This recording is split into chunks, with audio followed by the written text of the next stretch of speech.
Hey, it's Mike. I'm back. I'm here. I'm ready to go. I'm gonna do a marathon. I'm here for as long as the trolls want to troll. Uh, I'm here and I'm open to uh, just hang out. I'm gonna hang out and let all you pedo cult members. You want to come in? You want to defend your pedophile cult? Come on in. You wanna talk some shit? Come on in. I'm gonna be here for hours. So I'm gonna wait it out. I'm gonna wait for all you fucks to come and you can talk your shit. And here we are. So here we are, and we got fake human. Hey man, good to see you. Yeah, wait till you see this new opening. Wait till you see the new opening. Hey, we got this guy. Nice, whatever, PFP, good. Glad you're here. I'm looking for trolls. You come on in, and maybe you'll learn something today. I got a lot of cult shit, because I know a lot of you trolls and you pedo cult members. You just don't get it. You just don't get that you're in a cult, and I expect that because you're the dumbest fucks on the planet. You don't know you're in a cult, and we're gonna go over all of this shit. I got time. I ain't no hurry. I got time to talk to every one of you fucking idiots. You fucking mental cases. You're fucking mental cases. Mental fucking cases. So this is it. So I'm glad you're here, Aviator Lochan. And all you trolls, welcome. Welcome to the marathon, Deprogramming. And all trolls, pedo cult members, super white Hindus. You're all welcome. You're all welcome. And so here we got the brand new opening here. Let me see, which one is it? Let's try this one.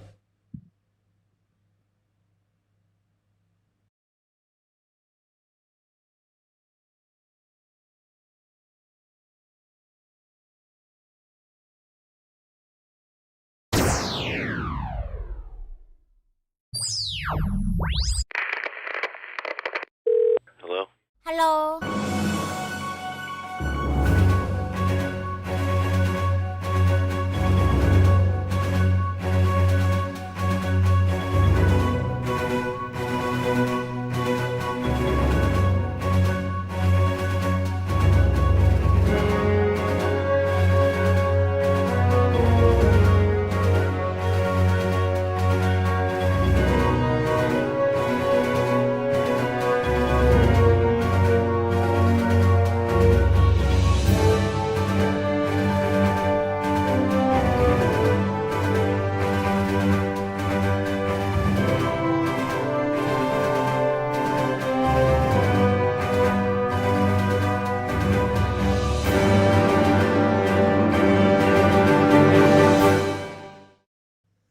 All right, there we go. With Bert and Ernie, we got Bert and Ernie G. Shri Bert and Ernie G. Rounding it out. So while we're waiting for the trolls, let's take a little look at this, just to get just to just to get warmed up. Just to get warmed up. Let's start off. We're gonna go out of order today, and we're gonna go. We're gonna start off with this.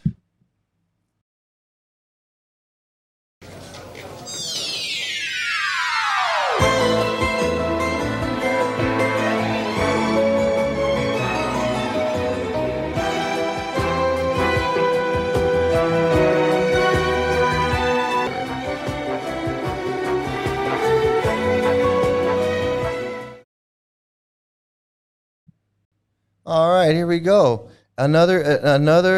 As the Loka turns, everybody. Let's see what's going on in Lord Chaitanya's grace place. More relationships out there. I need more of this and that. See, you'll always feel not enough because the essence is that not enough will be fulfilled with the essence. The essence. I do not avoid women, Mandrake. Yeah. But I do deny them my essence. what is our nature to have it fulfilled is that truth. The truth will give us enough. Truth will set you free. The truth will set you free, man. Okay? The truth of our intimate, ecstatic, eternal relationship with the Lord will take away all your sufferings. Also, he'll just gone. Gone. Done. People have that experience here. You have that. Did the Lord take away your sufferings there? There we go with the thought stopping. Completely. There is no suffering in my life today. It's just bliss and joy. Chanting the name is getting closer and closer and knowing more of Shri Krishna Chaitanya. And people know about Chaitanya. Uh-oh. Okay? Uh-oh. Associating with you, listening to you has given me, oh my God, much more. I couldn't find it previous to meeting to you and listening to you. I wanted something was always missing everywhere I went, but as soon as I saw you, completion was there. Yeah, yeah, absolutely. He couldn't find any. It was this guy. You gotta be kidding me! It was this guy. This guy just made everything I clear. went to raves all over Berlin, London, England, raves, all the drugs, all of the Goa trance scene, all of that money. This guy is what even two freaking psychos. One psycho wants to be worshipped, and one psycho wants to worship somebody. He couldn't figure it out on his own. But when he found this knucklehead, everything made sense. I gotta make it in me.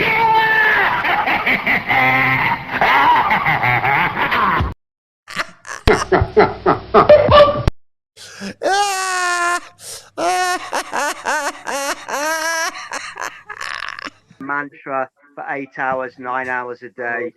Didn't do it until I met you. That's I met you. And then I got you, it. Guru Maharaj. You're the one. Awesome. That's the path, and it's beautiful. Yeah, I mean, if you just come here regularly, your sufferings. Yeah, I mean, of course. I mean, I totally understand. You know, I'm everything. I'm the man, and I totally understand that your life was shit until you met me. I totally just tell me again. Tell me again. Can you just start from the beginning? Can you just please start from the beginning again? I want to hear how great I am. That was wonderful. Well, go. It's just happens if you come here sincerely and you really listen and hear. Your suffering will go. You know, and if you really get this, it'll go permanently. Really get what? If we really get what? What is it? What's the it that you want us to get? Is it the laughing, the pretending to laugh and giggle when we chant? Is that what it is? Is it listening to you babble on? Just babble on and on and on. What in God's holy name are you blathering about? What is it that we're supposed to be getting? Because I listen to you and I've heard this shit for 20 years. And I seen a lot of wackos. I ain't never seen a wackos like this. And I'm gonna tell you right now, if this is the goal of life, to be a fucking nut like this hot lips here, I don't want it. I don't want it, man. You gotta be out of your fucking mind. You just gotta be out of your goddamn mind. I wouldn't swap this for any money in the material world, in the heavenly planets or anywhere. There is no money that you could give me. There is no material opulence that I would swap for the association of this gentleman that you're listening to. So please continue to listen and stay here. Please. Yeah, that's it. Thinking you're not enough is actually thinking you're not complete, and that is what you feel when you're. Everybody puts in their own little word salad, and to add to this, they put their own little words into the salad. Let me chop up some words and add it to the salad, and then I'm gonna add some words to the salad too, and we're just gonna have one big fucking words. I've got your complete. You indeed, you don't need anything else. No money, no house, no boyfriend. You don't need anything else. You just need this Gora Haridas to sit here and babble and babble. Oh, you don't need nothing. You don't need a house. You don't need a girlfriend. You don't need money. You don't need a job. You don't need anything. You just need to sit here and listen to this friggin' knucklehead babble What in God's on and holy on. name are you blathering about?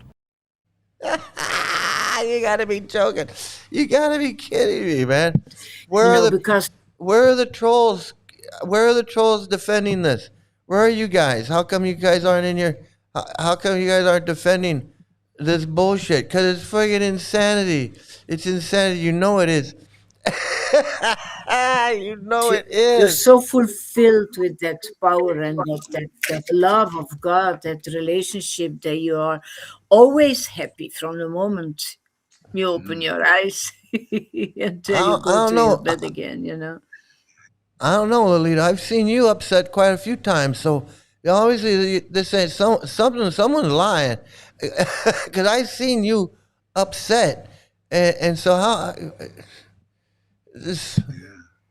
Yeah. So if you want Yeah. So you know what? As long as you guys are going along with me, I don't know what else to say. to get away from your sufferings, you came to the right place. Whether you're really serious about that or not will show by your actions. So can we talk about how human mind works on always coping or defense mechanism? Coping or defense mechanism. Yeah, well, you won't need the coping thing is when your mind is naturally absorbed in. See, he doesn't know anything. He doesn't know anything. He doesn't know anything about the mind. He doesn't know anything about how the mind works. He doesn't know any of that. No, he's gonna go straight to, well, when you're absorbed in the name of the Lord and the transcendental bliss is flowing through you from the Scamperdaya, going back, and you've actually surrendered to a bona fide spiritual master, and you're engaged in pure devotional service on the transcendental plane, and you're not going to have to worry about how the mind acts and works and any of your emotional problems. That's all going to just fade away, because you're going to be on another platform, man. You're not even going to be associated with his body, man. It's going to be just so cool, man. This is such bullshit. This guy, it really grinds my gears. But this is the sickness. This is the cult brainwashing sickness. This is what the brainwashing does. This guy could say anything to these people, and they're just like eating it right up because they're friggin' brainwashed.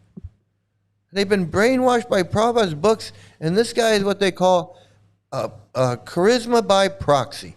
As long as he can sit there and talk about Prabhupada and Prabhupada's books and imitate Prabhupada's demeanor and imitate everything he can about Prabhupada and tell his Prabhupada stories and whatever he can do, proximity to charisma, and he can just work off of that.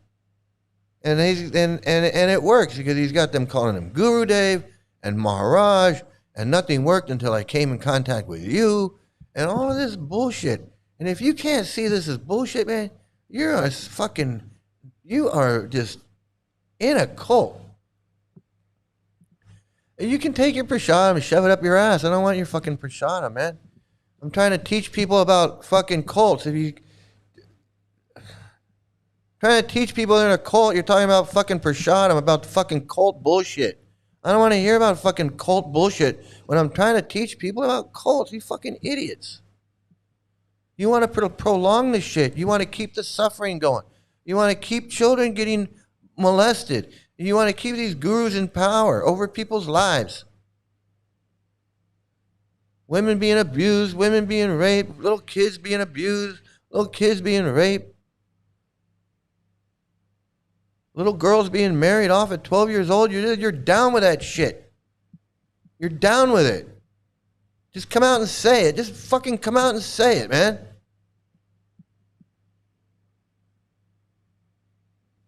Come out and say it. Say I'm a fucking pedophile. I protect them. I worship them. And I'll make you some fucking pedo prasadam for you one day. Just come out and say it. Say you're all in with this fucking child marriage and the pedophilia. Just come out and say it. You're beating around the bush. Just come out and say it. Say, I agree with Prabhupada in the Bhagavatam when he says 12-year-old girls need to be married. I agree with every conversation where Prabhupada says 12-year-old girls must be married to 19-year-old men, and 16-year-old girls must be married to 26-year-old men.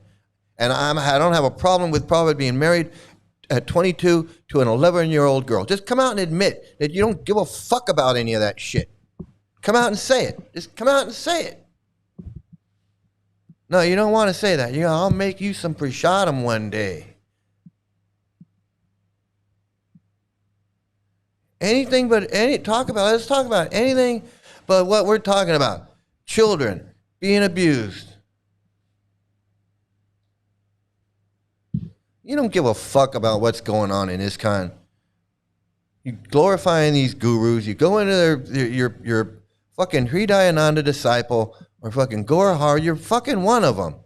You're fucking one of these fuckers, man. Fucking retards are us. That's you. That's you, Aviator Lochan. You're a fucking retards are us, Mental Incorporated. Because you fucking promote these guys, you worship them, you wash their feet, you drink the fucking water. You're a fucking pedo protector. Just like all the other ones. Fucking disgusting. You fucking make me want to fucking puke. You fucking disgusting. Pieces of shit. Fuck.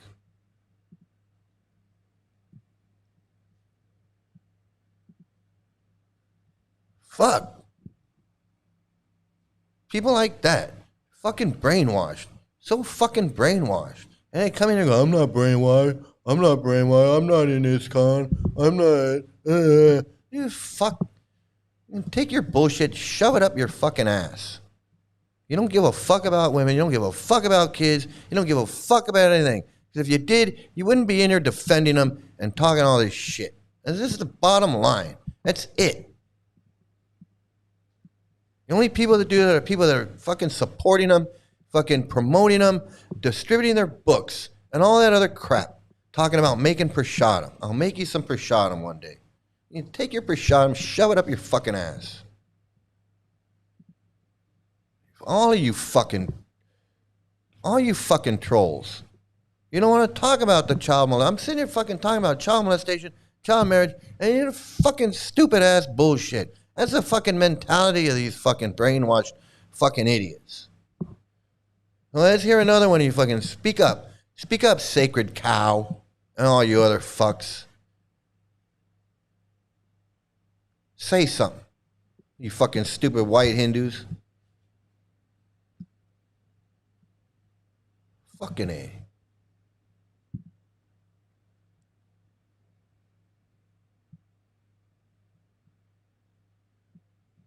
Stupid ass fucking pedophile fucking pieces of shit. Let's talk about Shannon. Hi, I'm Tori Magoo. I was in Scientology for 30 years. I woke up in 2000 and I escaped out. I've seen Shannon is now taking selfies with people out in front of the recruiting center. We all love Shannon and we want her to be free. But let's not forget what her actual job is, which is to recruit people into a mind control, soul-sucking cult. So the people are nice to lure you in. They send out people that are pretty, beautiful women, handsome men to lure you in. Don't get lured in. You can ask the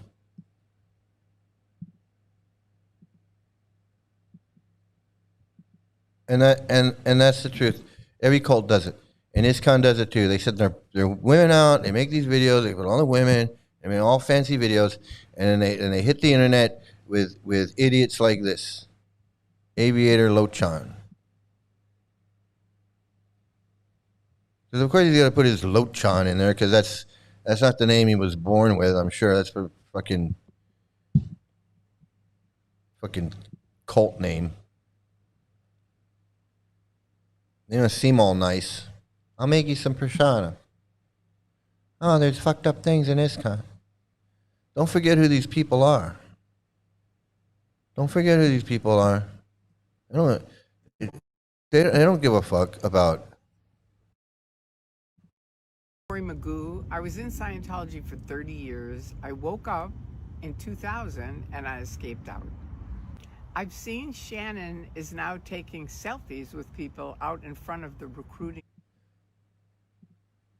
Yeah, they want to act all friendly. Oh, we're friendly. We're nice. We're not. There was nothing wrong with us. We take selfies with you. We give you books and we invite you in for a free movie and we give you a personality test. We're nice people. Look, we're not a cult. We're not a cult. We're nice. We're nice. Oh, fuck these assholes. I know that she didn't have to tell me. She's telling a lot of you out there though.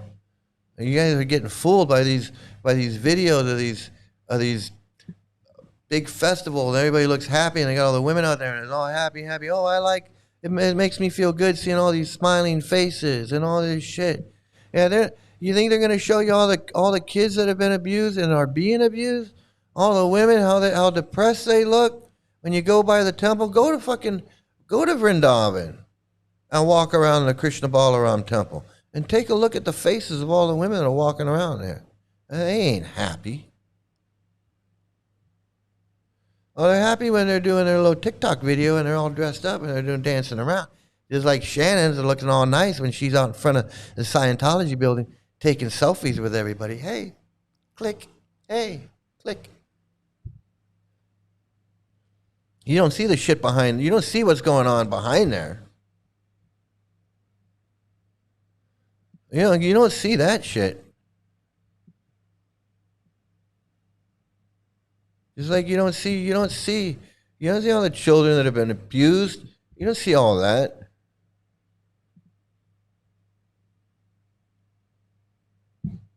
Well, since you're a Hare Krishna, I don't believe anything you say. I don't believe anything you fucking Hare Krishna say. You fucking lie. You guys lie about everything. I wouldn't believe you. I don't believe you. I don't believe your parents gave you that name. I don't believe anything you fucking Hare Krishna say. Nothing. Hey, Jenna Morton, how you doing? And the public doesn't either. The public doesn't like you guys. They don't want your fucking books. They don't want you on the street singing and dancing and making a fool of yourself. They don't like that shit. They wish you'd fucking go away.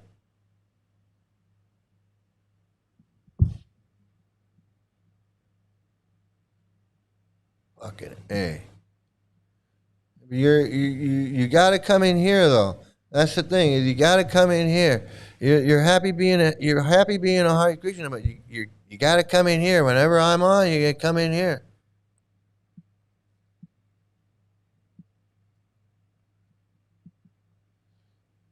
So this video, I just found this video.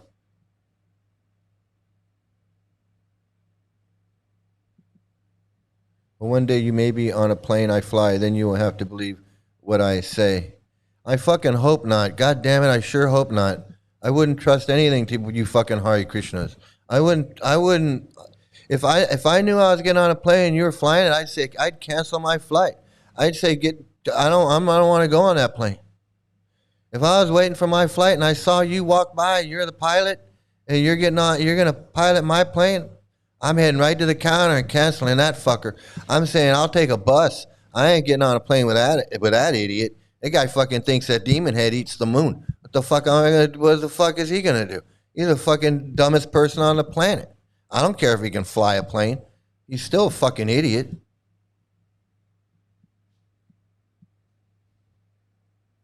I would fucking cancel my ticket so fast if I knew you were flying the plane that I was getting on.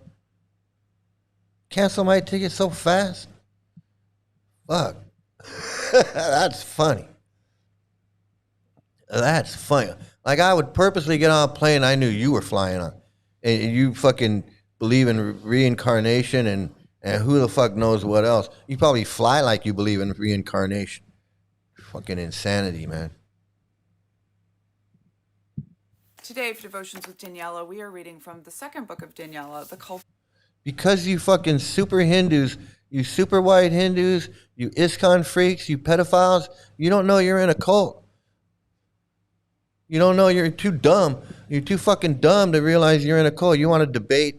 You want to debate what the meaning of Hindu is and whether it's in the Vedas or is Hindu a Sanskrit word or whatever the fuck you guys want to debate this and debate that. You're in a fucking cult. I ain't debating nothing until you fucking realize you're in a cult. You're in a fucking stupid ass pedophile cult. We can debate that. You want to debate that? We'll debate that. You can tell me how you're not in a pedophile cult, and I'll show you everything that says you are in a pedophile cult, and we'll have that debate. Hey, Leonardo, how you doing? Good to see you. I hope you're in the right room. You know, you're kind of venturing into that area. You're venturing into that area, so you better be careful. So all you people out there that don't realize you're in a cult, you got to realize you're in a cult, and then we can move on to some other areas regarding Hare Krishna and all this other bullshit. But until you realize you're in a cult, then we can't move on. We just can't move on. And I'm not engaging in your nonsense and your mythology and your fairy tales and your bedtime stories and all your bullshit. I'm not doing it until you realize you got to accept you're in a cult. And so I'm here to help you come to that understanding. You got to come to the understanding that you're in a cult. The Hare Krishna is a cult. It's a pedophile cult. And I'm going to say it until you freaking understand it. You're in a pedophile cult. Yeah, you are. You're in a pedophile cult. You're in ISKCON. You worship these gurus. You worship Hridayananda or whoever, and you're in a fucking cult. You're in a pedophile cult. You can deny it all you want. I mean, people deny they're in a cult all the time. You know, I did too when I was in it. I said I'm not in a cult, but we're in a cult. That's it. And that's the truth. You can't handle the truth. Yeah, but you're in a cult. We're in a cult. Are we clear? Yes, sir. Yeah. Are we clear? We're clear. That's it. That's it. You're in a pedophile cult. That's why you're here. That's what you're here to learn. That's what you're here to learn. I'm sorry I have to be the one to tell you. But Prabhupada was 22 years old. He had an 11-year-old girl. Well, you're an idiot for respecting them. You're an idiot for respecting them, and I'm going to call you out on it because you know what? You're friggin' you're a Hridayananda follower. You're a Hridayananda, Gauri, one of these fuckers. I know you are, and you can't even be honest. You can't even be honest and say, yeah, I worship Hridayananda. I worship the guy. You can't say it. You can't admit it. And that's what I'm saying. They don't want to admit it because they know I'm gonna talk shit about their guru. They want to come here and talk shit, but they don't want to be honest. They don't want to be honest.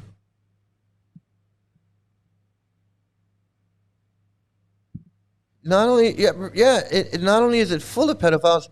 Prabhupada was a pedophile. Prabhupada had an 11-year-old wife when he was 22 years old. He said 12-year-old girls can be married to 19-year-old men. He said Miriam, prepubescent girls can be married to grown men. He said 16-year-old girls can be married to 26-year-old men. It's in his books. It's in his books and his conversations. Now, how dare you say it's not? How dare you?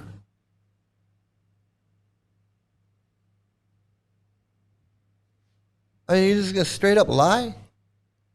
You're just going to straight up lie? Think I don't know? Think I don't know about Prabhupada and what he says in his books and what he said in his conversations and what he okayed and when? You really think I don't know? What, back in 1977? You talking about 1977 when he said to marry the 12-year-old girl to the 19-year-old man? Things were different in 1977? Is that what you're saying? How much different were they? How much difference was it in 1977 when he told him to marry the 12-year-old girl to the 19-year-old man? In 1977. In February of 1977, when he told him to marry the 12-year-old girl to the 19-year-old man. How long ago was that? How much different were things back then? It wasn't legal. He told him to break the law. He said, marry that girl to the man. No problem. What, do you think I'm stupid? You think I'm stupid? You think that happened in 1890 something? No. That's what I'm saying. That's what I'm saying. These people, they think we're stupid. They think I'm stupid. Like, I don't know what I'm talking about. 1977, Prabhupada told him to marry the 12-year-old girl to the 19-year-old man. And he said, it's okay because I had an 11-year-old wife when I was 22. So what the fuck are you talking about? It was a different time. Back then, things were different. Way back in 1977. Way back in 1977, huh? I got time. I'll look it up and show it to you because I got time. I'm gonna be here for hours and hours.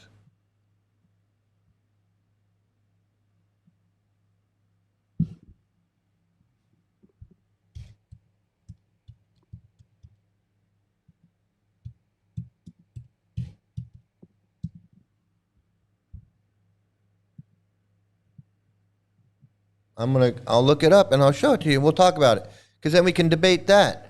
We can debate that. You want to debate something? Hey, Snoggle, how you doing? Good to see you. Good to see you. Let's see.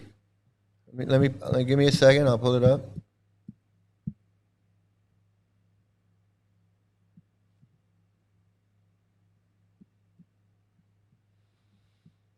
Oh, let's see.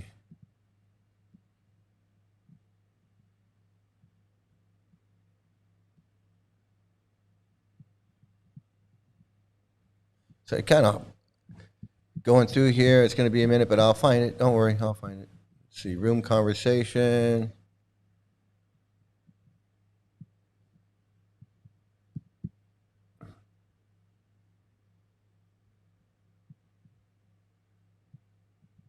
Let me go back and see how I can find this. The quickest way to find this. Transcripts. Dude, you want to admit that you dated a 17-year-old when you were 20? Go ahead and admit it. It just shows that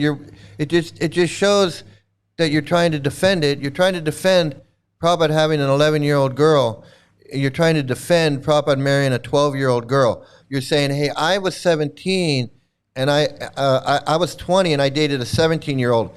So isn't that the same as a 19-year-old marrying a 12-year-old girl? Is that what you're trying to say? I mean, I don't know. What are you trying to say? I dated someone who was 17 and I'm 20. Let me guess. You call that a pedophile? So what you're saying is, if I would call Prabhupada a pedophile for marrying an 11-year-old girl at 22, then that's no different than you being 20 and dating a 17-year-old. Have I got it right? Have I got that correct? Have I got that correct? You're comparing you at 20 years old dating a 17-year-old. You're comparing that to Prabhupada marrying a 12-year-old girl to a 19-year-old man. That's what you want to make that comparison and say that they're the same thing, right? Is that the point of that comment? Is that the point of the comment? Is that you're saying it's the same thing? That fake human, is he saying this? It's a snoggle. Is Aviator Lochan saying that him dating Jenna Morton is Aviator Lochan trying to say that a 20-year-old dating a 17-year-old is the same thing as Prabhupada marrying a 12-year-old girl to a 19-year-old man, or Prabhupada marrying an 11-year-old girl when he was 22? Is that what he's trying to say? Because I'm confused. Can anybody else help me out? Can anybody else help me out and try to explain to me what Aviator Lochan, what was the point of his statement? No, I can call people pedophiles if I know that they're pedophiles. What are you talking about? If Prabhupada says I married an 11-year-old girl when I was 22, he's a pedophile, and he had sex with her. What are you talking about? I can say that. I can say that. And if you were 20 years old and you were having sex with a 17-year-old, then that's statutory rape. You're a rapist.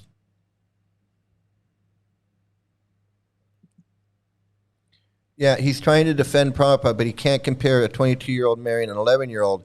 Sadly, he can't compare himself to him.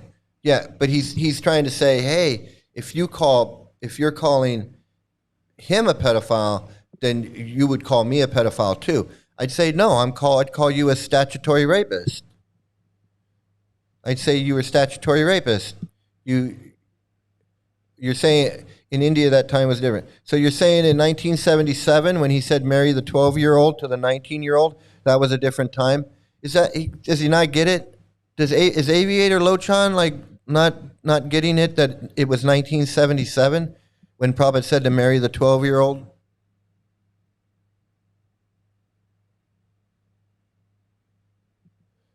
$17 and 20 years is not a bad gap. Plus, the 17-year-old is almost legal. Is almost legal technically, right? But technically, not. Technically, not. Literally, not. It's statutory rape, is what it is. I understand what you're saying, Jenna. I agree with you. It's not that big a deal. It's not that big a deal. But what about a 12-year-old and a 20-year-old? A 20-year-old and a 12-year-old, or a 22-year-old and 11-year-old?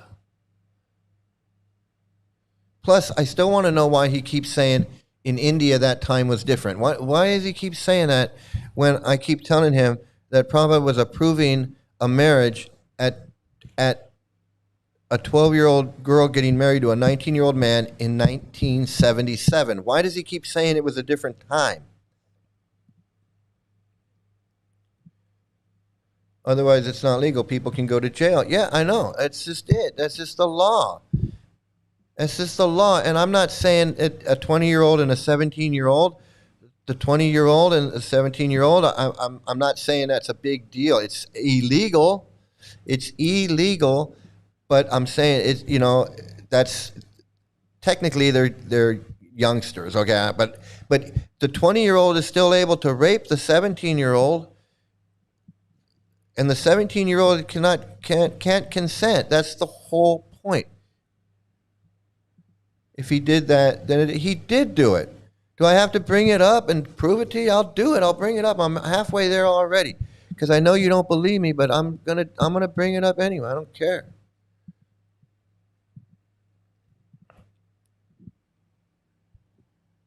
Let's see.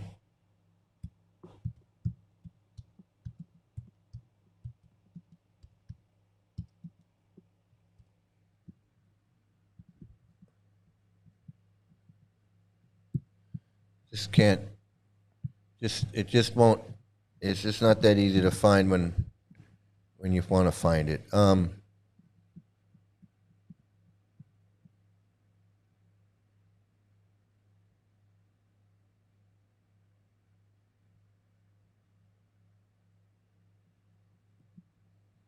He's trying to defend the indefensible. He's a Prabhupada follower, clearly. You can't defend an adult marrying an 11-year-old. Yeah, he won't go there. He can't he's saying, oh, if he did that, then it's bad. He knows he did it, and he doesn't care. He's saying that because he can say it here and lie. He can lie and say, oh, I'm against that. 12 and 20 is weird. Okay, so how about 11 and 22? And this is your Prabhupada. This is your Prabhupada. It's just, yeah, clearly, it's not weird. It's pedophilia. And I know, he just doesn't get it. They just can't get it.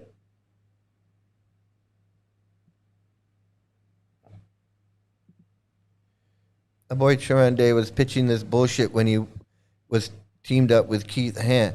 He put it right in his books. He put it right in his books. He talked about it. He told this guy to marry. He told, I forget that devotee's name now, told him to marry that girl, that 12-year-old girl. He said, there's no problem. No problem. And I can't find it right now. I have it somewhere. Maybe I'll find it.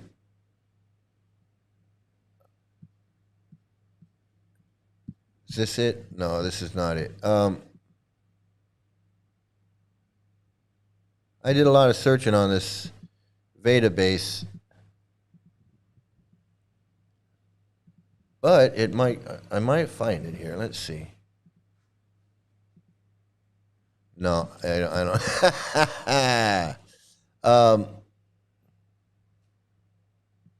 Okay, so Prabhupada is a pedophile. Now what? Now what?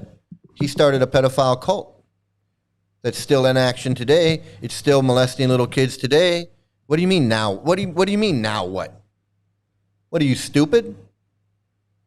What are you dumber than Harvard dumbass Goswami?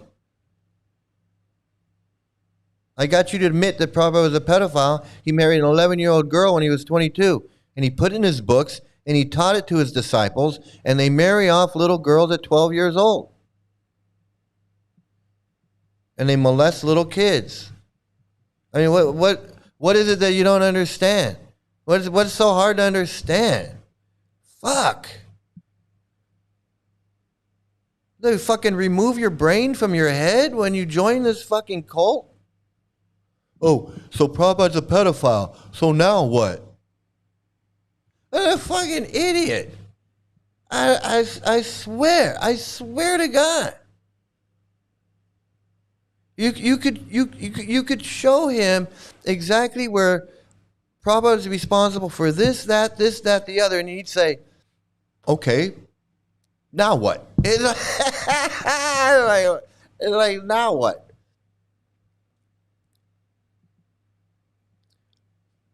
Hey, good morning, good afternoon. Hey, Eliana, good to see you. I just finished my 64 rounds of japa, evening Rtviks. Hey, it's Bert and Ernie Gorunga. I was about to send you pictures of them. Like, yeah, I had one made. I was just laughing so hard I could not stop. Finishing up your sadhana. Well, yeah, I really want to try and find this. I really want to find this conversation, but I can't. It's let me see. I'm gonna move on because we all know it's there. We've all seen it.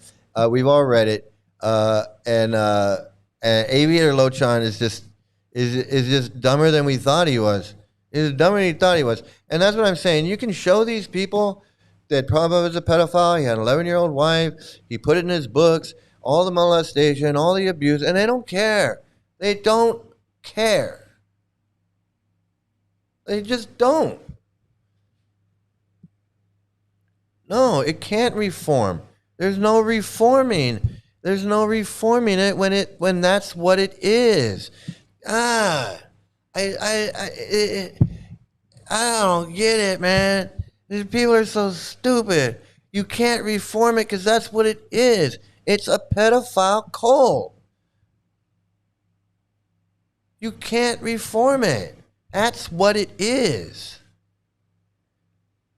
That's what's in the books. That's what they're teaching. That's what it's all about. It's about women having small brains, liking to be raped. It's about 12-year-old girls, 11-year-old gopis. It's about Ramananda Roy touching on these little girls, naked little girls, touching their private parts. It's about Krishna stealing these little girls' clothes and making them stand in front of them naked, covering up their pubic area. That's what how do you reform this shit? The gopis are 12 years old, 11 years old, they drop everything when they hear Krishna's flute so they can go run and have sex with him. How do you reform that? How do you reform these gurus who don't care if the other gurus are molesting little kids? They don't care. How do you reform if they don't care? How do you reform if they don't care? Tell me that. Tell me how you reform if the gurus don't care. You're fucking stupid.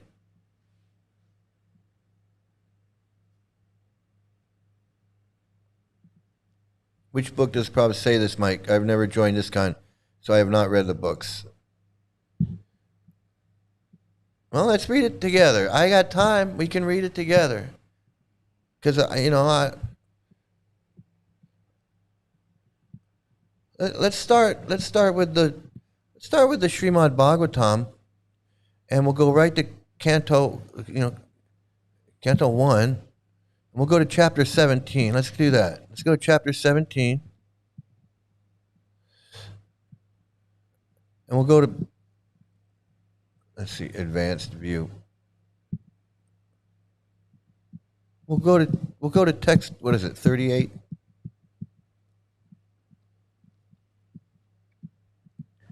We'll go to text 38. Oops. I believe it's text 38. Verse 38, I'm sorry. I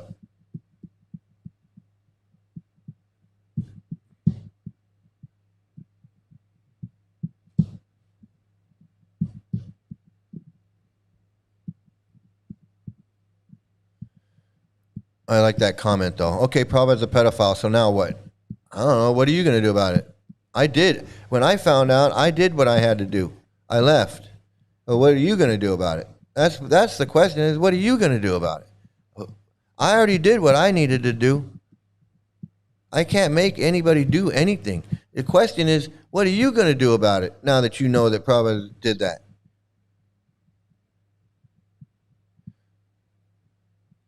So I just read this the other night, but I'll read it again. I'll read it for you.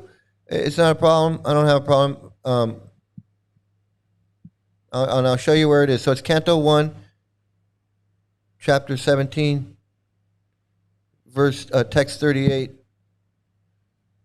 and the translation. It says, Sutta Goswami said, Maharaj Pariksit, thus being petitioned by the personality of Kali, gave him permission to reside in places where gambling, drinking, prostitution, and animal slaughter were performed. And he goes on, and in the purport, he's got a lot of things to say about the association of women and drinking and flesh eating and all kinds of things. And then he keeps going down. I'll show you. I'm not trying to. It's a lot of things. I'm not going to read all that. But he goes down here and he says. You get down here and he says, the state which wants to eradicate corruption by majority may introduce the principles of religion in the following manner. 1, 2 compulsory fasting days in a month, if not more. Even from the economic point of view, such 2 fasting days in a month in the state will save tons of food, and the system will also act very favorably on the general health of the citizens. So he's saying the state should make people fast at least 2 days a month, if not more. So, like, you're forced to not eat one day. How do you like that? Does that sound like something? Does that sound like love of God? Okay, number 2. Number 2. And I'm going to put it up on the screen so you can read it, because I don't want you to say, Mike, I don't know that you read that. Number 2, there must be compulsory marriage of young boys and girls attaining 24 years of age and 16 years of age, respectively. There is no harm in coeducation in the schools and colleges, provided the boys and girls are duly married. So he wants them married at 24 years of age for the boys and 16 years of age for the girls. And he says this is compulsory. There must be compulsory marriage. Right here, he says, there must be compulsory marriage. And then just for shits and giggles, he says, the citizens of the state must give in charity up to 50% of their income. So you got to give 50% of your income to the church, to the temple. So, Are we clear? Yes, sir. Are we clear? Are we clear?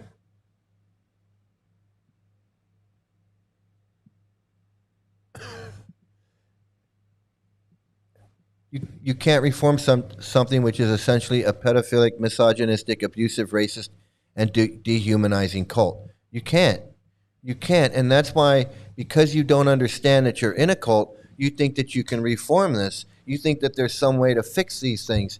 And you can't, because this is what makes it. It is a pedophile cult, because this is what it is. This is what it is. That's why I didn't stay. I didn't stay and say, I'm going to make it better. I'm going to fix it. I'm going to help get rid of this guru, and I'm going to help get rid of that teacher. No. I left. That's the real help. It's getting out.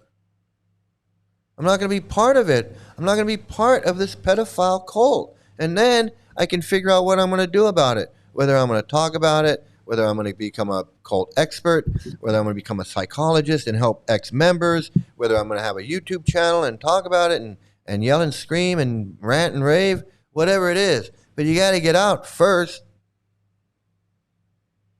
You got to get out first. The reason people aren't leaving, the reason why people know all this bad shit's going on and they don't leave, because they don't realize it's a cult. And that's the problem, is they're brainwashed.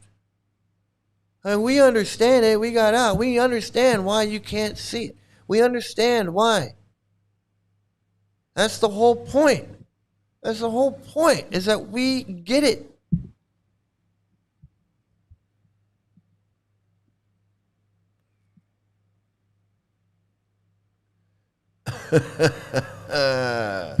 If you want to follow Vaishnavism, Gaudiya system is definitely not one of them. Instead, look at mainstream Hinduism and be a devotee with all the cult personality worship. Yeah, absolutely. Man, this guru worshiping these gurus, man, it's not good for your mental health. It's not good for anything. It's not.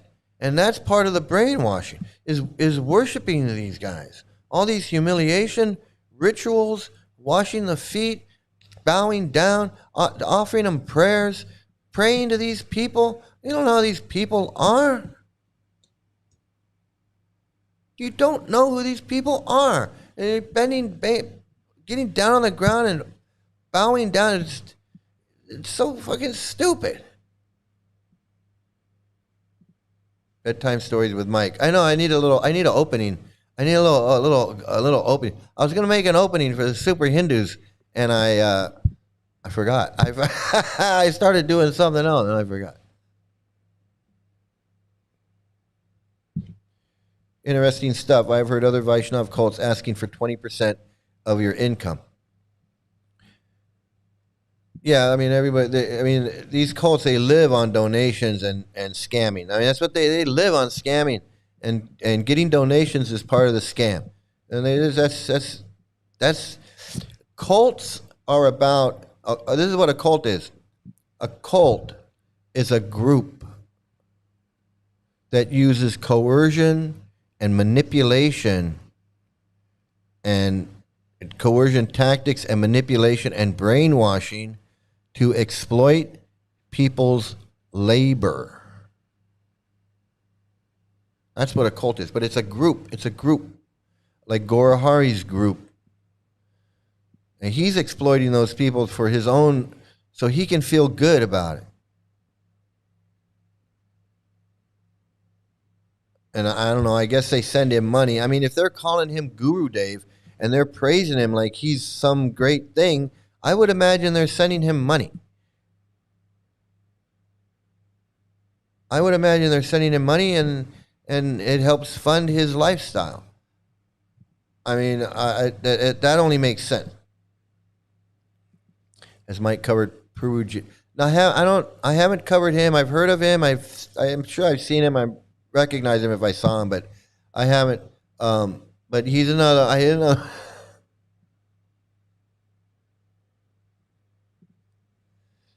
That's simply not untrue, as most Vaishnava temples does not demand 20% of anything, perhaps 20% of your time. Hinduism does not have a tithe system like Christianity.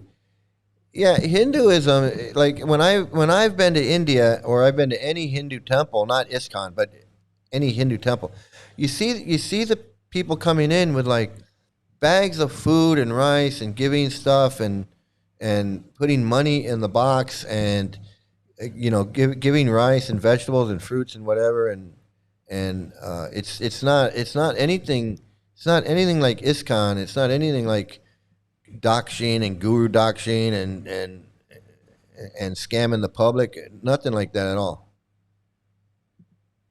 No, I don't follow Jay Shetty. Some people in here have mentioned him and talk about him. I guess I don't know. I guess he's a Hare Krishna or.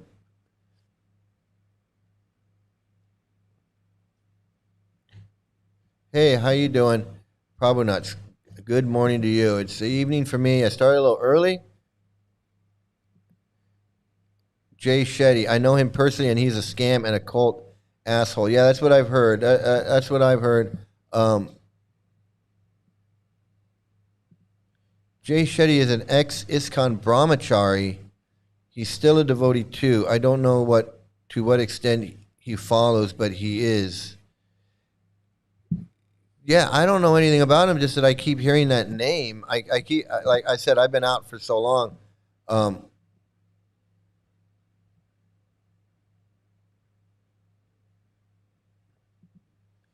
I'm an ex-alcoholic, and that took a lot of time to come off. How or what advice can you give for people coming out of the cult but still have love for Krishna?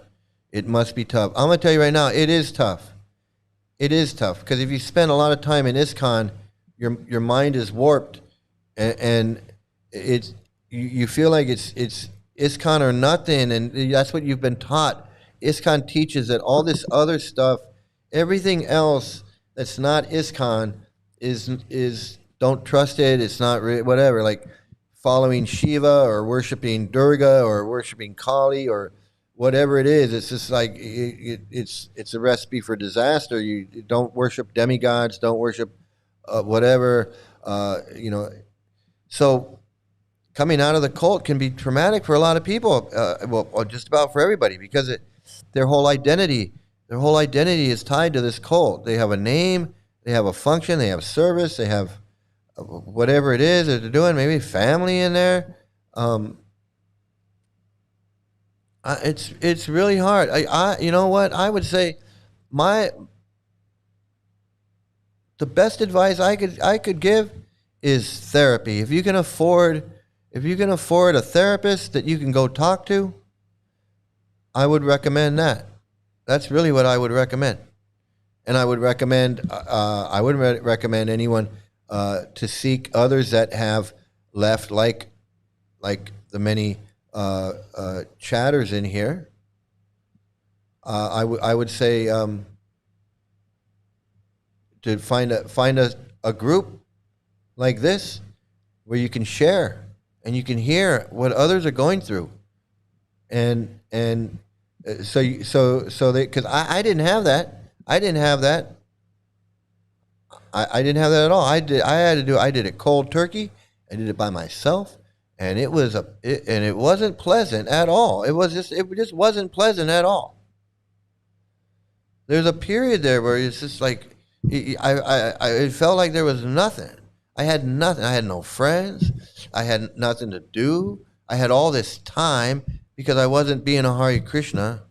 And I wanted, and at first, let me tell you, at first I wanted to be, I just wanted to get away from the people that were causing me problems. I still wanted to be a Hare Krishna, but then I came to the realization that that's not it. It's the cult. A lot of people don't have that realization, but it's the cult. So once I and that realization came quick. It was like boom, boom, boom. It took a long time to get to the point where I was going to leave, but once I was like, leaving, it's like, not only am I leaving, I'm leaving. I'm not only leaving the community, I'm leaving ISKCON, and not only am I leaving, or the Rtviks, not only am I leaving the Rtviks, I'm leaving Krishna consciousness, and not only am I leaving Krishna consciousness, I'm not getting involved in any bullshit like this ever again.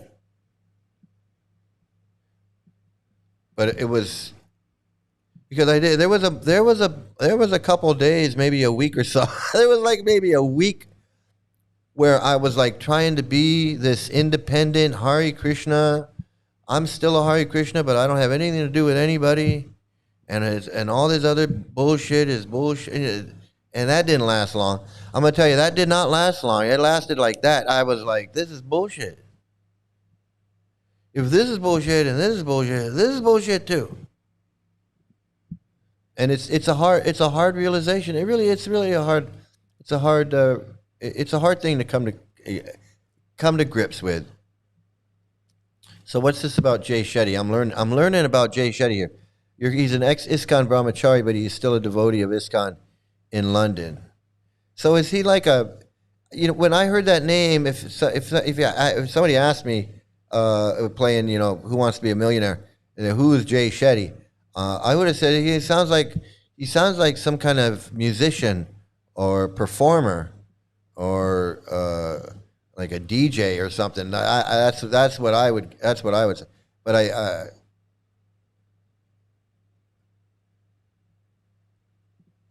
Jay Shitty. He's Jay Shitty, I guess. That's what you're trying to say. He's Jay Shitty. So John, good. You are sober. Did you go through AA? AA is a cult. I'm just letting you know. AA is a cult. Hey Ghana, good to see you, Ghana. Yes, respects to contentment, John. Recovering alcoholic. I'm not a recovering alcoholic, but I have a friend who went through AA, and it was a weird thing when she was going through that. And according to Knitting Cult Lady, AA really is a cult. Yeah, and there you go. You can be a devotee of Krishna without ISKCON, without cult of person. Yeah, absolutely. I mean, absolutely. You don't have to have a guru. You don't have to be washing anybody's feet. You don't. You don't have to be washing anybody's feet. That's the brainwashing. That is the brainwashing. Oh, so he's one of these. I heard Jay Shetty charges thousands for BS workshops. Yeah, see, that's the thing is these guys. Another super Hindu. Super Hindu. Another super Hindu. And so what do we got? Did I miss somebody? Ghana's here. Jenna Morton. Cosplaying. Who's this? We got Ajay Kajur going wild. Ajay Kajur going wild. Those mannerisms will lead the love of Krishna eventually to gurus or ISKCON. I hope not. It's you may have a point. You may have a point, but it's I believe that I think you have a point there. Like there are some things that can lead you onto the path of of a cult, of an ISKCON cult. It's like there's a lot of people sign up for these yoga things, and it's actually a cult, and it's very slowly they get into this cult of personality with their yoga instructor. And I did a video on that years ago about this woman who she made a video about how she was just looking for a yoga class. She was doing yoga with her boyfriend, and she broke up with her boyfriend, and she was like, wow, I got to find a new yoga buddy. And then she found a yoga buddy with someone that she worked with, and she got into doing yoga with the person at work was like, oh, yeah, I do yoga. That's how I got my car and my apartment and all this stuff, right? And she was like, well, I don't know. I just want to do, I just want to do the yoga stuff. And so she said, well, you come and do yoga with me. And it turned out it was a cult. And it was like they slowly indoctrinated her into it. And after about, I don't know how many months, she was like, they had telling her what to do, telling her what to think, telling her what to eat, telling her what to wear, telling her, like, totally changed her life. And she realized it. It took her a while, and she realized, I'm in this cult, and she got out.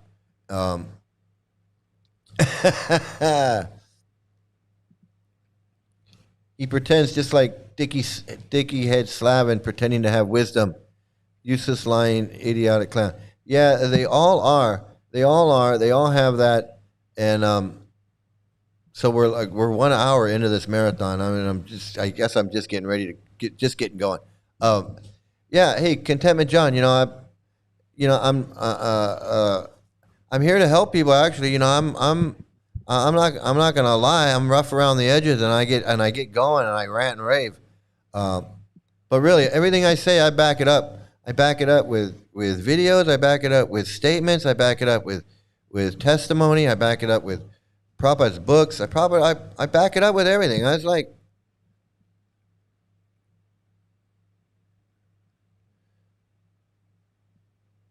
there's no point in worshiping a fake God. Okay, no point.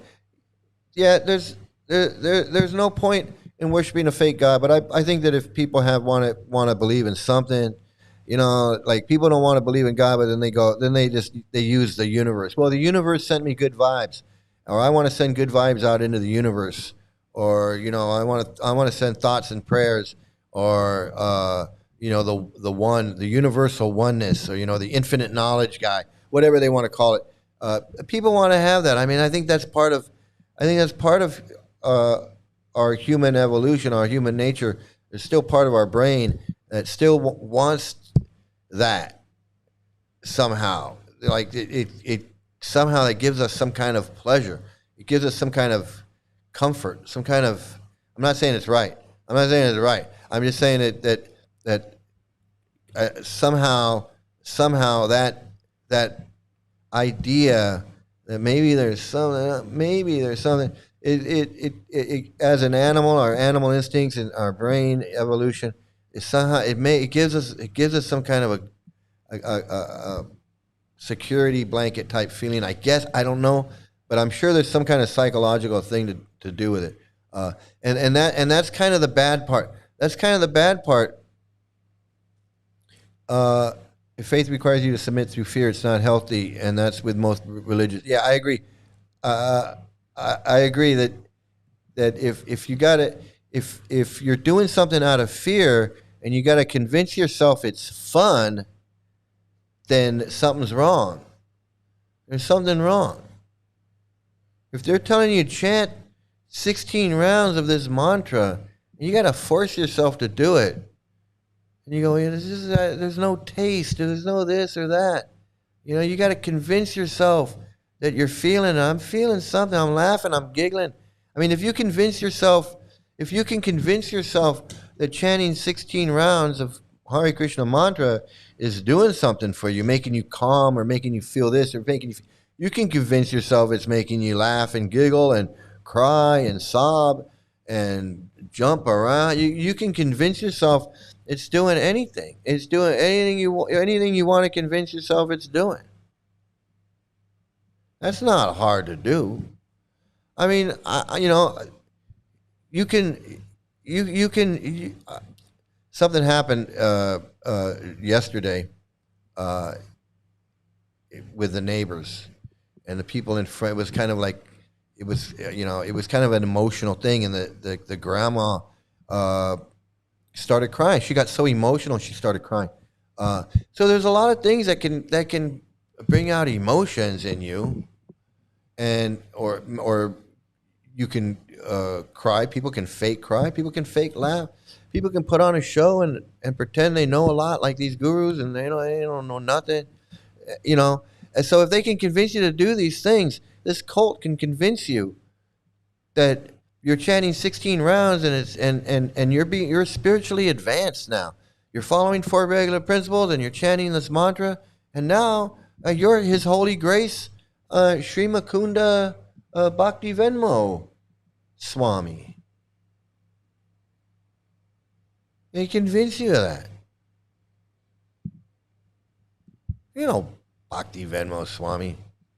The hot lips ain't crying and laughing, like giggling and crying and doing all of that. Where is that? Now that I got on that subject.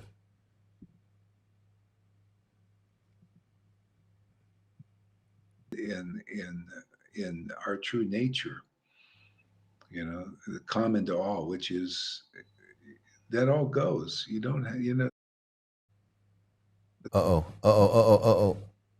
You won't need.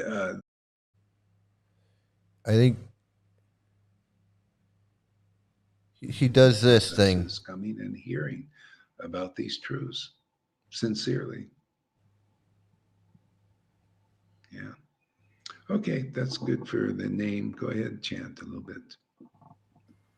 Okay. Hare Krishna. Oh, glory. So he does this thing. He does this thing where he talked, and then he says, "Okay, that's enough for talking. Now chant the holy name." He tells them to chant the holy name, and he goes off. He goes off screen, and he leaves them. And then she immediately, and this is the mental illness. I gotta tell you, this is the mental illness. She immediately starts offering him prayers, and yeah, okay, that's good for the name. Go ahead and chant a little bit. Okay. Hare Krishna. Oh, glory to Guru Maharaj. Hare Krishna. Hare Krishna. Krishna Krishna. Hare Hare. Hare Rama. Hare Rama.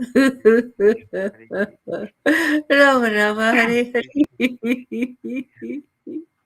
Hare Krishna. Hare Krishna. Krishna, Krishna, Hare Hare, Hare Rama, Hare Rama,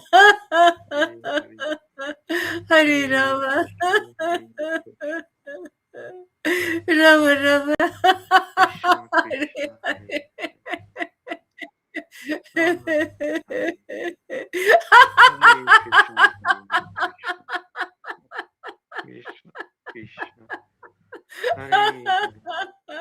Hare Krishna.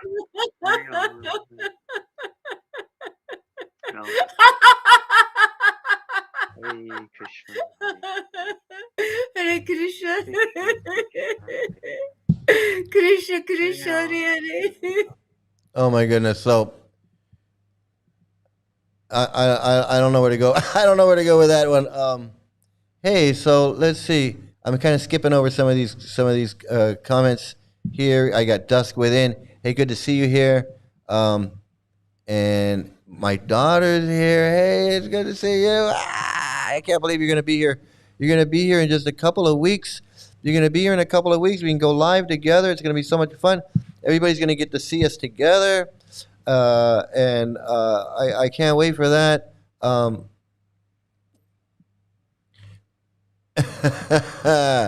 Yeah, this is it's supposed to be unconditional love. If it's conditional love, religion, it's supposed to be love. It's supposed to be unconditional, but Krishna's got a lot of conditions. Prabhupada's got a lot of conditions.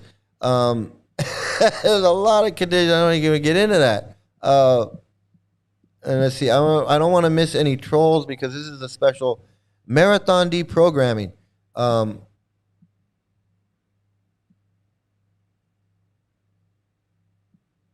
Okay, so I don't see any. Oh, hey, we got Dagmar. Hey, Dagmar, good to see you here. We're all. I got everybody behind me, so that when all the trolls show up, everybody, we all got each other's back. Uh, peer pressure is ISKCON's foundation. That's how they shame people and gaslight them.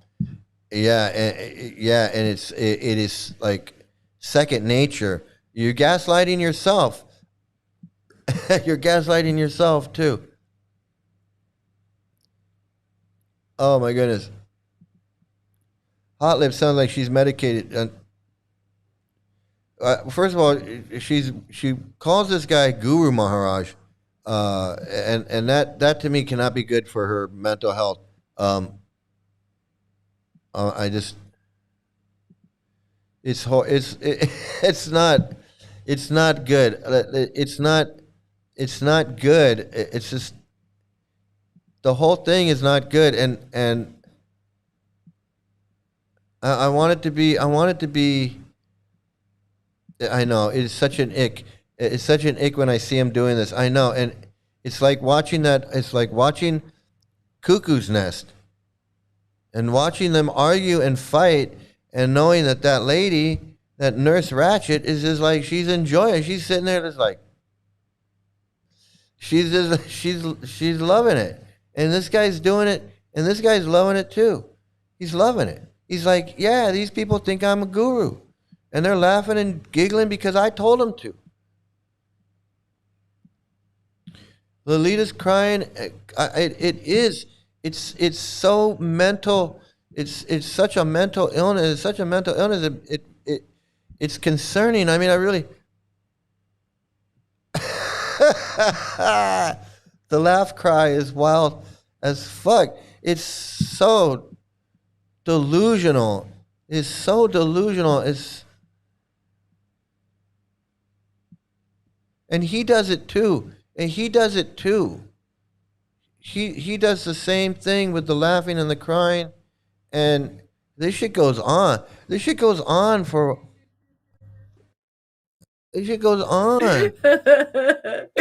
Krishna.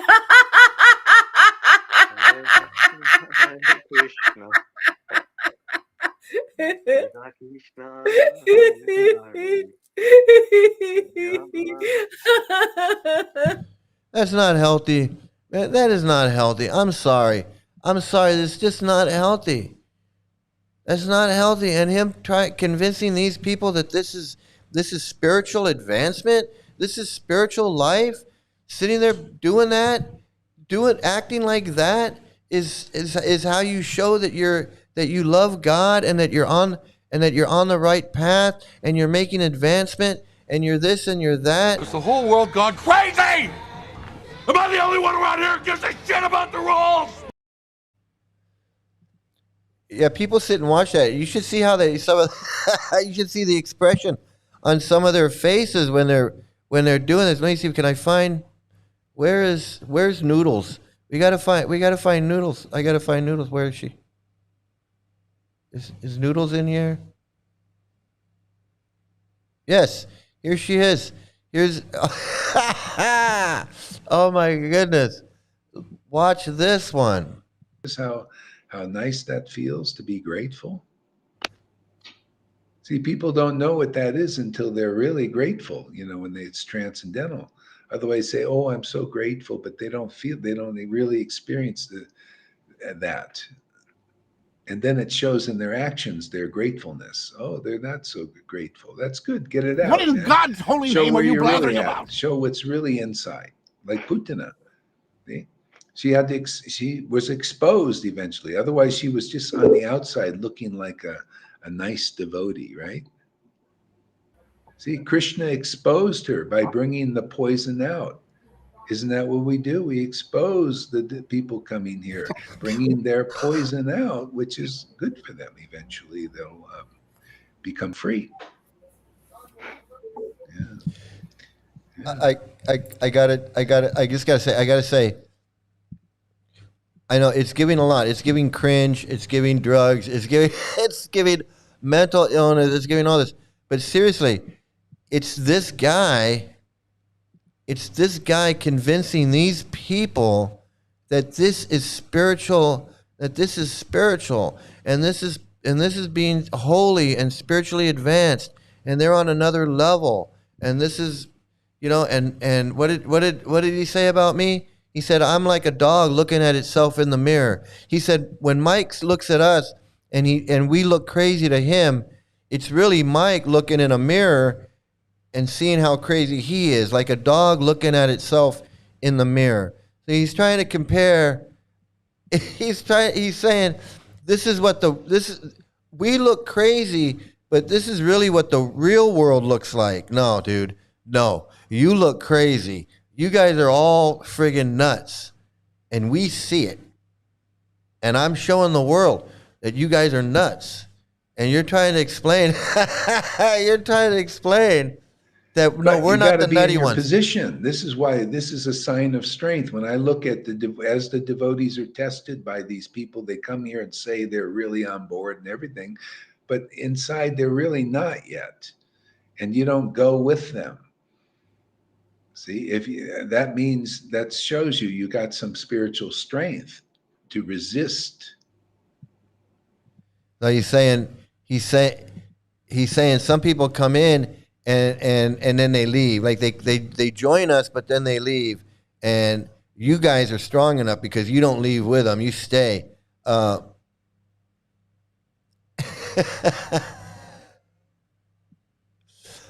man.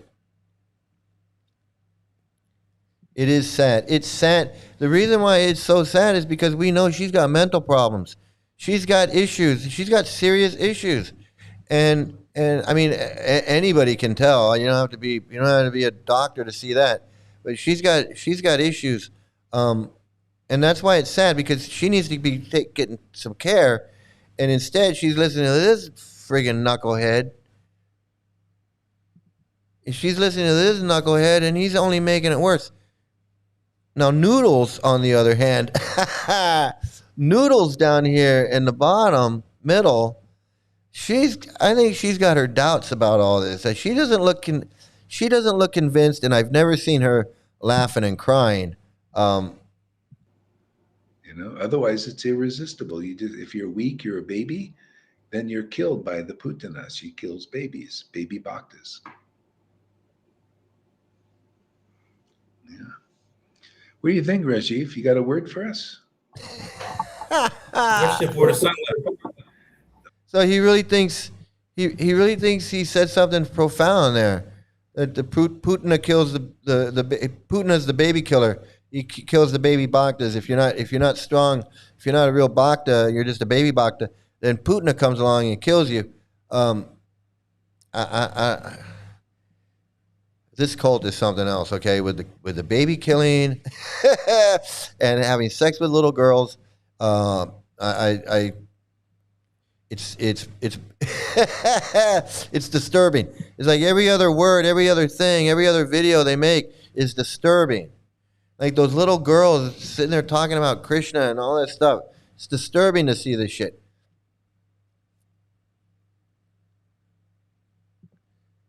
Just might be spiritual psychosis. I know it is. It's something. It is something like that. Absolutely. It's just bullshit. It's just straight up bullshit. What is? I can't see what that is. Oh my goodness. Oh man. Love from Australia. Hey, Sandy Samo, 2082. Good to see you here, man. I'm glad you're here. Absolutely. Let's see. Absolutely. Anywhere else, people would admit her into an asylum. I know. Doesn't she have family that cares about her? And, can talk to her and say, why are you hanging out with this guy? You used to be a normal person.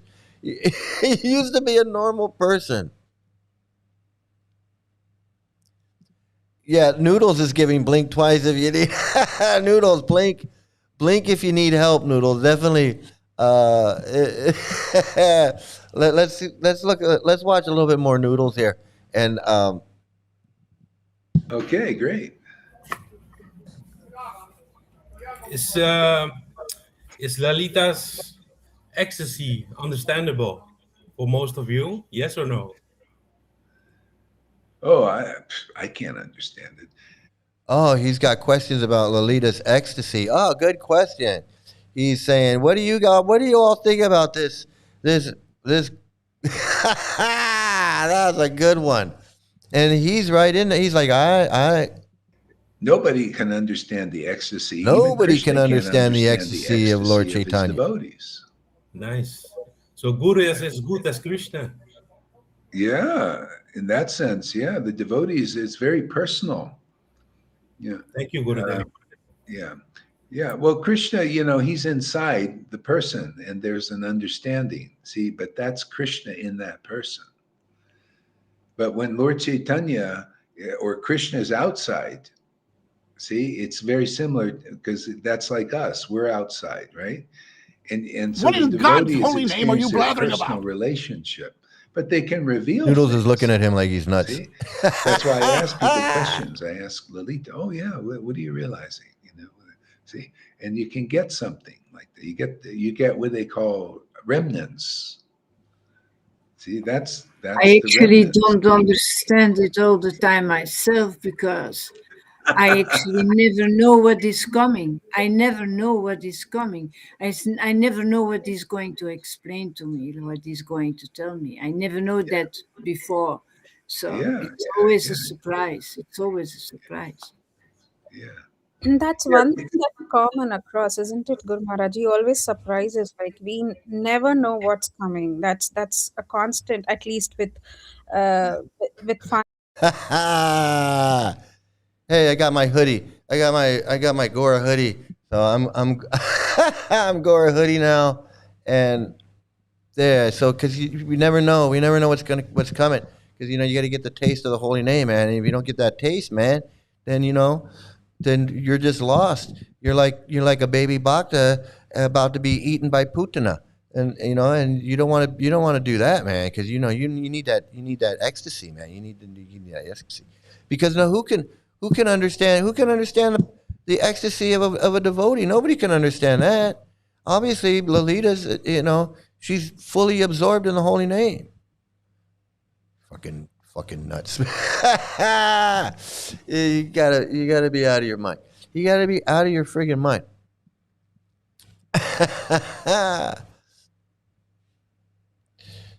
So yeah, we also need some good rice.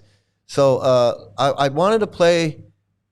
Let me see, where was it? I wanted to play this from Knitting Cult Lady. We got to get to this because you got to learn that you're in a cult. So we're gonna get back to this, and we're gonna watch a minute or two of this. This is really good because it talks about. Well, let's just watch it, and it's really good.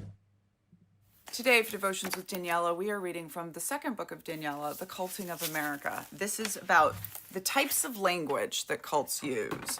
This is an especially important one, blaming individuals for systemic failures. In cults, when things go wrong, the blame never lands on the system, the leader, or the ideology. If you're struggling, it's you who isn't trying hard enough, believing deeply enough, or following the rules with enough devotion. The system is never wrong. Cult leaders tell you that without the group's guidance, you're weak, flawed, or sinful, and over time, you'll internalize that message. If you think you're broken, you'll believe the group needs to fix you. That's how they keep you hooked. Shame keeps you in line, and self-blame makes sure you never question the system. In the children of God, natural emotions, anger, sadness, doubt, were labeled as being in the dumps with the devil. Feeling tired? That wasn't exhaustion, it was spiritual weakness. Questioning something? That wasn't curiosity, it was rebellion. You didn't feel bad, you were bad. And the only way to fix it was to pray harder, obey more, and let the group correct you. Eventually, we started repeating these messages to ourselves, and that was the real trap. Once we believed we were broken, we stopped questioning the system that was breaking us, or if we were kids, we didn't know any better. I wrote a book all about growing up in the Children of God religious cult, and you can get signed copies attached here or listen to me read it to you anywhere you get your audiobooks. If you're not achieving the spiritual superpowers Scientology promises, it's not because the teachings are nonsense. It's because you have counterintention or suppressive tendencies. You don't question the organization. You pay for another round of auditing, cut negative people out of your life, and dig even deeper. And when that still doesn't work, you must not be clear enough. So pay more and keep going. This kind of blame shifting also happens in abusive relationships. Manipulators use phrases like, "You're too sensitive," "You made me do that," or "If you really loved me, you'd try harder," to make their victims question their own perceptions and feel responsible for the abuser's actions. As Psychology Today notes, verbal abuse is fueled by an imbalance of power and a need to control. The abuser stays in control while the victim spirals into self-doubt, convinced that if they could just be better, the relationship would be fine. This mindset is baked into American culture. Hustle culture, the capitalist cult that ties self-worth to productivity, uses slogans like "rise and grind," "no excuses," and my favorite, "you have the same 24 hours as Beyonce." These mantras frame overwork as a mindset problem rather than a systemic one, conveniently ignoring that most people don't have Beyonce's resources or team behind them. As someone with an awesome team behind me, I can tell you it makes all the difference. Hustle culture messaging obscures and implies that if you're struggling, it's not because the system is rigged. You're simply not trying hard enough. Phrases like "sleep is for the weak" and "no days off" turn burnout into a badge of honor, keeping people trapped in exhaustion while glorifying the very thing that's draining them.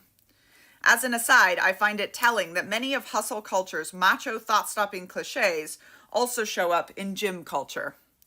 Conveniently, ignoring privilege, nepotism, and sheer luck, this perspective is fueled by the enduring myth of the American dream and meritocracy, perpetuating a skewed perception of how success is achieved. Patriarchy runs on the same fuel. From birth, girls are bombarded with messages about how to be thinner, quieter, more accommodating, but never too much so. They are told what they need to fix to be desirable, valuable, and acceptable. Over time, they internalize those criticisms and repeat them back to themselves without even realizing it. They start believing that they are the problem. Think about it. When was the last time you heard a man apologize for taking up space in a meeting, or call himself lazy for needing a break? Women, on the other hand, are taught to second guess everything, even when they're doing the same work or more. Research in Psychology of Women Quarterly found that women often internalize self-objectification, which leads to lower self-esteem and worse mental health outcomes. Society trains women to measure their work by how well they meet impossible standards, whether in beauty, behavior, or productivity. Meanwhile, men move up through the world without this constant self-policing, free to take up space, to be mediocre, to fail, without being told it's their fault for not trying hard enough. Ironically, the flip side of this systemic bias is also growing emboldened by the hardline anti-DEI, diversity, equity, and inclusion, policies of the second Trump administration. When certain individuals, let's use entitled white men as a purely hypothetical example, don't land their dream job, some are quick to cry, reverse racism, and blame the system.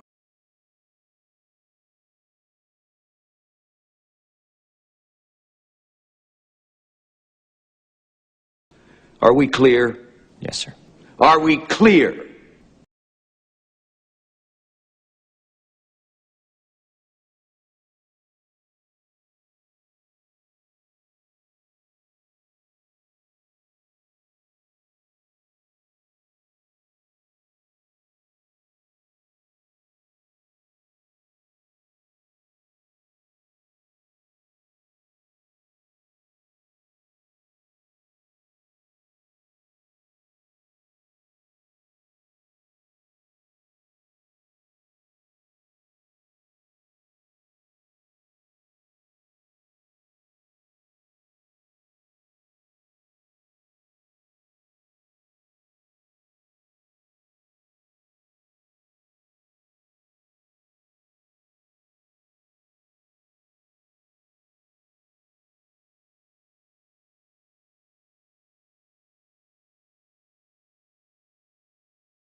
Just walk away.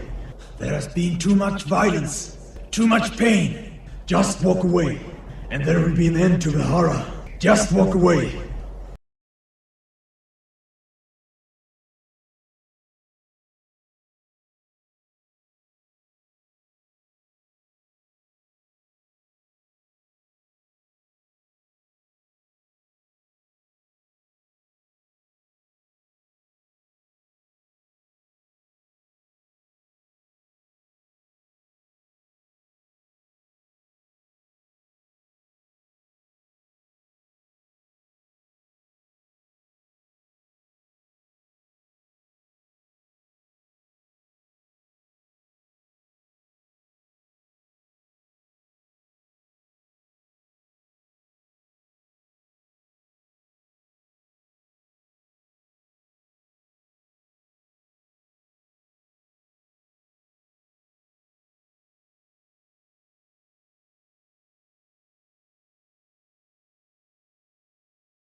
And I, like Lalita says, this is something which I've constant.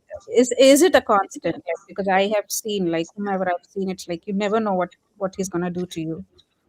Yeah, it's spontaneous devotional service. Spontaneous is spontaneous. Like an improv, you go on stage. They say, I remember I took a class and we're in the audience, right? And the teacher goes, okay, everybody up on stage. And we all go, what are we going to do? What are we going to do? We don't know. And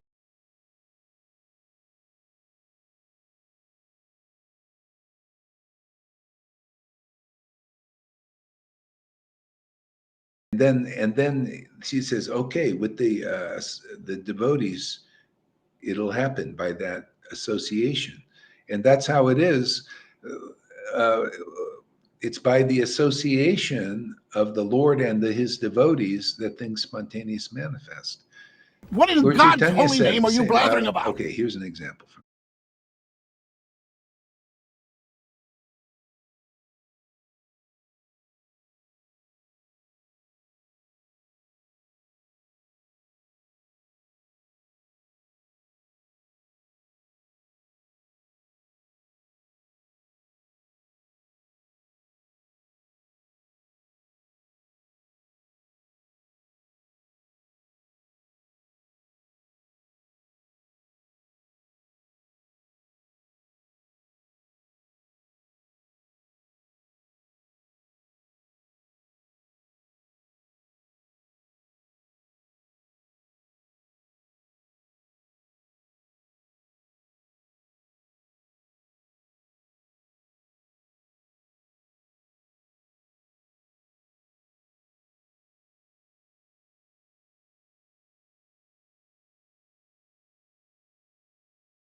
Sanatana Goswami heard that Sarvabhauma heard the Atmaram verse from Lord Chaitanya spoken in 64 different ways. He said, I want to hear that verse, and as you explained it to Sarvabhauma in 64 different ways. And Lord Chaitanya says, well, actually, I don't remember what I said. But because of your association, maybe something will come. And then he explained it in triple that.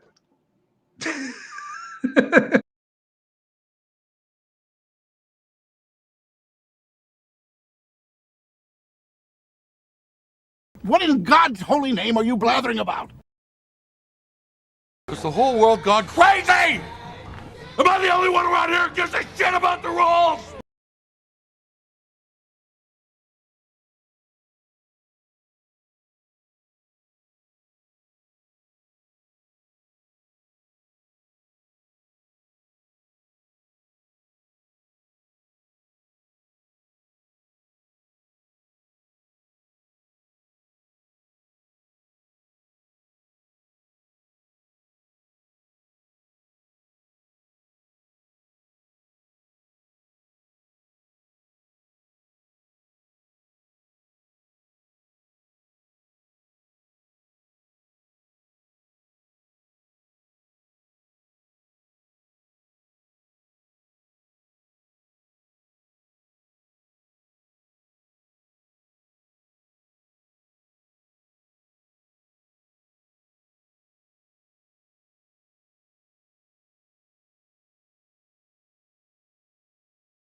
Oh, I got no sound. I got no sound.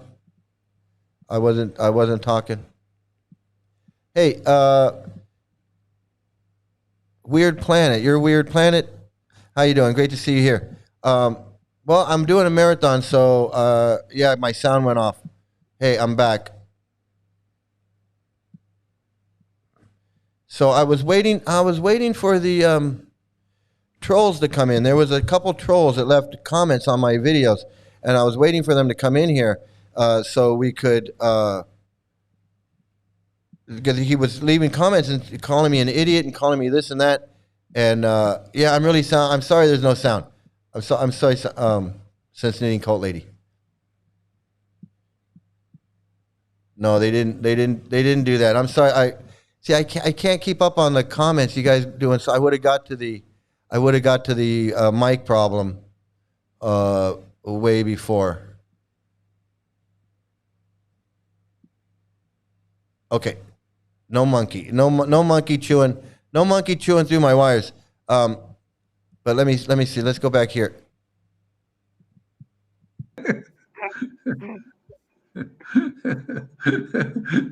Spontaneously, it just came. That is so much like you. That is so much like you.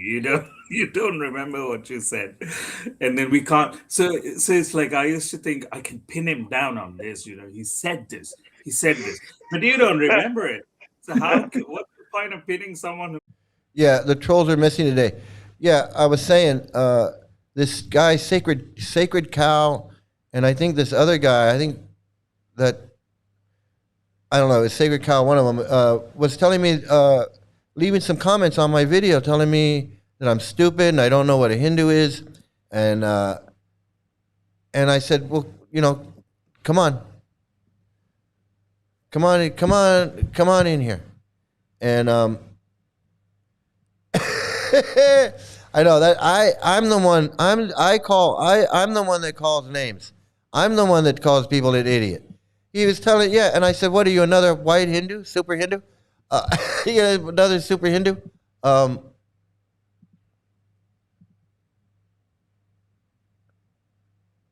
Okay, so we did Knitting Cult Lady. So yeah, so I was waiting.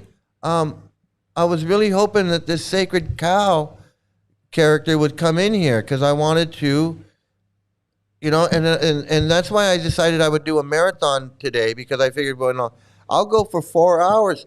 I started early because I go 4 or 5 hours and just wait for the trolls to show up. You want to come on my channel and you want to leave comments and talk shit? Well, here we are. Here I am. I'm right here.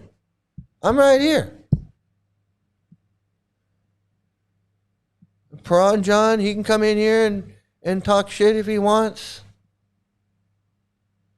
And the Chandrasekhar guy, he can come in here. That racist fuck can come in here if he wants. All of them. Tarun Govinda, the guy that's pissed off about Dagmar, he can come in here. All of you guys, where are you? I'm doing a marathon thing. Just sitting around waiting for you guys to come in here because you guys want to teach me a thing or two. You want to tell me off. Well, now's your chance.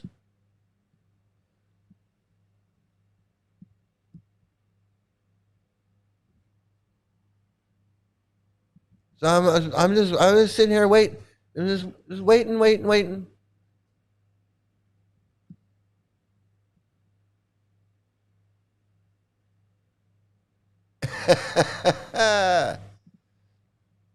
I saw those comments insulting you because you speak of white super Hindus. I saw someone else debating with these people who come here defending pedo woman hating cults. Disgusting. Yeah, I know. Yeah, I call him a piece of shit. I'm like, you piece of shit. Shut the fuck up. Coming in here, They're at the temple. Yeah, I had one the other night in here, and then I had a guy leaving comments, and so I was like, he's like, oh, I'll debate you, whatever, this, that. And I was like, okay, come on, I'm going live.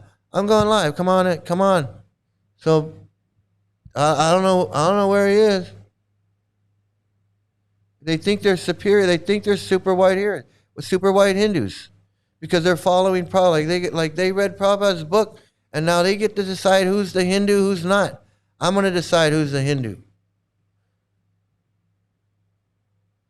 Yeah, I'm gonna show a little bit of this because this is really good, and this is really good too. And I'm gonna make sure I'm not muted. Make sure I'm not muted on this. Here we go. Set up an us versus them mentality for the rest of the world and make it really, really hard to walk away. Not only are cults far more common than most of us realize they are, they're actually hiding in plain sight in every community, and there is a better than average chance that you are part of one. From KERA in Dallas, this is Think. I'm Chris Boyd. My guest was raised in a cult that mixed physical and sexual abuse, labor exploitation, and religion. When she escaped as a young adult and later joined the military, she was stunned to discover similarities between how the children of God kept members in line and how the army convinced recruits to do whatever it was they were ordered to do. She eventually went to Harvard to become an organizational psychologist, and she has come to a fascinating conclusion based on her research. Rather than a binary with evil cults on one side and worthy, admirable groups on the other, pretty much every organization falls somewhere along a spectrum of cultiness. Daniela Mestenek-Young is a cult survivor, a U.S. Army veteran, and Harvard-trained organizational psychologist. Her latest book is titled The Culting of America: What Makes a Cult and Why We Love Them. Daniela, welcome back to Think. Thank you so much for having me back, Chris. I have to say, when it comes to like salacious documentaries or podcasts, there are the true crime people and the sex scandal people. I gravitate toward stuff about cults. And this book helped me realize why we think of cults as something far outside our range of experience, but they actually rely on elements of control that are familiar to just about everybody. Yes, I think that's so true. And I think one of the things that cult survivors have struggled to communicate is the normalness of everything, even as you are in the extremes. There's still this somewhat normal feeling to all of it. So for me, coming from growing up in that world and only finding out it was extreme by interacting in America outside of it, I wanted to show a different perspective. So you were raised in this organization that is widely recognized by outsiders to be a cult in the kind of classic negative sense of the word. But your definition of cults makes room for lots of other organizations that most people don't find alarming or nearly so alarming. What are just a handful of the key elements you've identified that makes a cult a cult? So the most key element is exploitation of labor. When I understood that, I immediately understood my whole life, and it hadn't quite made sense until that point. Once I understood that cults are power structures that are coercing you, but the why is to get your labor, that made so much sense. And I also think, of course, as we are all under capitalism, right, labor and organizations wanting to get your labor impacts all of us. I look at other things like, we all know you need a charismatic leader, but what is that actually? And does the charismatic leader have to be a person? It doesn't. It can be an idea. I look at missions and the way that even some of our best organizations like nonprofits or religions will like weaponize a mission. I have a very fun section on how cults always promise space travel. And who doesn't want to go to space? Right. And there's, of course, the well-known kind of exit costs. But I've actually added entrance costs to that. The things you have to give up first to be in a high demand group, and then everything you lose when you leave the group. Yeah, I thought that was really interesting because we're aware that if you're in like a straight up cult, it's hard to break away and maybe you have to escape or find someone on the outside to help you. The high entrance costs wouldn't seem to make a lot of sense. Why would anybody leading a cult make it hard to join that cult? You know, there's this idea that cults want everybody, and they don't. Cults want intelligent, motivated people. It's a very good parallel to when you see these men who are abusive partners, and they don't want to find a trad wife. They want to find a smart, intelligent woman and break her, right? And get her dedication and her intelligence, but all for them. And it's another way of breaking you from yourself, you know, having you give up everything. But I spent a lot of time thinking about exit costs, because it's one of those misnamed things that makes everybody think. Yeah, she brings up a good point. Is a lot of people don't realize the entrance costs. People, focus on the exit costs, what it takes to get out of a cult. But she's right. There are entrance costs. Like you gotta shave your head. You gotta make these promises. You gotta follow the 4 regular principles. You gotta do all this stuff. But that's part of the brainwashing. That's everything she says. Everything she says is so right on. I mean, that's what happens when you become an expert at stuff. You're right, like a lot of the time. You're right a lot of the time. When you're an expert, it's amazing how that works. Take me on, Krishna freaks. Let me educate you freaks. Yeah, I know. That's why. Absolutely, man. We're doing it. We're here. We're waiting for him. Come on, you guys want to talk shit? Well, now is your chance. I mean, come on. We'll talk about this pedophilia. I already got Aviator Lochan to agree.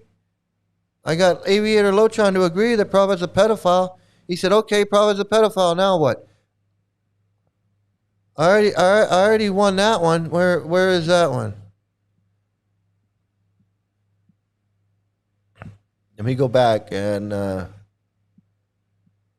so he starts off. He says, I'm not in a pedophile cult. This was way back when, and then I tell him about child marriage. He says, no, that was way back when. And then he tried to compare Prabhupada's 11-year-old wife and when he was 22 with the fact that he dated a 17-year-old when he was 20.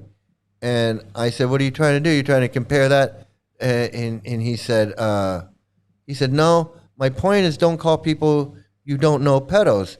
I said, well, no, I know. I already know. And so then, he tried to say in India that time was different.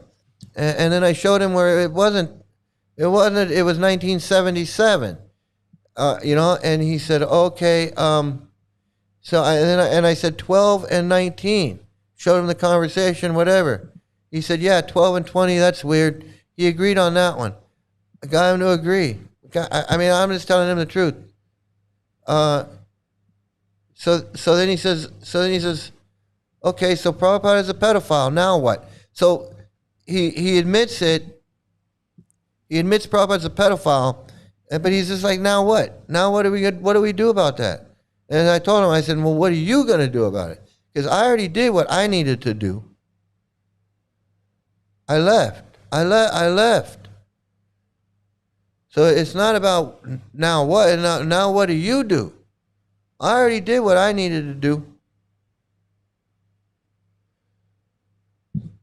So I already got one troll admit that Prabhupada's a pedophile.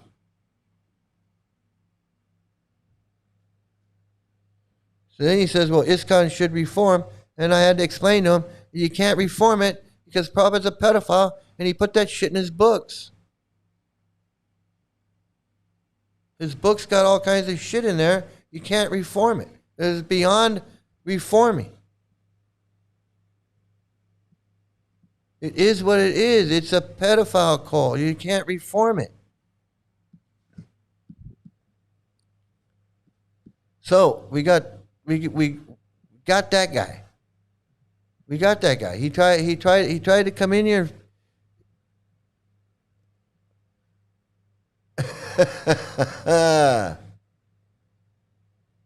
What? Yeah. They come in here and they try to educate and teach us what pedophilic cults.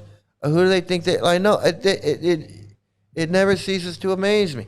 It never ceases to amaze me. Like I don't know. Like I don't know what I'm talking about.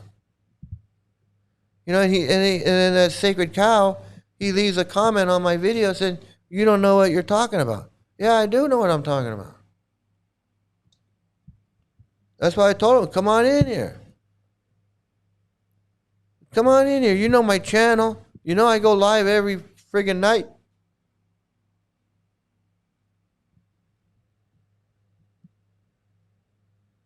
You can see I go not live every night. I'm right here. No.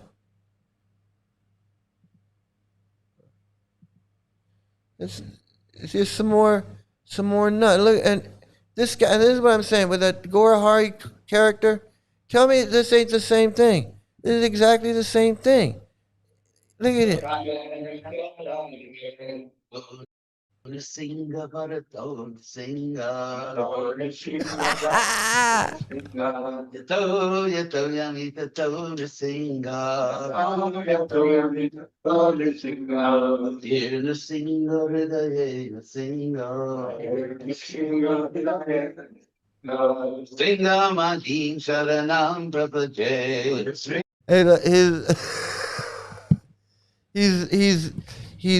he's Howard Gora Harvard Gora Harvard Goswami. Gora Harvard dumbass Goswami. 2 hours and no troll. The only one was Aviator Lochan. I taught him that Prabhupada's a pedophile. He admitted that Prabhupada's a pedophile, and that was it. I guess, and there's a bunch of people watching. I don't know. Harvard dumbass Goswami. I'm here. I'm waiting. Ain't nobody gonna say that I ain't. Oh, you don't want to debate me. You don't want to debate me. Shit, I'm sitting right here watching dumbass Goswami. Singamadin Saranam Prabhade Apakara Kamala Varena Kasingam Kalita Itanyakasitul Tanvingam Keshava. Thinks he's a super white Hindu. Super white Hindu. It's free bothersome dhoti. That's why he doesn't want to wear a dhoti. He doesn't want to wear a dhoti. Aviator Lochan has been successfully deprogrammed. I think so. He got a dose. He got a dose. I mean, I don't know what else to say. Yeah, I mean, he wants to come in here and claim he's not a Hare Krishna, he's not in ISKCON, but he wants to cook me some prasadam.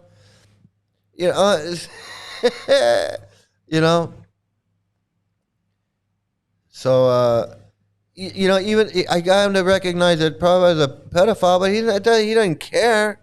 He doesn't care.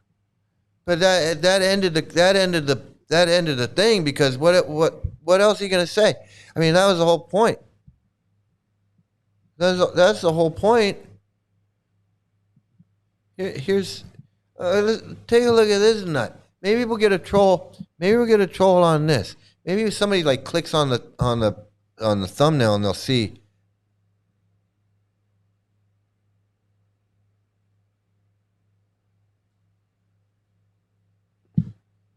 Sacred cow is I know. Commenting before watching the video, completely ignorant, debating with us. He looks like a person who belongs in a mental institution. Crazy for I know. Exactly. And and he even and in his comment, he made this comment. There was this one sentence where he's like, "I'll debate you, but I know how you people are," or something like that. I know you're not going to want to debate me on whatever it is, and that's when and that kind of pissed me off, because you're the mental patient. So I was like, fuck it, I said, I should go live right now. I should go. I should go live right now. But I said, maybe my audience is not ready for it. So I just said, I'll just go for hours and hours. I don't care. I'll go for hours. A couple of you were saying last night, or the other night, you were saying, I wish the show wasn't ending. I wish we were still going. So I was like, well, I'll just go on there and I'll just wait for these fuckers to come in. Just come on in. Now's your chance. You got me. I'm the idiot, right? I'm the one that doesn't know anything.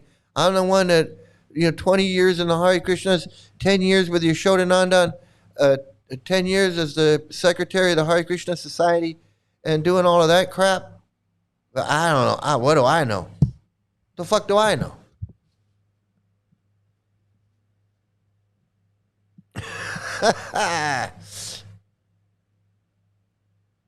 Hey, it's Terry. It's Terry Tate.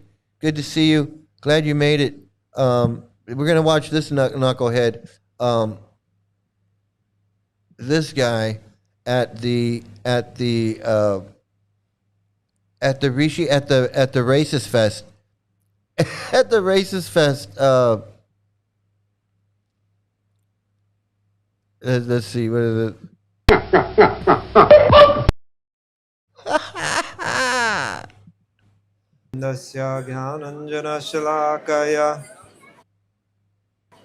Chakshurumilitam yena tasmai Shri Guruve Namaha. He's got to say his white super Hindu prayers. The white super Hindu prayers, man. I got to say my white super Hindu prayers. Otherwise, none of this will work. If I don't say the magic words, none of this is going to work. I'm going to make a fool of myself. Little does he know. Little does he know.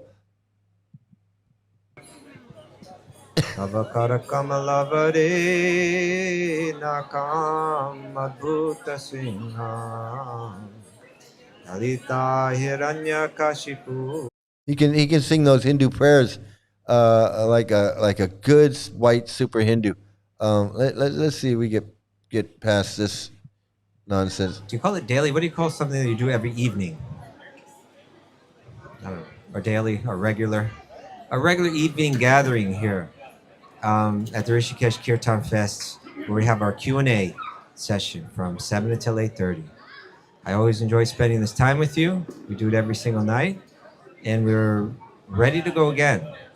There's only one thing between us and this Q&A getting started, and that is... So this guy, this is a super white Hindu. He's running the question and answer segment at the Kirtan Fest in Rishikesh. He's the topmost white super Hindu they could find. Imagine that. That's why these people in Rishikesh are like, why aren't you letting us in? Why aren't you letting us in your Kirtan Fest?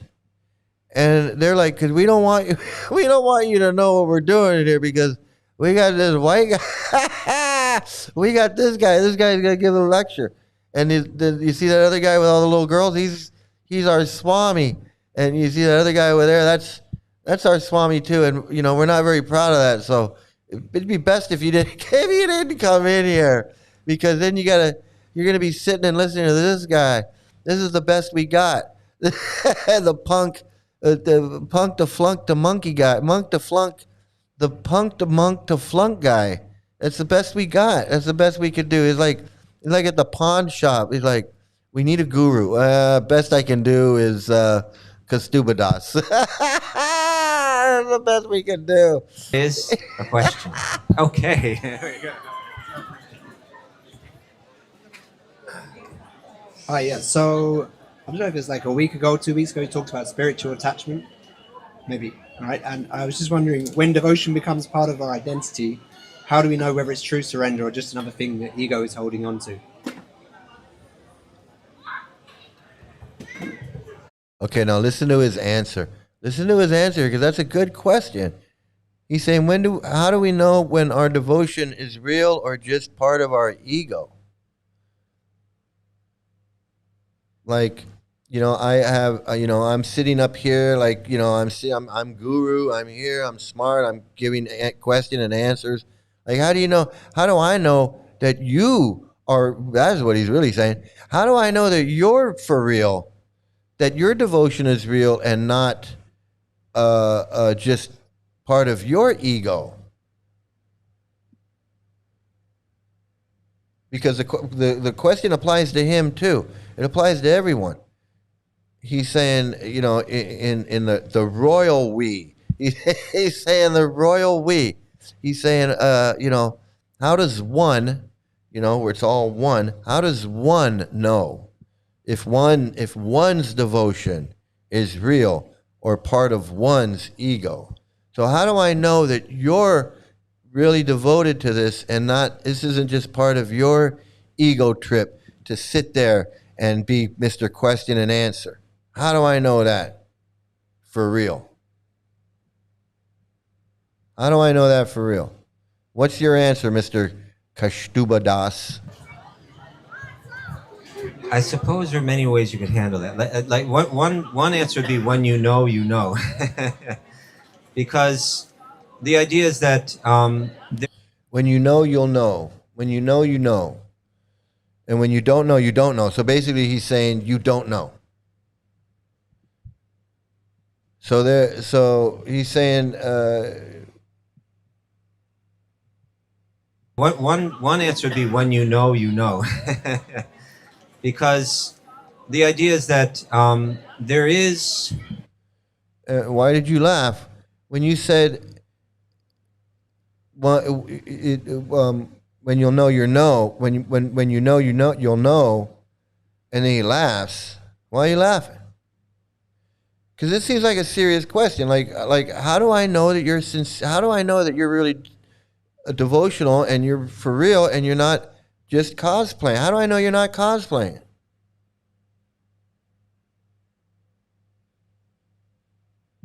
An identity.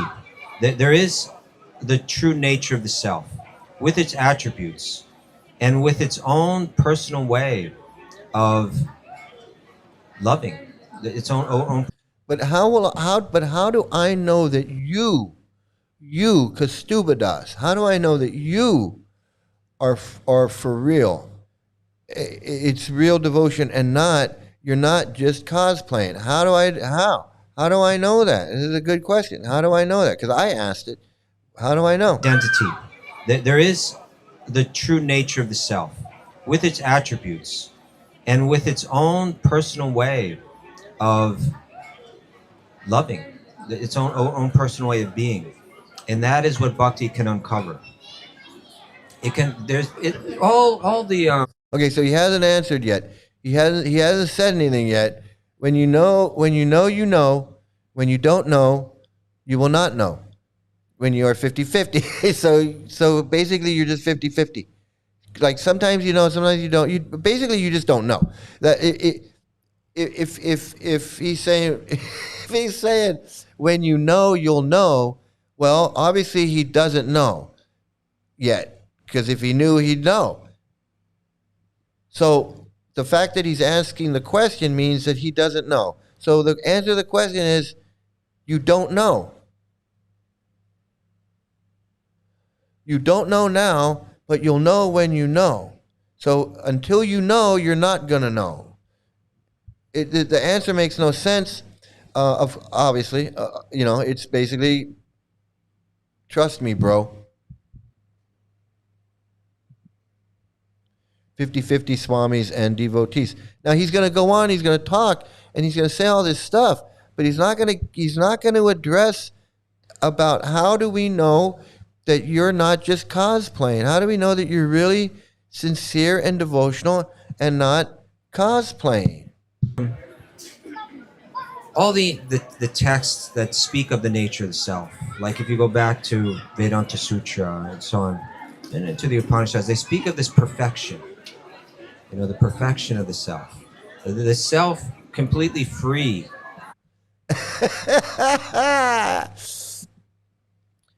That super white Hindu guy just answered his own question. You won't know. You don't know.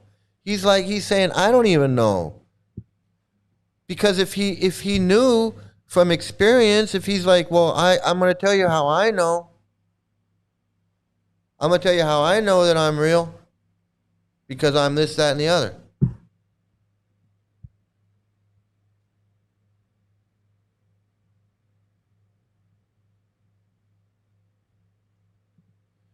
Prabhupada couldn't answer how and why King Ugrasena had 4 billion servants. One devotee asked, what happened to those 4 billion? How come the Earth's population is lesser than... Right. It's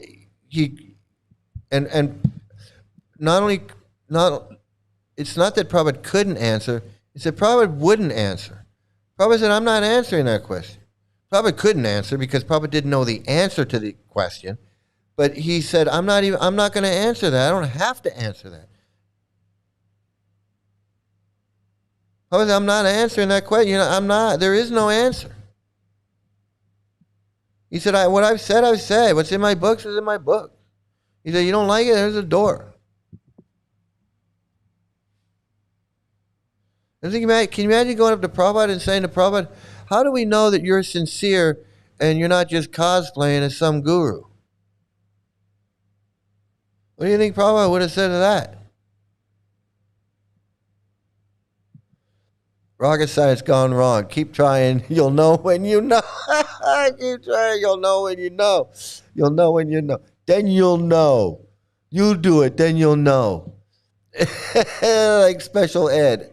Then you'll know. Prabhupada couldn't answer that simple, genuine question. It's a cult built on lies and fairy tales. Yeah, none of them. They can't answer anything. Basically, he's telling him to use common sense to differentiate what ego and what isn't, which is not a very good answer. The guy asking truly wants a more in-depth explanation. I did too. I asked the same question. I said, it's that same question that other guy asked in the other video. It's basically, if I'm going to be renounced, then at what point do I have to give up being renounced? If I have to give up everything, it's like kind of like that. It kind of that kind of conundrum. Like, how do I know if I have to renounce everything? Then I should have to renounce my renunciation of everything, which puts me right back where I was before I was renouncing anything. So if I don't know, and then you'll know when you know, it's kind of the same type of thing. It's like, well, you don't know, and then you'll just know. Well, I need to know, because I don't need to know so much for me.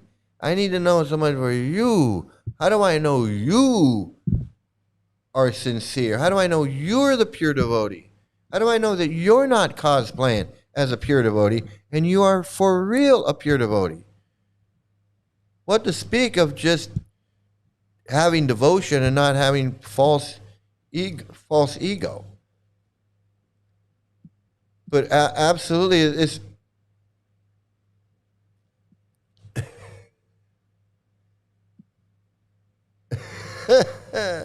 hey, Queen of Karma, good to see you here. Get my marathon deprogramming and trying to get these trolls.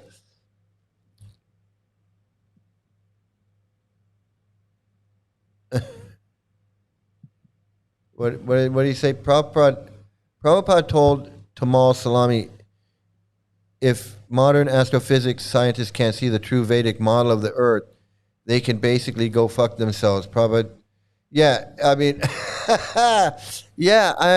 basically, he said you can't see it with your material eyes.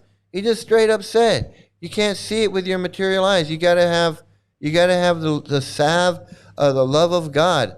If you don't have that, you can't see. You can't see the demon. He said you can't see the demon head eating the moon. Well, then how come I can see the moon, and I can see the moon disappear, but I can't see the demon head? Come on. So anyway, let's get back to this guy a little bit more. This nut of the flaws that are the nature of the material realm. So that can be uncovered, and when one feels that, it's tremendously powerful. When you feel the waves of ecstasy, moving through from your toes to the top of your head, and tears start to pour from your eyes, and so on. Tears start to fall from your eyes, and you laugh and giggle, and you do all that stuff that Lalita Gang. See, it's the same shit. You understand what I'm saying?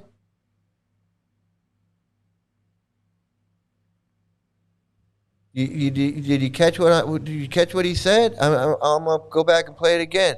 That's why I'm saying it's the same shit. So that can be uncovered, and when one feels that, it's tremendously powerful. When you feel the waves of ecstasy, moving through from your toes to the top of your head, and tears start to pour from your eyes, and so on, then you'll know. So that's what. Then you'll know. Then you'll know, like Lalita Ganga. So basically, what he's saying is, Lalita Ganga's she's on another level. Hot lips. Listening to him, I would have to conclude that Hot Lips she's on a transcendental platform, and Gorohari's on a That's what he's saying. I mean, that's what he's saying.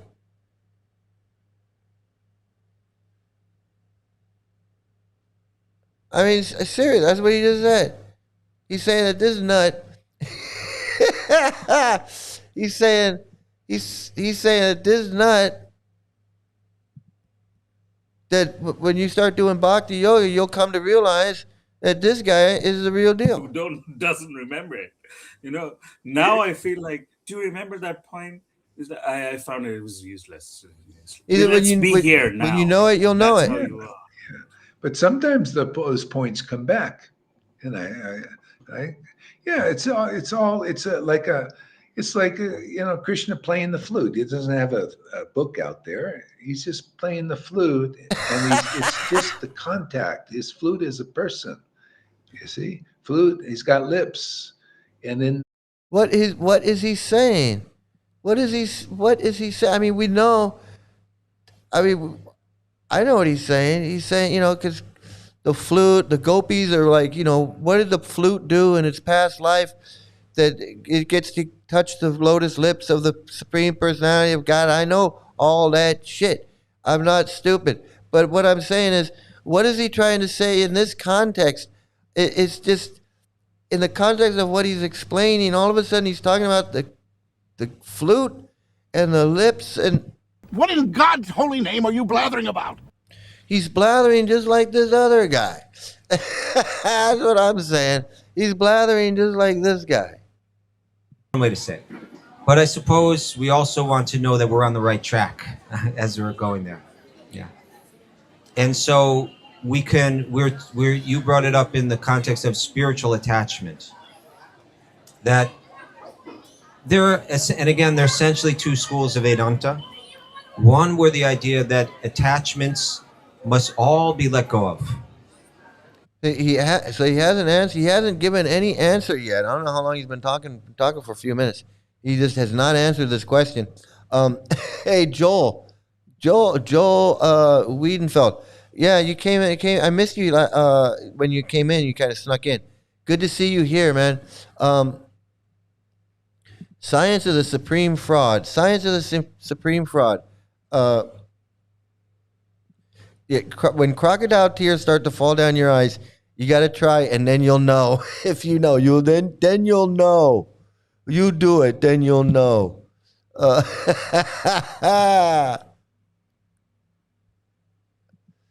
These people learn scriptures, but when it comes to you having regular conversations, they fall short with their answers. This guy, he can't answer this simple question. I mean, this is a pretty basic question that you should be able to answer. But basically, there is no answer. Basically, there is no answers. But he should have an answer for this. He should be able to say, Krishna will reveal to you through the heart. You'll understand, and you'll be able to recognize the symptoms of a pure devotee, and it'll manifest in front of you through the heart. You'll know. Then you'll know. But that's basically what Prabhupada says. He says you can tell you can tell who a pure devotee is by his actions, by the way he walks, the way he talks, how all of these things. Prabhupada explains it. But when you're talking about how can you distinguish between are you a cosplayer? How do I know? Basically, how do I know you're not cosplaying? How do I know you're for real and you're not cosplaying? Because I can't tell. How do I know? Now, if I was a self-realized soul, I'd be able to tell if you were. I'd be able to recognize another pure devotee. I'd be able to tell that you're not on the transcendental platform. But I'm not. I'm on the material platform. Excuse me. So if I'm on a material platform, how do I know who's who, what's what? How do I know if you're pure devotee or not? How do I know you're just qualified to sit there in your t-shirt and your dhoti and your ski cap and preach to me about this? How do I even know that?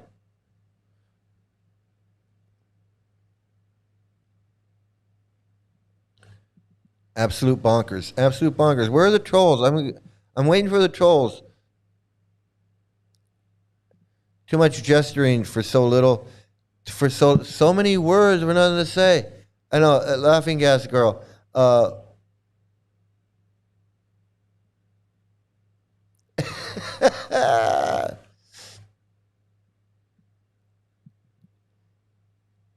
Is a trend to use when you know you know.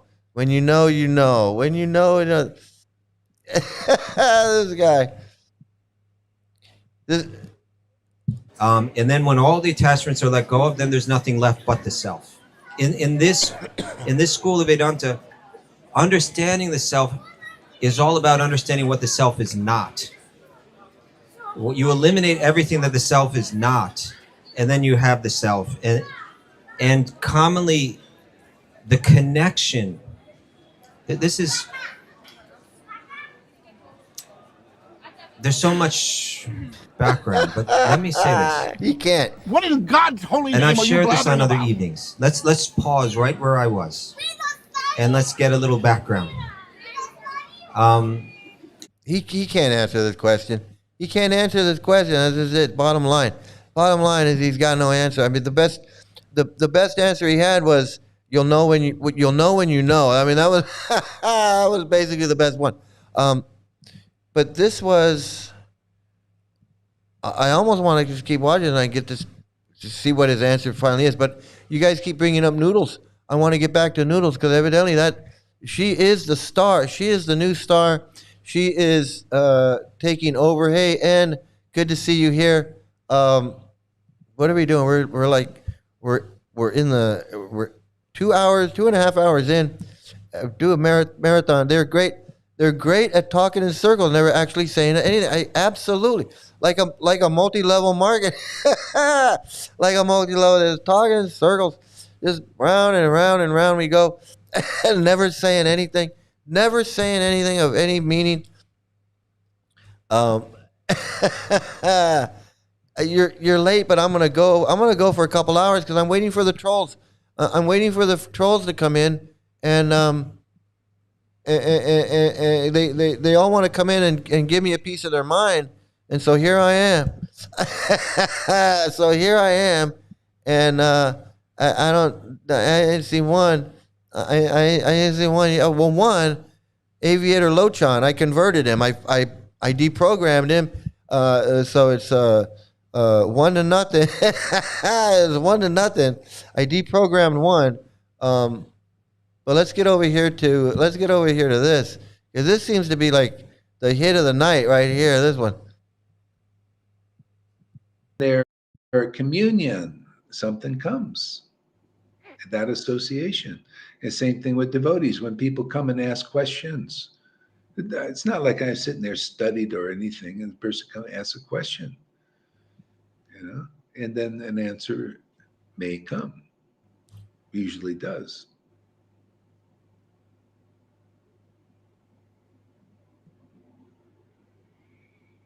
Celestial Awakening says, Namaskar, beautiful reflections. Hope that you will all have an amazing experience of life today. Yeah, thank you. Yeah, so see if you can stick around. Lazy and robotic answer. They all give the same answer. deflect the actual question and answer some other BS. That's exactly what they do. You nailed it on the. That's exactly what they do. It's exactly what they do, and that's and that's a classic tactic that people do. Is that they a lot of times what they'll do is they'll repeat the question like, how do I know you're not cosplaying? And you go, how do you know I'm not cosplaying? Well, Krishna says, and then they talk about something else. Because no one's going to say, hey, that's got nothing to do with what we were talking about. Everyone's going to sit there and let the guy talk, and that's that's exactly what they do. That's exactly what they do.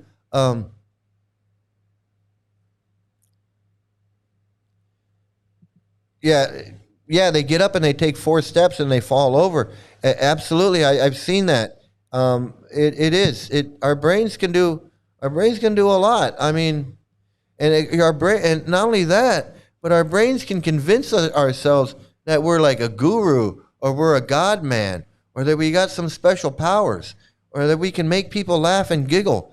That we can that we have control over these people's lives, and we know what's best for them.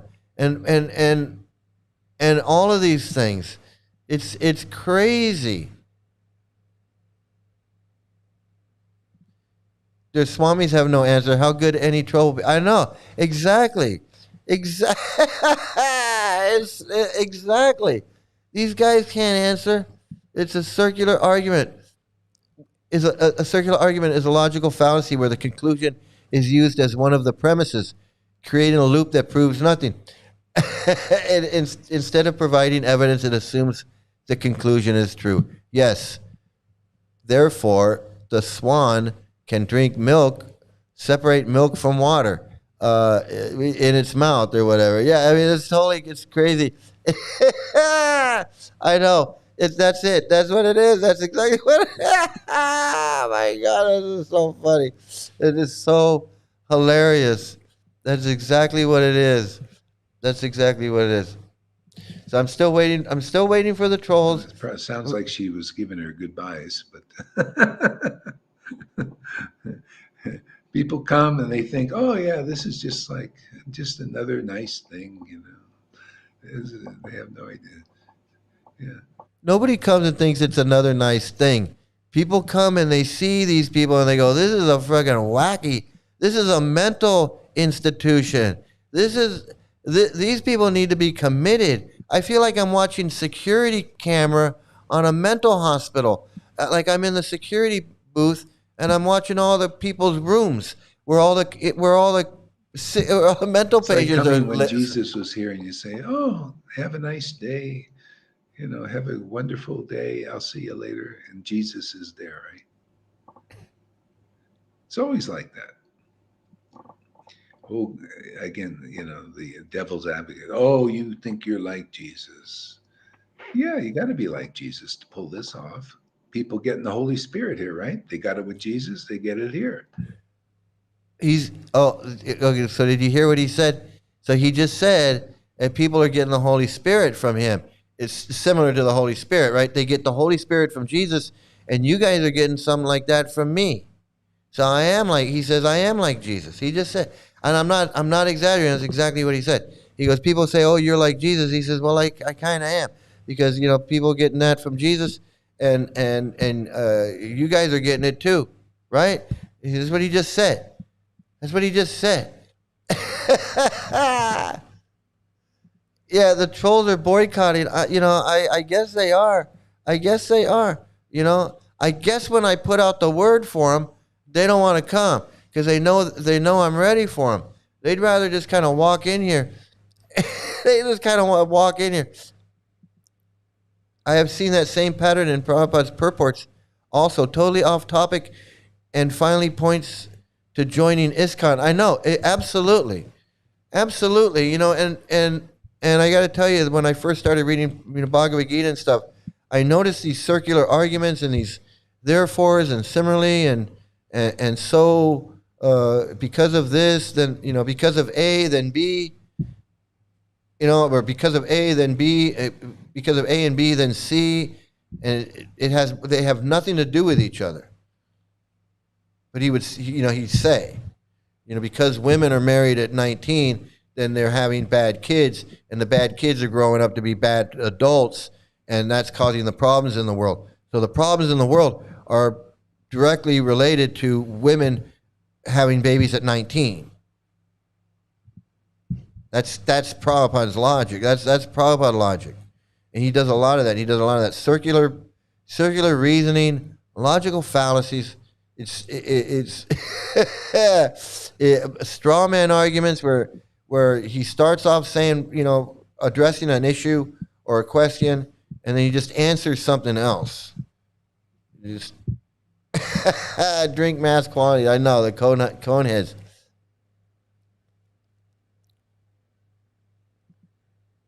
Yeah, I guess viewership has gone down. I think they're purposely boycotting him.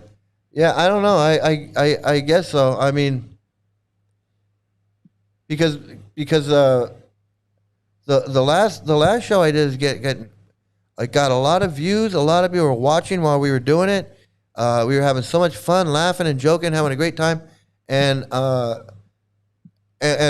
we had trolls. And I thought the trolls were, and then I had comments on the video. I thought, well, hey, let's strike while the iron is hot. All you trolls are all active right now. Well, here I am. I mean, I think the trolls are scared. Actually, I think they're scared. They're not used to somebody saying, "Hey, come on, what do you want to say?" Because they know I'm going to bring up the child marriage, pedophilia, and racism and sexism, and Salochan, and molesting gurus, and Bhavananda, and Rameshwar, and Bhaktavidyapurna, and all of these guys.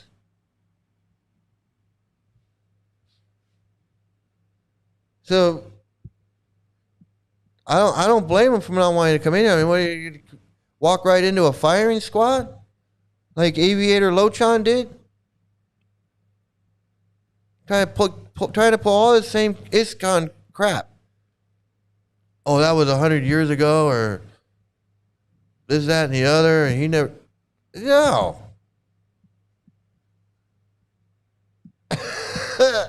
So I'm just waiting. Let's see what else we got. I wanted to show. You know what? Let's look at this because this was so goddamn funny. I gotta watch it again. It was in the opening. I put it in the opening. I know the trolls have been told what time it is. They've met their match. They're like, don't mess with him. He's an ex-devotee. If you want to go argue with somebody, go argue with somebody who doesn't know what they're talking about. You don't want to argue with him. He knows what he's talking about. Where's Paranjan? Where's Lenny Sislak? Where are all his buddies? Where's Bhakta Peter and all of Paranjan's spies that watch everything and report back to him, anybody that's doing something? Where are those guys? Come on, where are you guys? I know you guys are watching.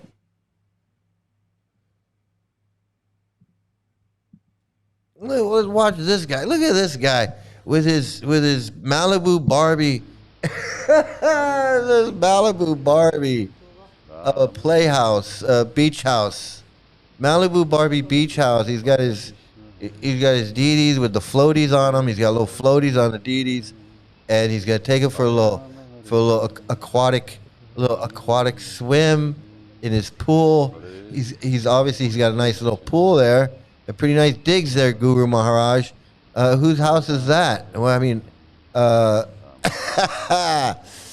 pretty nice house you got there, Maharaj. Is that in Vrindavan there, or is that in Mayapur? Do you pay for that with all those donations that you get?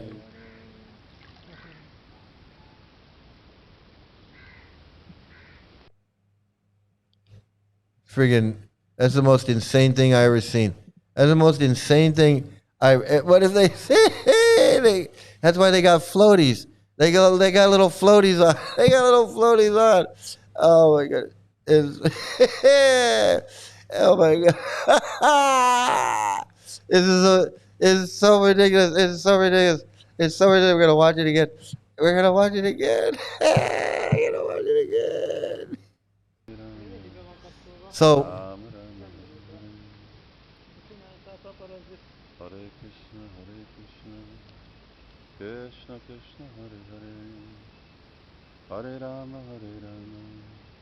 Rama Rama, Hare Krishna. Or to film it, Krishna oh my Krishna, goodness. Oh my goodness. Oh my goodness. You bring up such a good point. You bring up such a good point. You say, I, I've seen people worshiping deities like this and then neglecting their children. Absolutely. Absolutely. Absolutely. He doesn't care about the kids that are in his zone, all the kids that have been, of all the kids that have been molested in the Gurukula that in his movement that he's part of. He couldn't care less. He parties with the molesters and goes to their birthday parties and he washes their feet and drinks the water and gives them cashmere sweaters for gifts. And then this guy, for those of you that don't know, this is the guy who collects money so he can go swim in London in the Thames. So he can go for a swim. He's got a thing about the water. And hey, I like the water too, but I'm not a guru scamming people for money. Let me just make that clear. Let me make that clear. Are we clear? Are we clear? Yes, sir. Are we clear? Yes. Crystal. Okay. I'm not scamming anybody for money. I like to go swimming. I like to go to the beach. I like to go in the pool and go for a swim. But this guy likes to go, and he collects money. He collects money so he can go swim in this marathon in London in the Thames River, and under the pretense that he's collecting money so he can print some books. It's just a scam.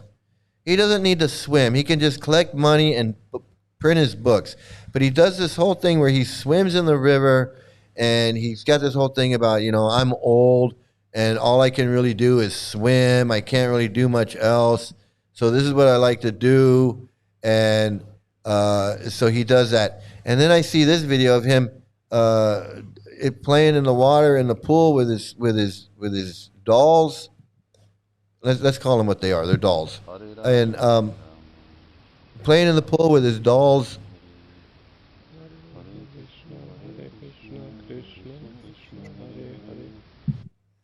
So yeah, he's a 75-year-old man taking his little Ken and Barbie dolls for a swim in his Malibu Barbie house. There's my evil twin. So you guys keep mentioning this great. So I'm gonna share. I gotta find this and share it with you. Let me see where it is. Because it is pretty funny.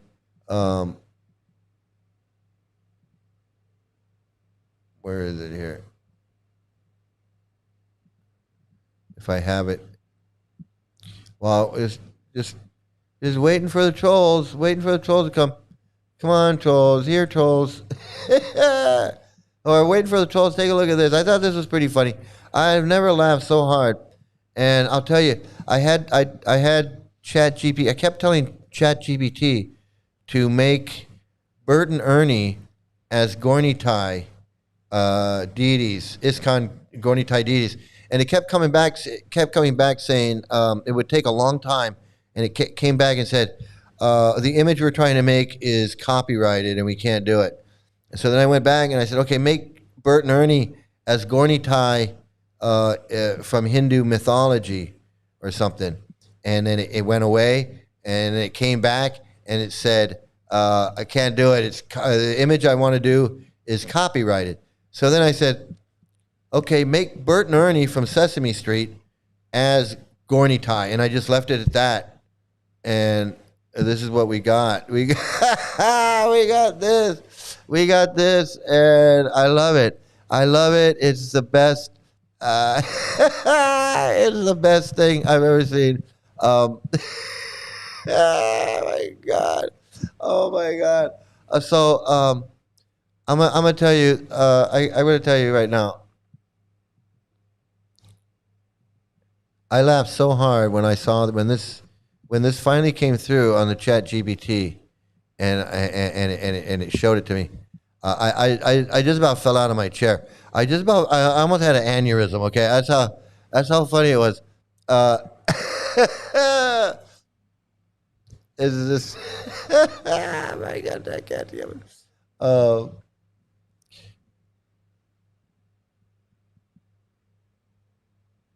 That's sad. I'm sorry to hear that. I don't mean to be making fun of your family members like that. But I got to do what I got to do. I'm sorry, but exactly. They can do this, but they can't help someone who lost his teeth and can't save the Gurukula kids and others who are being abused emotionally, sexually. It's disgusting. Yeah, he's got money. He's got money to rent a house somewhere in Goa or wherever it is. And he's got this house. It says water pastimes in Goa. You know, he's got the funds to travel around, go swim in the river, do everything that he wants to do. He's got money for that, and they all do. They all do. Indra Yumna Swami got it doing his festival in Rishikesh. You got Bhakti Vikaj got his farm projects. You got all these guys with their projects and their farms and their this and their that, and Radhanath and Chowpati with his scam, whatever he's doing. But they couldn't come together and like, hey, I'll put in 1,000, you put in 1,000, you put in 1,000, and we'll get this kid some teeth. No, that they couldn't do. And just like when the lawsuit, and they took him to court and sued him for all the abuse that they did, and they lost the case. Of course, they fought it. They couldn't just come to a settlement and say, hey, yeah, we fucked up. Let's just settle with these kids. No, they fought it tooth and nail. And then they lost. So then they get Alan Dershowitz to come, the Epstein Island lawyer, to get the award knocked down to practically nothing.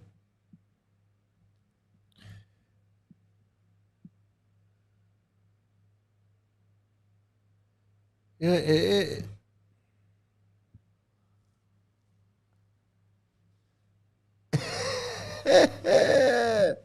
Are you floating, Radha? Are you floating, Krishna? Where's Swimmer Pod bringing us? It's like he's reenacting the Titanic. He's reenacting the Titanic. Like Jack, Jack, there's not enough room for you on the door. You got to get off. You're crowding me. You're crowding me. Oh my God, this is too funny. Yeah, right, exactly. All the money for their scamming cult temples, but no money for the hurt and those who are suffering in the cult. This is why it's a cult. Exactly. It's not a holy anything. It's not holy. It's not a religion. It's not any of that. There was one of these that I wanted to show you, but I think I clicked out of it. Okay, here's more of. So here's some more of the racism going on in Rishikesh.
So of course, those are the pick-me women.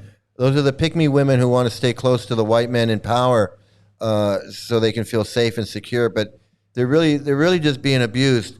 You can't be in a cult that abuses women, marries off children at 12 years old, says that women have small brains, like to be raped, are less intelligent, don't need to go to school. That's not a healthy place for women. That's not a health. That's grooming. That's grooming women to be submissive, to be subservient, to be second class, to have no destiny, to have no anything. How is that a holy religion, or a real religion, or any kind of spiritual anything? How does a spiritual organization, how does a religion, a world-class religion, supposed to be one of the leaders, they think themselves as like the leader of the world, the super Hindus. How do you have such backwards ass views of women in the year 2026? You can't bring your friggin' religion, your cult into modern. No, you can't. You can't bring your cult. You're like the Amish. No, we can't.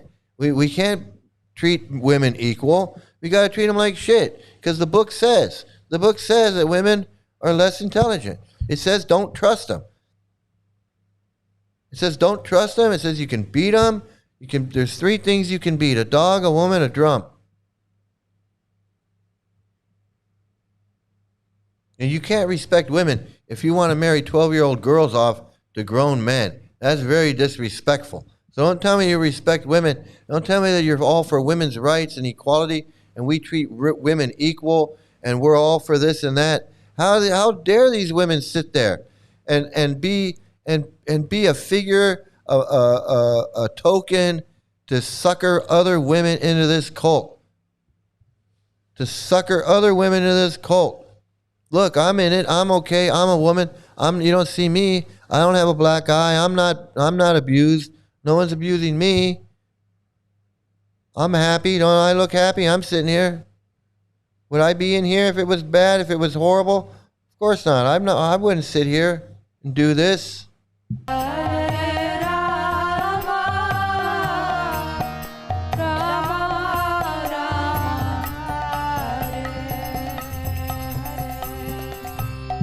Come join us. We just sit here and chat. We don't hurt anybody. Fucking disgusting. I'm telling you, it's fucking disgusting. Yeah, Eliana's a survivor, and Dagmar. We've all survived. We've all survived, even if it was just 2 weeks. Even if it was just 2 weeks, 6 months. We survived because we easily could not have. We easily could have been in there for life, or we could have committed suicide, or some other horrible thing could have happened. So we got out. We were able to get out. That's a great achievement. It's an achievement that a lot of people can't. Well, actually, a lot more people have left the Hare Krishnas than are in it. Most people that join it leave it. It's not like people stay. There are those, like Knitting Cult Lady says, there are those never lefters, the cult babies and the never lefters. But most people come to their senses and get out.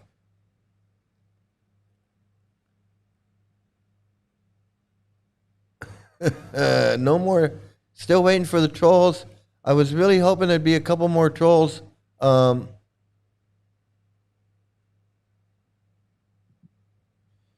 Exactly. Why do they accept women disciples if the men are taught to escape them at every corner?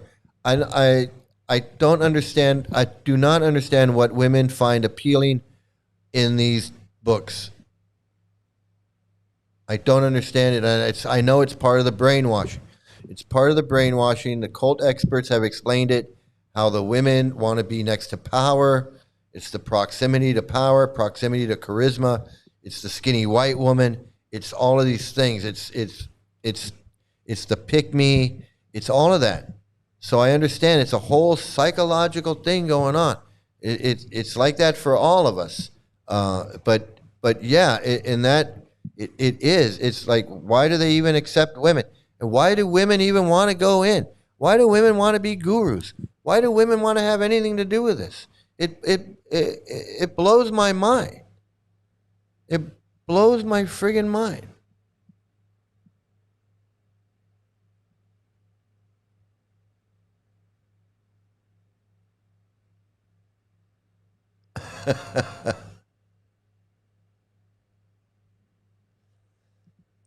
Prabhupada condemned kirtan concerts. Yeah, I think I think he just wanted like Rath Yatra and just like regular kirtan. Now that you mention that, yeah, I think he just wanted regular kirtan. He just wanted regular kirtan. He didn't want like a big. He didn't want to do like these big rock concerts. He didn't want to do big those. I don't think he liked that. He because I think they came to him with this idea to do some kind of big kirtan concert program thing, and he didn't. I don't think he liked it.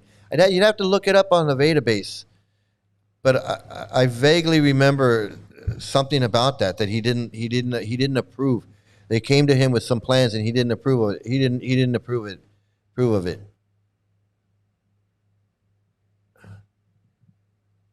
That's when I had to draw the line, because they wanted to brainwash me to be a monk servant, hating women because they are temptress and Maya, blah, blah, yet they are molesting children and women.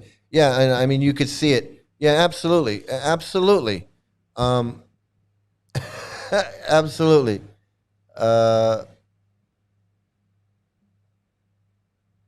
Yeah, everybody's a survivor, man. Everybody's a survivor.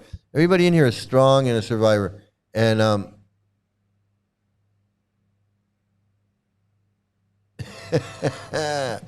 somebody asked that guy in the question and answers about the women. Wait, why do you want women when you hate them so much?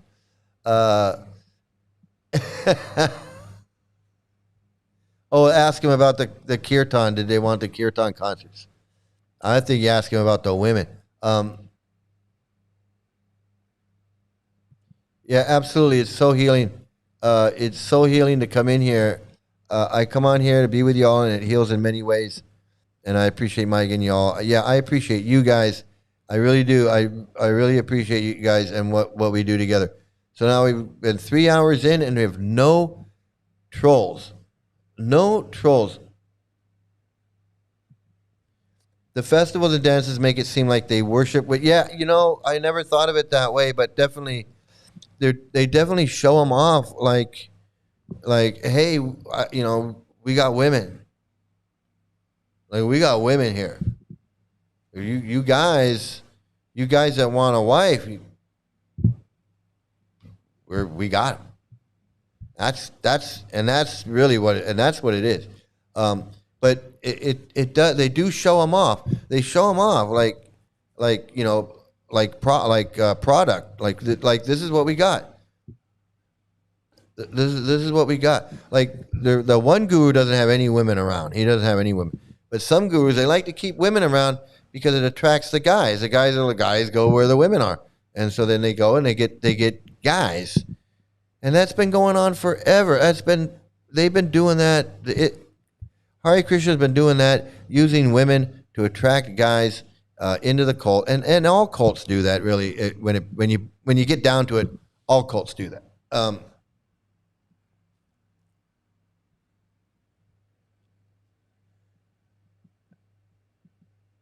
Yeah, I don't think that's the flex they think it is.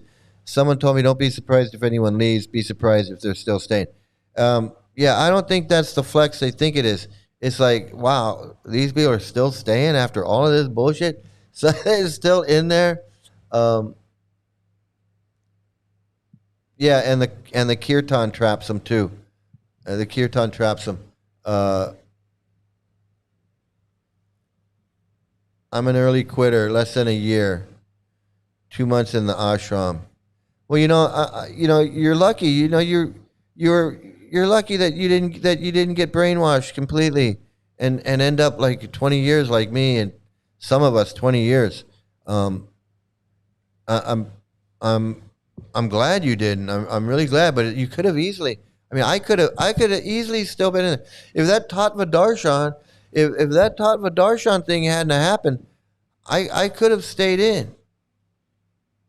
If Tattva Darshan had never gotten out of jail and would just stayed in jail, I don't know what would have got that, because that was the whole impetus for me getting out.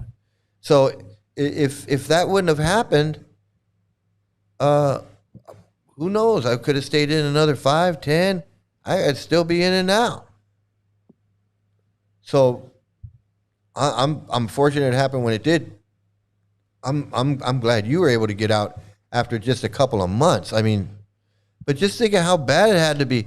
Think of how bad it had to be for you to just leave after 2 months. I mean, you weren't engaged, Prabhu. It was Krishna's mercy, and it's all karma. But it was this Kali Yuga, and you probably weren't surrendered, and you probably needed more engagement, and you probably just needed to chant more.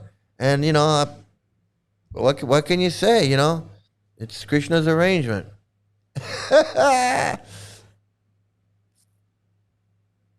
Yeah, it's not an early quitter, but a critical thinker.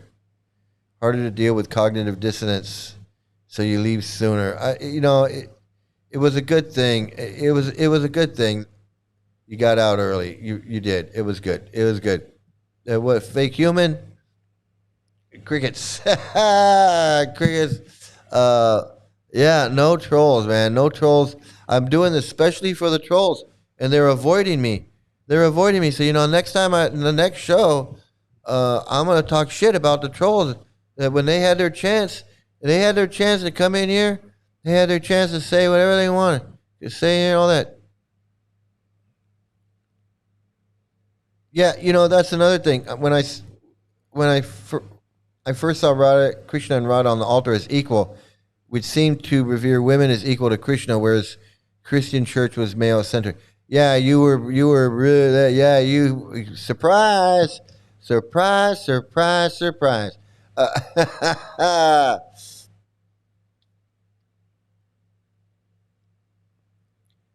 they don't know what to believe. They don't know what to believe.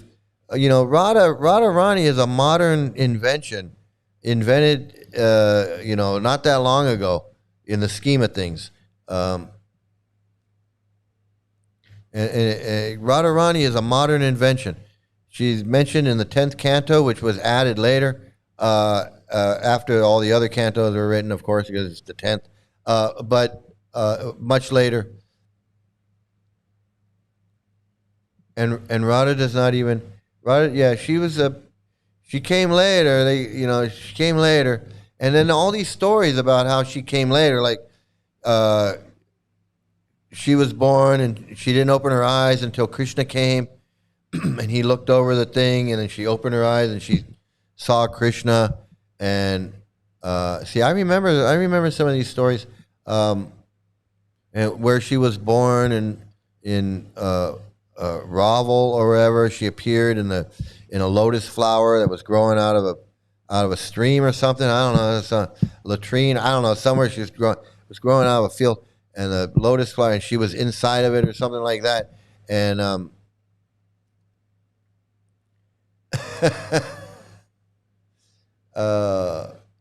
happy bananas for the Bramacharis. Happy bananas.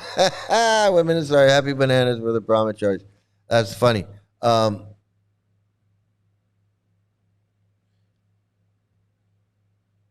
Yeah, actually, she could be another word for Lakshmi Devi or some other goddess. Well, actually,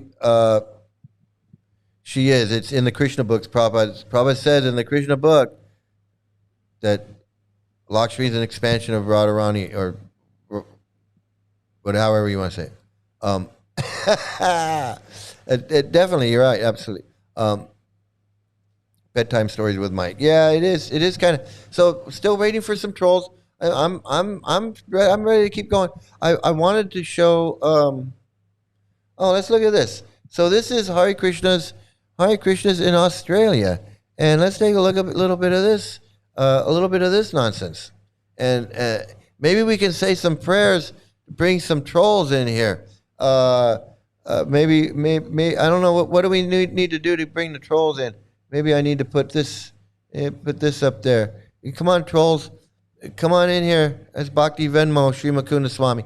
Come on, trolls, let's go. You're wasting time. You're wasting time. The trolls will show up. I hope so. Come on, guys. So let's take a look at this while we're waiting for the trolls to.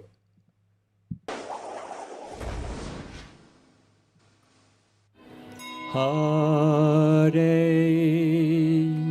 Krishna, Hare Krishna, Krishna Krishna, Hare Hare, Hare Rama, Hare Rama, Rama Rama, Hare Hare. Boy, they love those cows, don't they? Their kids not so much, but those cows, they really love those cows. Their children, they could give a fuck about their children, but they really love those cows. Hare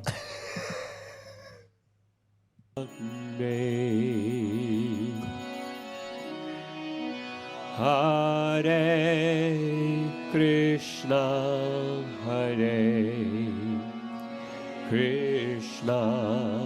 Oh God, there he is. Oh, commercial. The best of the chord melody technique. Krishna, Krishna, Hare Hare, Hare Rama, Hare Rama. Yeah, it's a lot of work to keep that place looking nice. It's a lot of work to keep a farm looking nice like that. They got those people out there working. They got gardening and maintaining everything, growing food, maintaining the cows, all of that. That is work. I know, me too. Want to puke when I look at that statue of Prabhupada. I know. I had one in my house. I had one in my apartment. I had a full-size, life-size Prabhupada. It belonged to Yashodananda, and it was in my apartment, the bottom of my stairs. I'd go up. I lived in the loft, the loft room. Wasn't even a room. It was a loft. And right at the bottom of the stairs, there's a Prabhupada sitting there. And then the altar was next to it. And I lived there for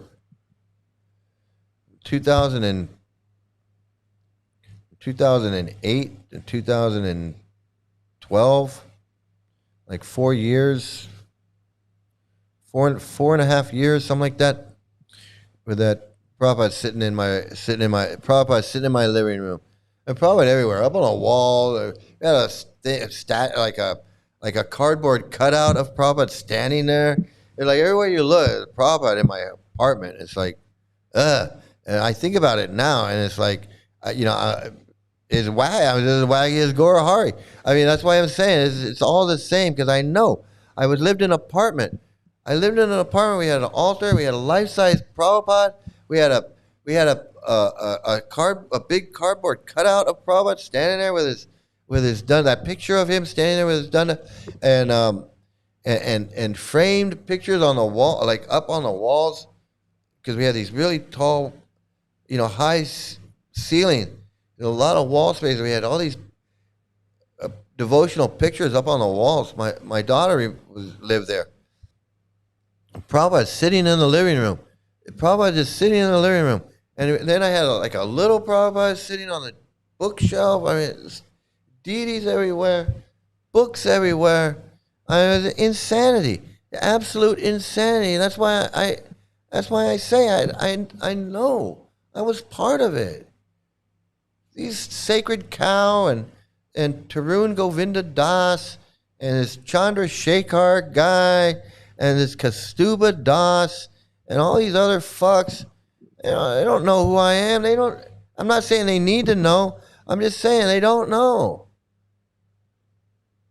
Not that I'm, you know, anything other than Bhakti Venmo, Swami. That's all I'm saying is like I'm not some guy that you know doesn't know what I'm talking about, or like, you know, just making it up. Like I'm just on here yelling at Hare Krishna because I got nothing better to do. You know, it's just Prabhupada here, Prabhupada there, Prabhupada everywhere. That was my apartment, man. I'm telling you, that was my apartment. So,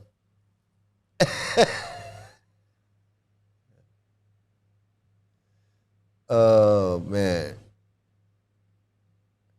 I missed some of your comments, and I apologize. I was scrolling through to try to see if I got any trolls. This one, I thought the leadership was cheating assholes who fought each other over bullshit. They are. That's exactly what they. That's exactly what they are. I thought I was going to be a good and peaceful person if I joined, but I was forced to hate it. That's how I felt. And, you know, and I didn't really, oh my God, you know, now that you bring that up, I got to say, I think we can all, I mean, I assume everybody's going to say the same thing when I say this, but when I left, and I stopped being a Hare Krishna, I stopped chanting, I stopped reading, I stopped doing all that stuff, and my whole mind, like my mind, like snapped back, and it was like it's like I don't have to hate everybody. I don't have to think of everybody as demons. I don't have to think of there's no more karmis. There's no more malechas. There's no more yavanas. There's no more yamadutas. You know, homosexuality isn't bad. It's not evil. It's not. It's none of that. Women are, even though I didn't go along with it, but the philosophy of women have small brains and like to be raped is I don't have to hear that anymore. I don't have to deal with that anymore. Black people are ugly and belong in the jungles and all of that stuff. I don't have to deal with that anymore. It's like it's just not part of my world anymore. And when I looked at it that way, I was like, oh my God, I was so submerged in this hate and this us and them and devotional service. Everything's mundane and everything is demonic and seriously, that's like coming out of a haze, coming out of a friggin' coma or something.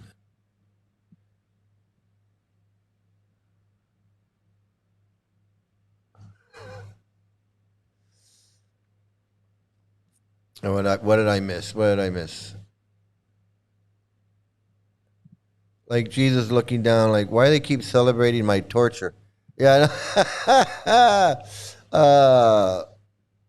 What do we have? Do we have a troll finally came in? Did I miss the troll? Where's the troll?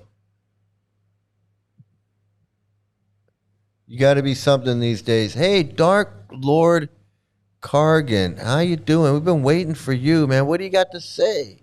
What do you got to say for yourself? Anything you want to say to me? Are you a real troll? Yeah, this is interesting though. Yeah, okay. So are you with us or are you against us? I'm kind of confused. Because you're like the Dark Lord. You're the Dark Lord.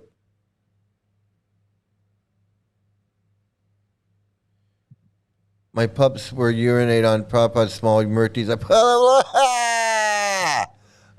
Your dogs are pretty funny. Your pup's pretty smart. It's pretty funny. So Dark Lord. So what's interesting? Tell me just to get a conversation going. What's interesting? What do you find interesting? What's interesting? What's I don't know. I don't know if we have a troll or not. But I wanted to find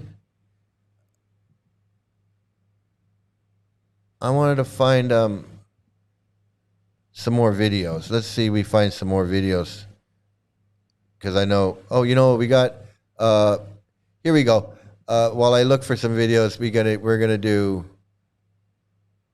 Let's go ahead and do this.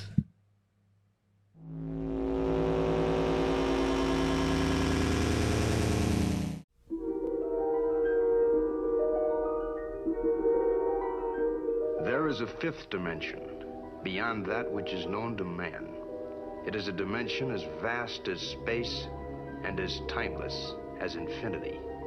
It is the middle ground between light and shadow, between science and superstition, and it lies between the pit of man's fears and the summit of his knowledge. This is the dimension of imagination. It is an area which we call dimension of imagination, dimension of imagination, dimension of imagination, dimension of imagination, dimension of imagination. It's the dimension of imagination. So what do we got? We got, oh, look. Hey, thanks for warning us. Thanks for the warning. I appreciate the warning. You came back. You came back for more. All right. Good for you. Good for you, man. I'm human like you. I made this account when I was 15, around the same time I looked into these sorts of things. Well, you know, we have a fake human here. So I don't know if you're human. Are you human like us? Or are you a fake human like fake human? Because we got fake human here. And I don't know.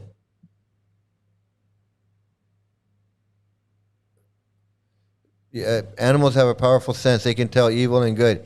Yeah, absolutely. So let's see what we got here, because I'm waiting to see if we have a real troll, or if maybe not a troll. You shouldn't jump to conclusions, you know. Jump to conclusions. Let's see, what do we got here? Let's watch this one. Any more trolls? You got any more trolls out there? I feel like one of those chess masters that can handle, 6 or 7 trolls at one time.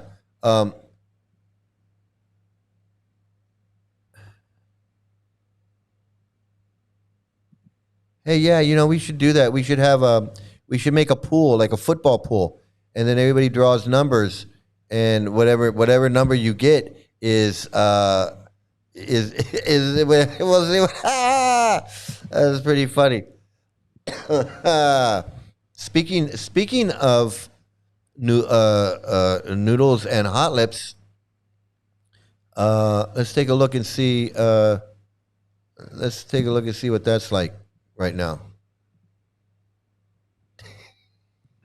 What's that saying?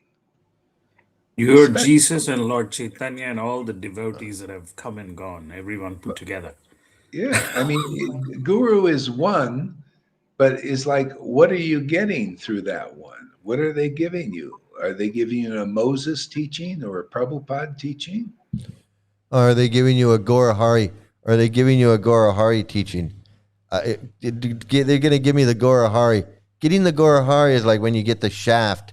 You say, "Oh man, I got the Gora Hari today. I was at work today and I really got the Gora Hari." Or you getting the highest revelation of Vrindavan and Mayapur. That's what you're getting here. See, therefore you get the feelings of. So you see, he just said you're getting the highest realizations of Vrindavan here. He just said he's giving you the highest. I got to hear it again. I got to hear his bullshit again. Revelation of Vrindavan and Mayapur. But people come and they think, "Oh yeah, this is just another nice thing," They have no idea. Yeah, it's like coming when Jesus was here, and you say, "Oh, have a nice day." Have a wonderful day. I'll see you later. And Jesus is there, right? It's always like that. Oh, again, the devil's advocate. Oh, you think you're like Jesus. Yeah, you got to be like Jesus to pull this off. People getting the Holy Spirit here, right? They got it with Jesus. They get it here. What's that saying? I can't get over. I can't get over the idea that he's comparing himself to Jesus here. He's saying that he's giving them the Holy Spirit. He's basically saying that he's giving them the Holy Spirit. And Noodle's down there with her finger in her mouth. I don't know. She's I don't know, man. You're Jesus and Lord Chaitanya and all the devotees that have come and gone, everyone put together. Yeah, I mean, Guru is one, but it's like, what are you getting through that one? What are they giving you? Are they giving you a Moses teaching or a Prabhupada teaching? Or are you getting the highest revelation of Vrindavan and Mayapur? That's what you're getting here. See? The highest revelation of Vrindavan and Mayapur. He's the super Hindu. He there it is, folks. We found the ultimate super Hindu. He can give you the highest realization of Vrindavan and Mayapur right here. Right here. Right there. From this guy right here, this white super Hindu guy, he can give you the highest of the highest of the highest of the highest realization of Vrindavan and Mayapur. I mean, how lucky could we be to have this guy's associate? He's right there on Zoom. He's zoom with a boom boom right there. I know. I know. Govinda. Govinda, he dances to his own drummer. He dances to his own drummer there. Yeah, Noodles definitely does have the best facial expressions when it comes to the Gorhari sleepover Zoom hangout. Yeah, she's she is something else, man. And Gorhari does. He says he's grooving. I know he's believing his own bullshit, but he's saying absolutely nothing. He says absolutely nothing. I just can't get over it. What in God's holy name are you blathering about? I know. He's in his own world, in his own mind. In his mind, he's like Chaitanya Mahaprabhu. I don't know what he is. He's the insanity. The total insanity. Therefore, you get the feelings of that. This is the revelation here. The revelation of Lord Chaitanya's moods. Here we go. The revelation of Nityananda's characteristics. Here we go. The revelation of real bhakti. Revelation of the highest goal of life by seeing it manifest here. Could you imagine the boar incarnation not manifesting? How can people understand that boar or anything, or that God even has that form? How can you understand that God even has an ecstatic form unless that form is manifest? He never says. He just never says anything. He just never says anything. Wonder how I can join in on the Zoom with them. Go ahead, man, do it. You join in, and I see your face up there next to Noodles. I'm gonna lose it. I'm gonna absolutely lose it. I'm gonna lose it. Oh man, that would be funny. That would be so funny, right? Prabhu nuts. Probably that'd be hilarious, right? I see Aviator Lochan pop up there next to Noodles. I'm gonna die. I'm gonna die. I'm gonna tell you. Oh man, diary of a what is it? Diary of a punk kid or something. It is so funny. God, it's too funny. I was so trolled the Zoom though. I know he wanted me to go on. He's like, come on, Mike. And I'm like, what am I gonna do? You're just gonna, as soon as I say something, you're gonna kick me off. What am I gonna do? It's so funny. Jurassic World is not Gorhari World. Gorhari World. It's like, and we all want to be trolls. Now that's funny. Can you imagine if it's all of us in there? It's like Gorhari. It's Gorhari, and then all of us is like me, Queen of Karma. We got Gianna 6781. We got Rafal over there. It's fucking hilarious. That is so funny. I know you. I know. I've seen your video where you're in there talking to them and you're giving them a hard time, and I was like, I was getting secondhand embarrassment because you were. I was getting secondhand embarrassment from them because you were like giving them a hard time, and I was just like, wow, that is really something. Send the link to the ex Hare Krishna subreddit. Let's go. Let's go in and troll Gora Hari. I know, it's so funny. That'd be so funny. I'm telling you, it's funny. That is, we have fun. Do we not have fun here?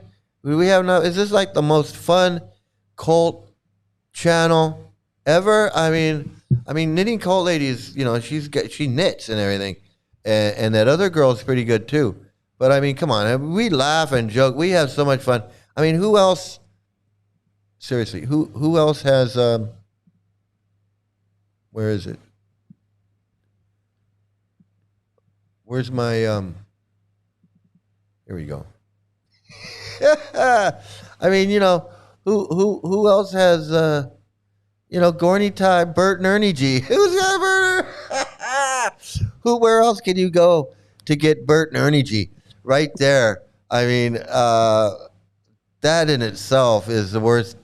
That is worth like 20 rupees right there. That's worth 20 rupees right there. I can't believe it. I can't believe it. Oh, Rafal's not here to see. Rafal is missing out on. Rafal is missing out on Bert and Ernie G. Bert and Ernie, Shri Bert and Ernie G. Oh man, I'm telling you. Oh, it's so funny, man. It just the image in my head that set me off. It has totally set me off. And last night, and then today, I was thinking about it, and then and all of a sudden I was like, oh my God, it's so funny. I gotta make it. So I was like, I got on the internet and I was like I'm not on the internet. I went to Google and I was like, how can I make a picture? And it took me like 2 seconds.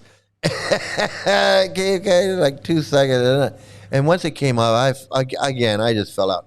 So what happened to the Dark Lord? I thought Dark Lord wanted to say something, man. What happened? Dark Lord, you're the human, the real human. He's a real human. I wanted Dark Lord. I wanted to get his opinion on some stuff. Hey, thanks for thanks for coming in, Queen. You're the best, man. Keep it going. Keep on them. Keep on.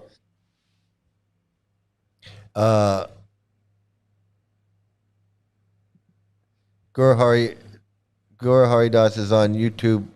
Lord Chaitanya's Grace Place. Lolita closes her eyes so as to better absorb the transcendental teachings. Yes. She's either, the body language experts say it's one of two things. She's either trying to visualize something or she's trying to stop. When you close your eyes, when someone's talking or you're talking, you close your eyes, you're either trying to visualize something they're saying, trying to get a mental picture of it, or you're trying to like block it out, like you don't want to hear it. You're like, and you close your eyes and you're like, someone's saying like, and then you did this and then you did that, and you're just like, you close your eyes. So let me get rid of this, and then I'm gonna bring her up. Oh, I wanted to bring up this video. Where'd this video go?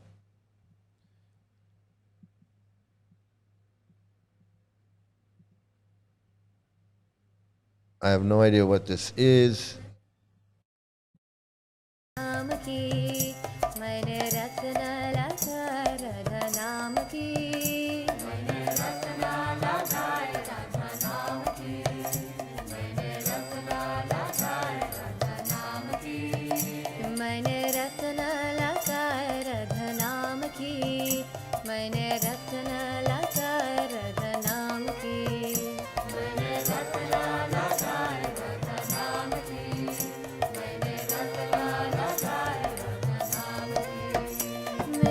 indoctrinating the kids.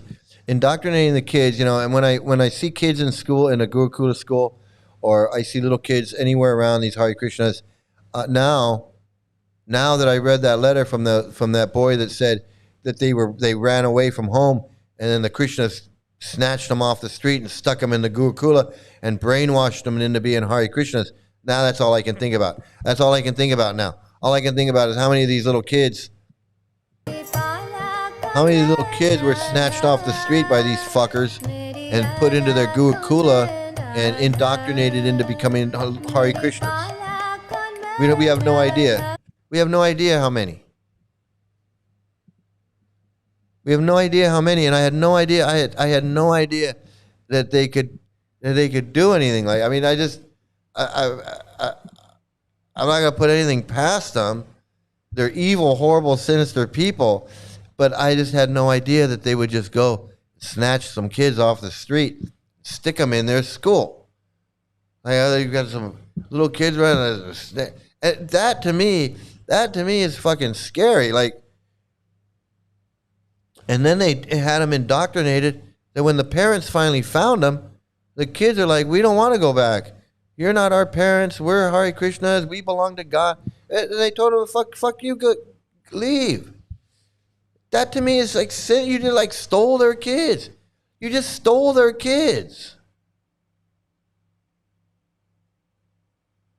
How many other times has that happened? How many other times? I know that's not the only time.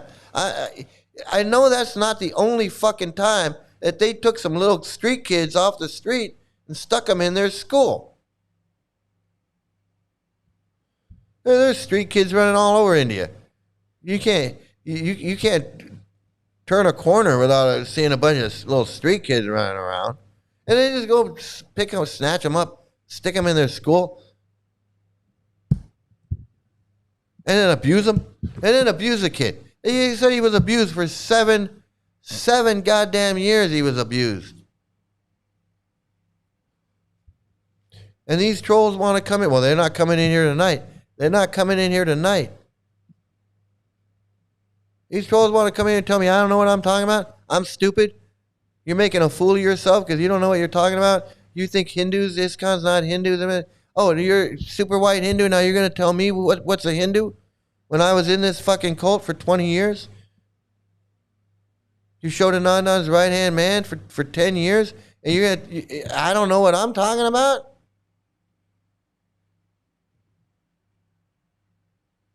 Yeah, you showed it on.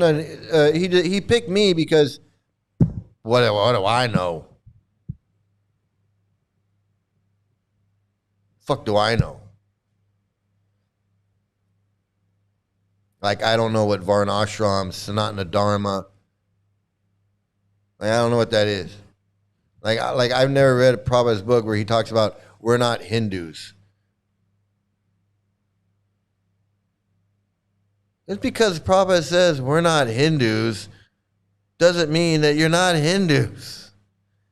Because Prabhupada said they told the parents, get fucked, they're not your kids anymore. That's what happened. I'm not mad at you, I'm just saying. They told the parents, these aren't your kids anymore, they're our kids. And the kids were like, we don't want to go home with you. We want to stay here. We don't want to go home with you. And the temple told them, get lost, go.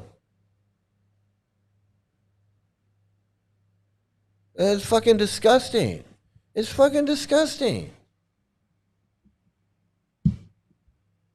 That's what these people are. That's who these people are. Nothing's ever changed. Nothing's ever changed. Nothing has ever fucking changed in this cult. The books, the people, it's the same fucking people. Jayapataka's been there since friggin' day one. Lokanath Swami, Satsvarup, and Hridayananda. All of these guys. Swavas. Swavas has been the temple president fucking 40 fucking years. head of the BBT for the last 35 fucking years.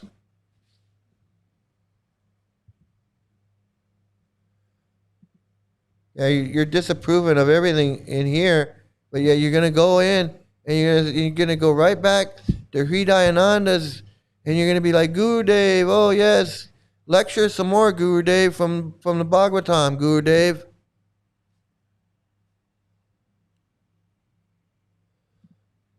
Dude, you're still in it. You're still in it. You're still part of it. You're still a friggin' Hridayananda disciple. You're not fooling me. You're not fooling me. I mean, I wish you would just come to your senses. I wish you would come to your senses and just say, hey man, I gotta leave this friggin' cult or whatever. Yeah. Saying you disapprove, we all disapprove of Gurukulas, but I know you're still in it. I know you're a friggin' disciple of Hridayananda or Gaura, one of these fucking guys.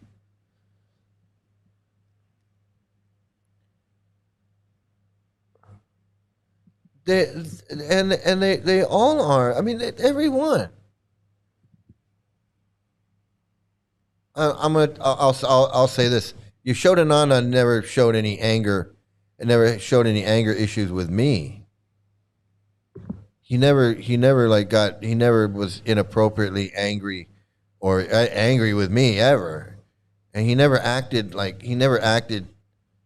you know, in a way that I thought was like offensive or puffed up or anything like that. He was a pretty normal guy for being, you know, Yashodananda. I mean, I know a lot of people have issues with him and everything, but he's still a scam. I'm not trying to defend him. He's a scamming piece of shit, bullshit, whatever, all of that. I'm just saying he was, you know, he wasn't abusive. He wasn't overbearing. He wasn't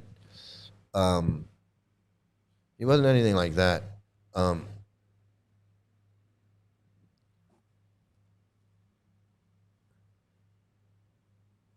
mean, I think they're all pretty violent. I mean, that's why I'm saying, you know, that's why I'm saying there's nothing holy about these guys.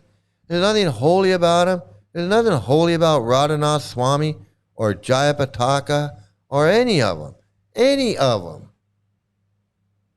I don't care. You can say that he's the nicest friggin' guy. Like the woman was saying, don't forget, that girl, she's taking selfies and she's all nice and get the makeup and she looks pretty and she's out there. It's like, oh yeah, Scientology, this and everything and all that. You know, but don't forget who she is. Her job is to get people in. Her job is to bring people into this fucking dangerous, mind-controlling, coercive, exploiting, women-hating, sexist, racist cult. That's what it's all about. Bringing these people in. Getting more people.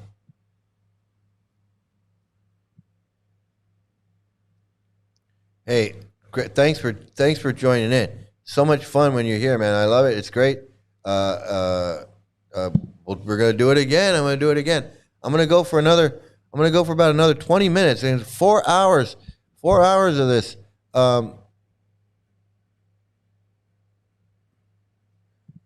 Yeah, shaving your head. You know, hey, it happens. If that's all they shaved, you got lucky. You got lucky. So I'm gonna get back to this, a little bit more of this.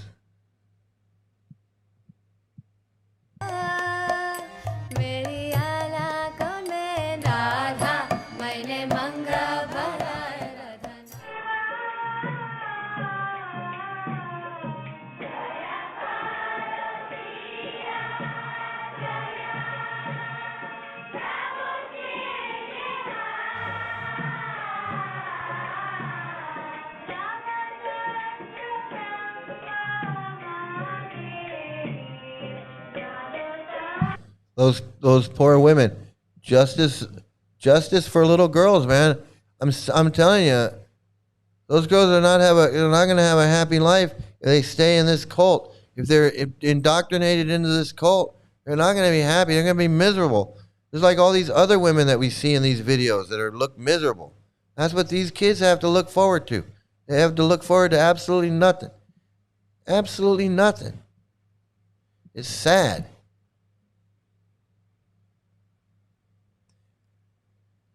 Let's see what we got here. This is another video.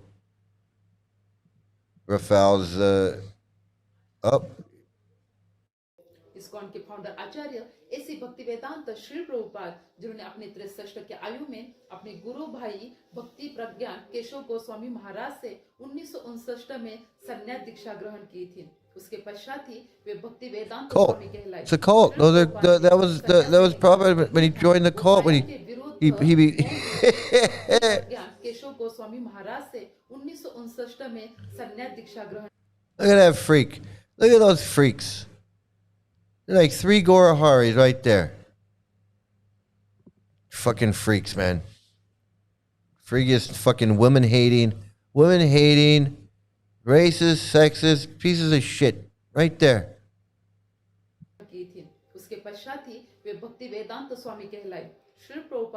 And she glorifying this cult. She's glorifying this cult, this Prabhupada, this woman-hating, had an 11-year-old wife, raped an 11-year-old girl when he was 22 years old, wrote about it, laughed about it, put in his books that 12-year-old girls must be married by grown men, told him to marry a 12-year-old girl to a 19-year-old man in 1977. It wasn't no fucking 100 years ago. It was 1977, which was illegal at the time. He told him to do it. Put it in his Bhagavatam. And she's not smart enough. She wants to bring more women and girls into this abusive, this sexist, racist, abusive, woman-hating, pedophile cult. That's what she's doing.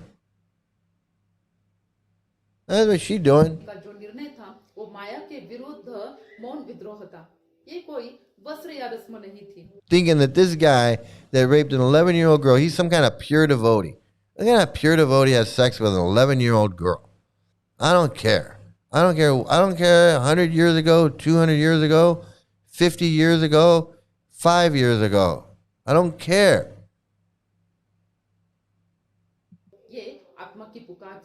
अब वो कहती है बस हुआ इस संसार की असत्य छाया से मैं निकलकर शाश्वत की ओर जाना चाहता हूँ जहाँ पर ना जन्म ना मृत्यु ना भय हो संन्यास का अर्थ है त्याग खुद के लिए नहीं पूरे जगत कल्याण के लिए संन्यास दीक्षा ग्रहण करने के साथ ही उन्होंने विश्व भर में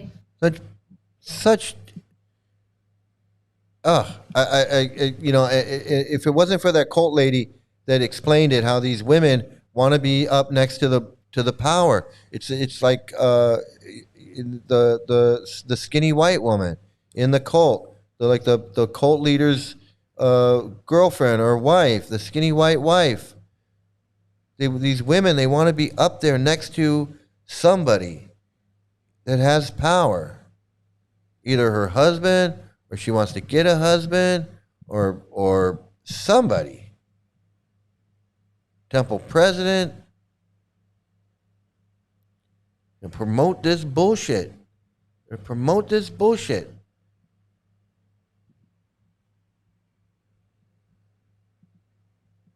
Justice for little girls, right? Exactly. And this woman, justice for little girls. What are you talking about? I'm trying to get little girls to come in, and you're talking about justice for little girls. This is the ISKCON Girls Forum for girls aged 14 to 40 years. 14 to 40? Isn't that a little old for you?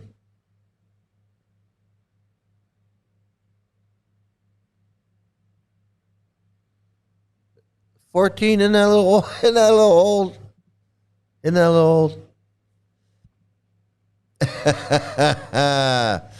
Man, bare minimum workout, high delusion boost company. Absolutely. Foot Fungus Smoothie Incorporated. What do you want to do? Wheel of Idiot. We're gonna end with the Wheel of Idiot. We can end with the Wheel of Idiot. Absolutely. That sounds like fun. That sounds like a plan. So It's 4 hours. I feel like Jerry Lewis telethon. There's like 4 hours of this and no trolls. I'm really disappointed we only had one troll and he was easy. I converted, I deprogrammed him in like 5 minutes. That was no big deal. Where's my wheel? Get my wheel of idiot up here.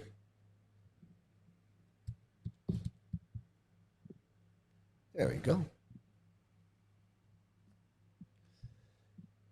All right, and hit our wheel, and bingo, there he is, the wheel man. It's Mike the wheel man. We're gonna do some wheel, and yes, it is fire. We got we're gonna finish up with a spin of the wheel, and if you guys want to wager, I'm gonna give you some time. I'm gonna give you some time to wager here.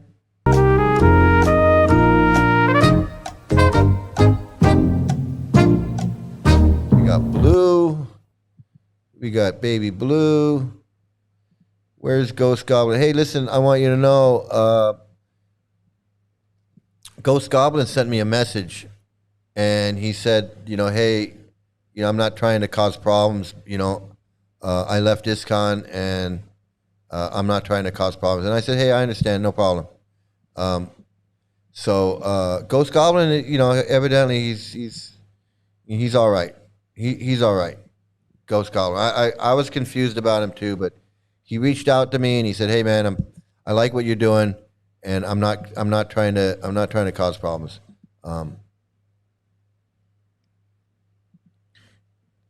Add Narayan. I thought I had him on there. Did he get taken off somehow? Oh, I guess he did. Somehow he got taken off. Oh, because I think we got him last time when he actually came up, and then we took him off. Okay, now, so let's see. We got.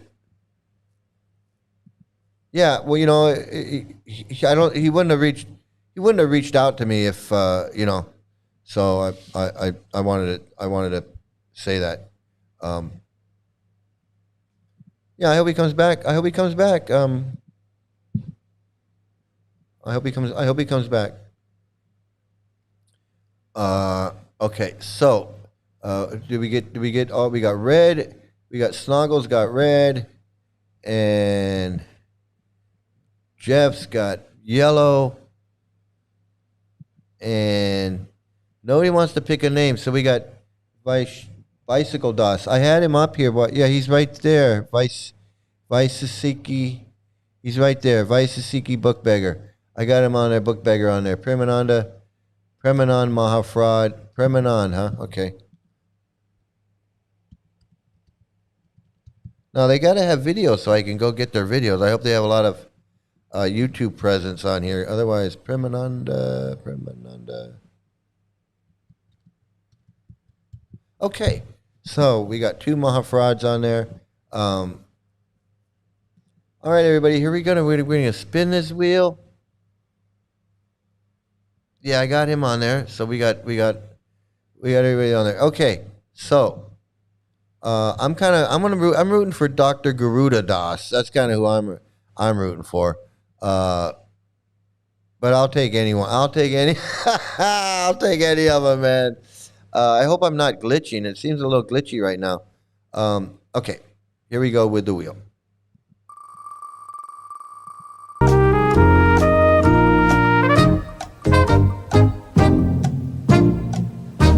Hey, there we go. There's one we haven't seen. Hey, we haven't seen that one. That is Namaras Podcast. Oh my goodness, what an amazing comeback!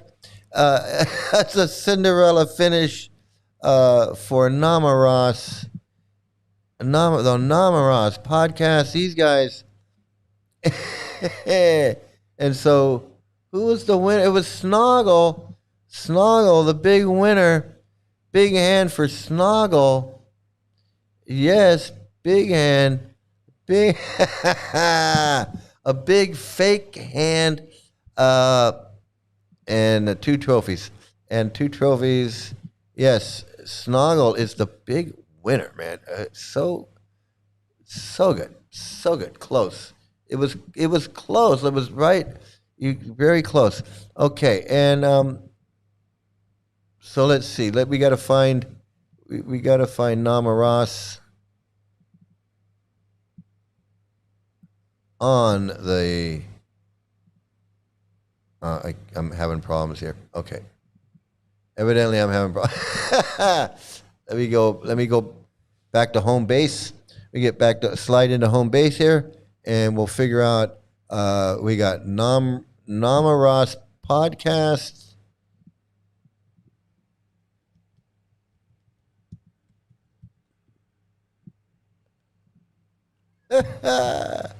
These guys.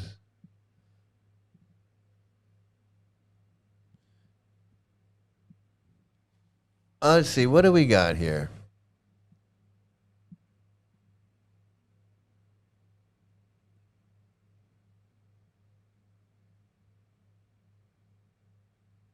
Let's see, what do we got?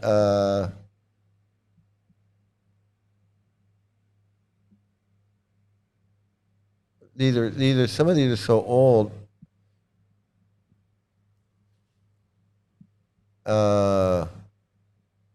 Oh, here's one. Let's see what is this?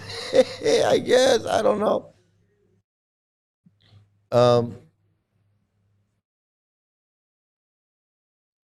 Something that these guys always like to talk about, I guess, because they're so repressed. They're so sexually repressed. These guys. The late morning program with Namras podcast.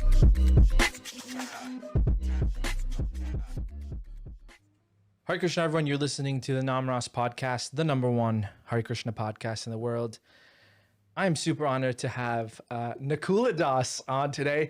Nakula Das, Haribo. Haribo. So Nakula Das is I'll let him say what he does, but people already know him because you already came on the podcast, was it like 4 years ago or so? It was roughly 3 or 4 years ago, yeah. Yeah, roughly 3 or 4 years ago. We talked about semen retention, which is a very interesting topic. Yeah. But today... Well, there you go. So, this is... He was on there. He was on there before, talking about semen retention as evidently that's a very hot topic in the Hare Krishna in the Hare Krishna world. Semen retention evidently is a very it's a very touchy subject. It's a touchy subject, man. I can't believe it. Yeah, send me videos of nice Namaras. Poor man, he married one of the Harrison sisters who promote this kirtan worldwide.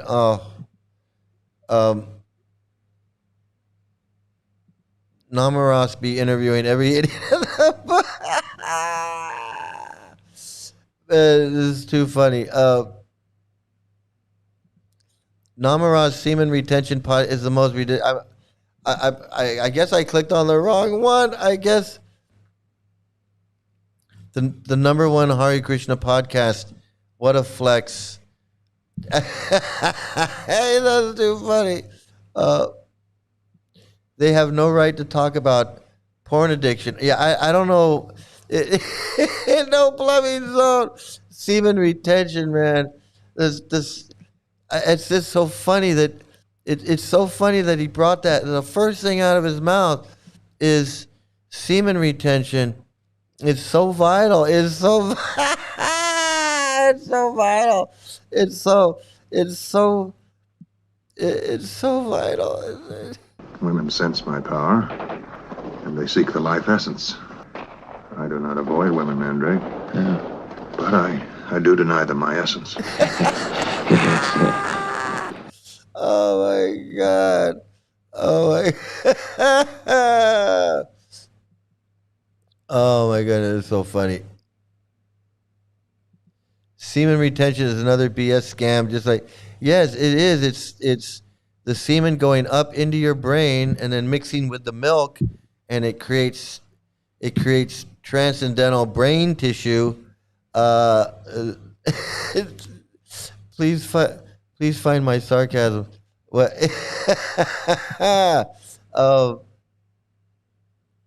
I know. Semen retention is so vital. I know, it's so fucking hilarious. It's it is too funny. This is the longest live so far. Yeah, I know. It's I'm doing it on purpose because I wanted to give trolls time to find me and come on here. And because I get these trolls that are telling me I'm stupid and I don't know what I'm talking about. So I'm like, okay, well, come on then. And they don't want a very little troll. I know, they're not, Namaraz podcast, man. Okay, so let's get back to this friggin' train wreck. Today, I want to talk about, and Nakula Das actually reached out. We should talk about pornography because this is a really prevalent epidemic in our community. So this guy reached out to him and said, "Hey, I want to talk about pornography." He said, "I want to get, I want to." He said, "I want to come on your show and talk about pornography." That's what he just said. It was this guy's idea to do this. It's like they didn't ask him. They didn't ask. He just said, "Hey, I want to come on and talk about pornography." In our society at large, but also in our devotee community as well. I think that devotees shouldn't be naive about this, that everyone is struggling with this, with a pornography addiction, or you could say even the exposure of that to children, teenagers, everyone in our over-sexualized society of social media and all that stuff. Everything points there, actually. Yeah. And so I wanted to have a conversation about that. I actually said the word, but I'll say corn. Okay, so society is not really oversexed. It's sexed according to what society wants. It's you guys. It's you guys that have a problem with society and sex. Society doesn't have a problem with sex. Society has the amount of sex and sex life and sex whatever that society feels comfortable with, according to wherever people decide. Some countries and other countries is much more free. Other countries more repressive. Some countries, like Saudi Arabia, right? Homosexuality is against the law. There's a lot of repression, a lot of different things. Some countries, let's say like Thailand, sex is definitely it's they have a different outlook than Saudi Arabia. Thailand has a different. So it's society decides what is going to be acceptable. Thailand decides what the people of Thailand decides that how they're going to react is to adult entertainment. Let's just call it adult entertainment. It's you guys that have a problem with adult entertainment. So you see it as a problem everywhere. You see it as like it's this big problem and it's overflowing into our world. No, you guys have a problem with it. We don't have a problem with it. We're handling it. We handle our level of sexuality in our society. We handle it the way we want to handle it. It's you guys that have a problem with it. It's you guys that have the problem. From now on, so YouTube doesn't, flag me for anything. I think there's a whole group of people and a whole movement online against corn, actually. And I know you're part of that too. Like you're a big part of that. And so for people who don't know, there's like people who are totally against corn and corn addiction and all that stuff. So I think it's really important that we as devotees talk about it also, because I mean, I know for a fact that some senior devotees in our movement have admitted to having that kind of proclivity to watch that. Why is it important for your spiritual organization to be talking about porn and porn addiction when you have such repressive views of sex? It doesn't make sense. You should not be talking about porn and porn addiction with the repressive views that you have about sexuality, homosexuality, marriage, women. Your views of marriage and of women, there's no love. There's no loving exchanges between. There's no love between a woman, a mother, and her daughter.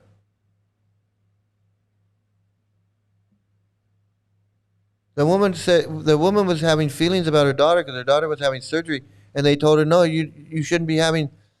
She knows that it's wrong, so she wrote to her guru and said, hey, I'm still attached to my daughter. How do I get rid of that? She's having surgery, and I'm worried about her. How do I sever that attachment with my daughter? They don't even want. The mother is not even supposed to have loving feelings for her daughter. What to speak of a man having loving feelings for his wife, or a wife having loving feelings for her husband? Where does that fit in? You can't even have a loving relationship with a woman because you don't want to get attached, the attachment and all of that. And then but you want to talk about porn addiction.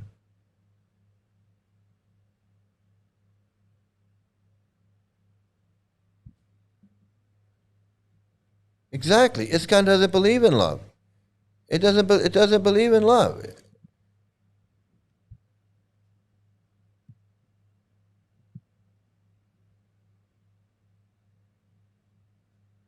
Loving the guru and loving Krishna, that's it. That's it. Everything else is just lust.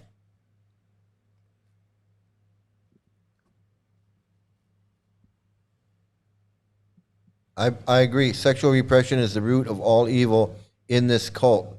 And if they didn't make a big deal about porn and porn addiction, they'd be able to just like deal with their friggin' sexual repression because they'd be masturbating to pornography. At least they and not feeling guilty about it, and just getting on with their life. But instead, because they're not supposed to have sex, they're not supposed to have any feelings, not even supposed to love each other, any of that. So now they turn to pornography, but that ain't enough. So then they get this child molestation and just. I agree. It's evil. It's just evil. Nothing good can come of it. Nothing good can come of it. I believe that you have a sexually repressed cult like this, and then and obviously they're talking about porn addiction. So they're not immune. Their chanting is not stopping the porn addiction. The chanting is not stopping the masturbation or the sexual. The sex drive. It's not doing that. It's just not. And we know that. We know that.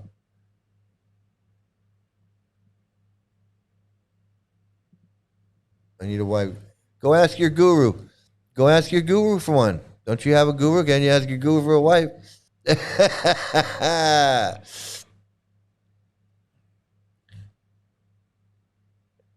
Grown ass men leaving their families and calling it spiritual life. Exactly. Leaving their family, their wives, their children, like Prabhupada left his wife and children and called it spiritual advancement. I'm taking vanaprastha. I'm taking sannyas. I'm taking, whatever. Shut the fuck up. You're no pure anything. You had an 11-year-old wife when you were 22 years old. You're not a pure devotee. There's no such thing as a pure devotee. You just make up words and then say that I'm the magical Huda. I'm just gonna make up a word and then I'm gonna claim it for me. I'm the magical hoodah. You know what a magical hoodah is? Oh, that's a guy who knows everything. That's me. I'm the magical hoodah. The fuck is that? Pure devotee. Well, you're gonna just make up a word and then you're gonna claim it that's you? The fuck?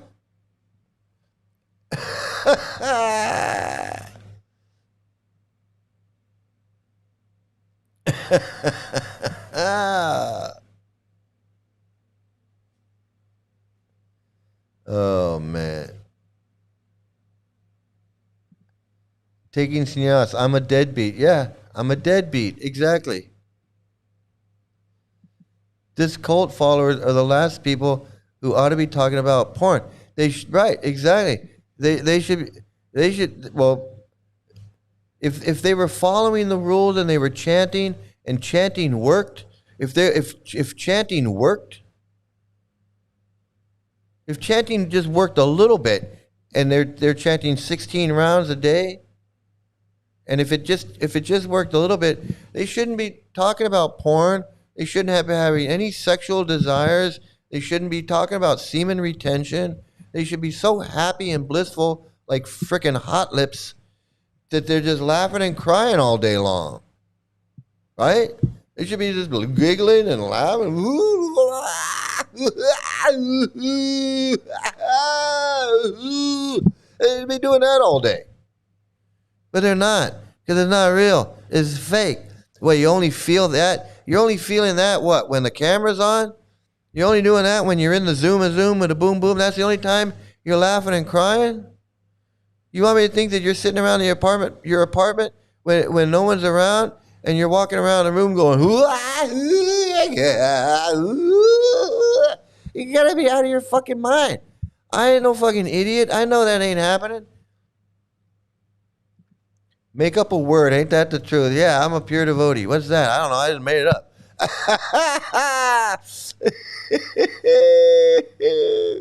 This is so funny, man. This is so funny. Hey, I've gone over 4 hours, man. I told you I was marathon. I'm the marathon man. I feel like Jerry Lewis in the telethon. It's like, show me the numbers. Show. I know. I know. We all know why they're obsessed with this shit. We know. I know why. We all know why. We all know why. They all want to talk about it, and and it's all part of like what I was saying the other night. If that devotee walked too far out of his village and he ends up in another village and there's some woman there and she's like, hey, come on over here, and then he gets he has sex with the woman and he's gonna feel good. He's gonna be like, wow, I don't want to go back over there. I got this woman. He's like, I don't. Why am I Hare Krishna? Why am I doing this again? What is this for? What? Pure devotee? Who? What? Transcendental? What? That's what it is. It's like, we don't want you. We got to keep you focused, man. We got to keep you focused. Eyes on the prize, which is becoming a 12-year-old girl back home on the cow planet. That's what we got to do. Man. We know why. We know why this is what they want. We know why this guy wants to talk about it. Absolutely. And it's about time that we brought it out to the open and not feel shameful about it, but actually when you drag the problem into the light is how we can start fixing. It's like, we need to bring this out in the open and not feel ashamed about it, but it's kind of hard to do that. It's so funny. It's so funny. It's Vedic, Prabhu. It's all Vedic. Oh, man. Things, right? And what was the other thing I wanted to start with? It's that, and also, how to deal with it. And I know you deal really closely with people and in dealing with that kind of a. So my first question is, so what do you like to search when you're on Pornhub? I mean, what's your favorite category that you like? What are you really into on there? Let's talk about that. That's what I want to know. Cause addiction, and we can even discuss what does it mean to be addicted. Like we had that conversation yesterday. Yeah. Do I even know if I'm addicted to corn? Like I don't even know. So, dude, you know you're we can addicted. even talk about that as well. So You that's know my you are. intro, and let's. Oh no, these freaks are just self-righteous to the point of ridiculing themselves live on YouTube. It's so funny. It is so funny. I know. He's like, they have no shame. They have no shame. Oh my goodness. They think they're spiritually advanced. They think they're advanced somehow.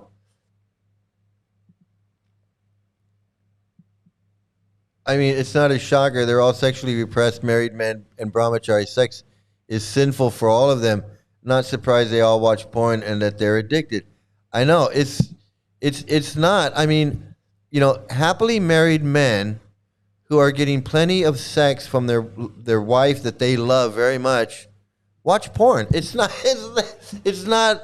I shouldn't have to explain it. I shouldn't have to explain it like that. But I think we all know that porno can be part of a healthy sex life, but between men and women, it's not like strictly like an old creepy guy in a porno movie like Pee Wee Herman in the back of a movie theater. It's I mean, who would speak on porn addiction if they're not addicted themselves? I mean, yeah, you don't talk about cults if you're not a cult expert. I don't know what I'm gonna say. You know what I mean? Wink, wink. Wink, wink. God damn it! That's so bad.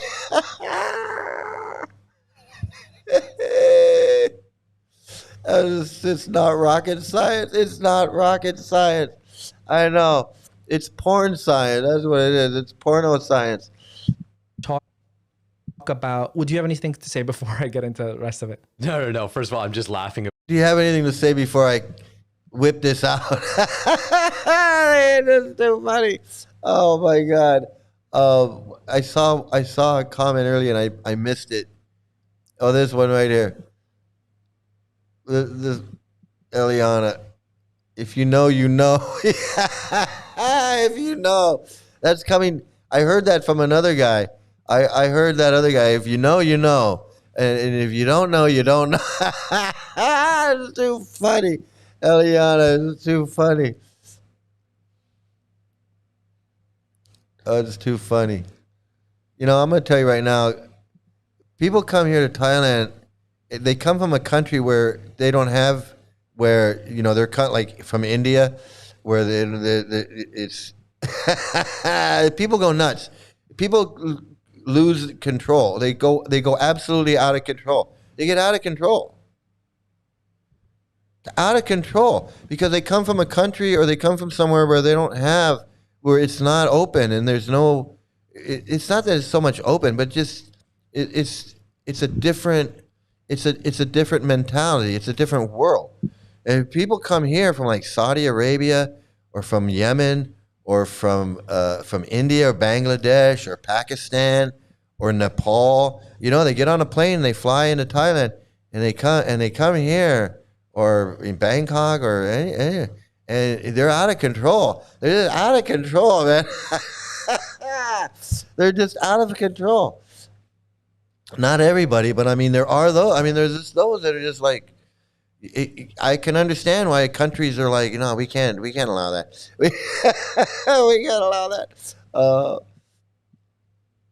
But that's what was fucking hilarious, man.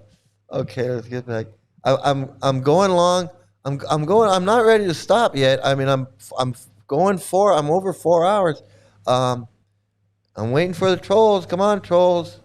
Come on, you porn addicted trolls. Come on in. Because of the corn thing, because we were talking before, like before we came live here, is like people are gonna be like, "What's wrong with corn? Like, should I not eat corn?" Right? Yes. And the other thing is like I call corn the what is it, the I was like, oh, it's the elephant in the temple, and I ain't talking about Ganesh. It's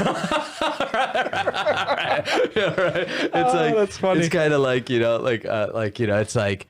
Isn't it funny how we're all addicted to porn? We're all trying to be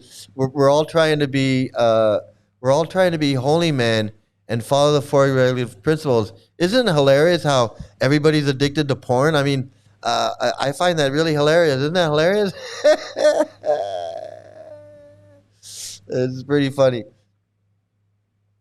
You go to the kirtan, or you go to Sunday feast or whatever, and you're like, you come home and then you're like, oh my gosh, right? And a lot of guys, what I'm talking about, right? And I do say guys more than women, even though statistically there is actually a rise of even women watching. Now, I'm not necessarily talking about the devotee community, but just overall in the general population. We actually see a rise in women also now. This guy's a real porn expert. Evidently he knows the trends. He knows the trends. He knows the demographics. He knows like the search history. He knows he knows a lot. He seems to know a lot about porn. Indulging more and more in porn. And I don't know. Yeah, I can't hold like straight face and be like, they're eating lots of corn. It's not good. Right. I don't know. It's I got my evil twin. I gotta say, I don't think a lot of women want to watch two guys, even if they're devotee guys, want to watch two guys sit around talking about porn and porn addiction. I mean, I don't know if that. I just don't. I don't. Yeah, I know that too. AJ, laughing at it isn't addressing any issue arising from porn. Yeah, I mean, obviously they're not taking it seriously. Obviously it's not serious to them. It's a big joke to them. It's a big joke to them because they're super Hindus. Let's not forget now. These are super Hindus who know more about Hinduism than any other Hindus. And by extension, then they know more about porn addiction because they're super Hindus. And it's really and to watch them sit there and laugh and talk about porn and how how it's affecting the devotee community when their teachings are so repressive and so hateful towards women. I mean, you hate women and you talk bad about women, and women are Maya, and women are this and women are that, and then you admit that there's a big porn problem. Everybody's watching porn. You're all watching porn, but you hate women. So what are you watching? Are you watching gay porn? Or are you watching what are you watching actually? Let's get to that. Let do a study on that. Do a study on that. You got a woman hating cult with all these guys that talk shit about women. Women are this, women are that. They're stupid, less intelligent, like to be raped. You can't trust them. You women. But then you admit that porn is really popular in the Hare Krishna. Well, what are you watching then? Are you watching women and men, or are you watching men and men?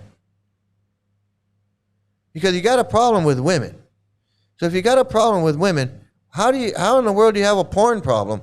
You must all be gay. You must all be watching gay porn. I don't know what else to say. You hate women. Women are Maya. Women are this, women are that.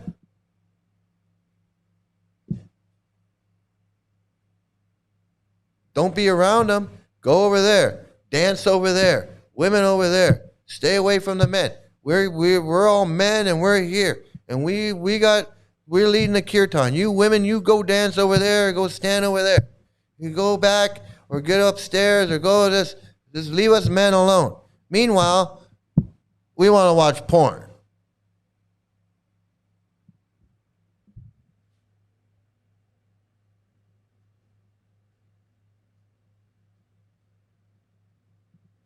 If they had a normal life, they wouldn't be sitting here talking about porn addiction. Absolutely. Nobody would. I mean, nobody does. I mean, if you have a normal, healthy relationship, sex life with someone that you love, even if you don't love them, if you have a healthy sex life with someone that you kind of love, I mean, you don't need to go on the podcast and talk about your porn addiction. I mean, I don't know. It seems pretty simple to me. The cringe. I know it is. I just.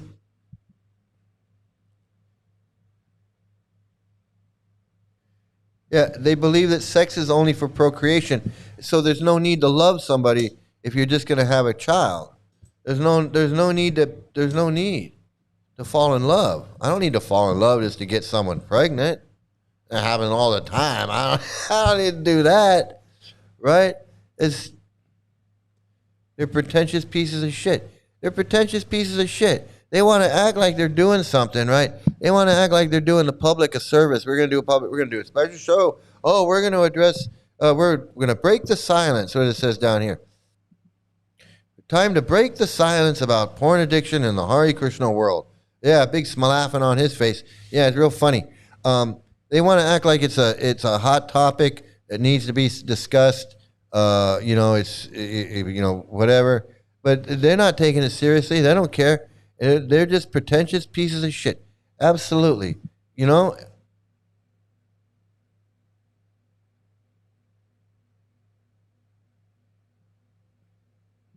It's disgusting. I agree with you. 100%.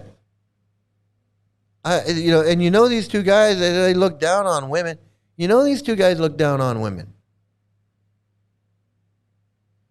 Hey, Tim, I'm glad you're here to support, man. I'll absolutely, man. I'm doing this, but no trolls. No trolls, The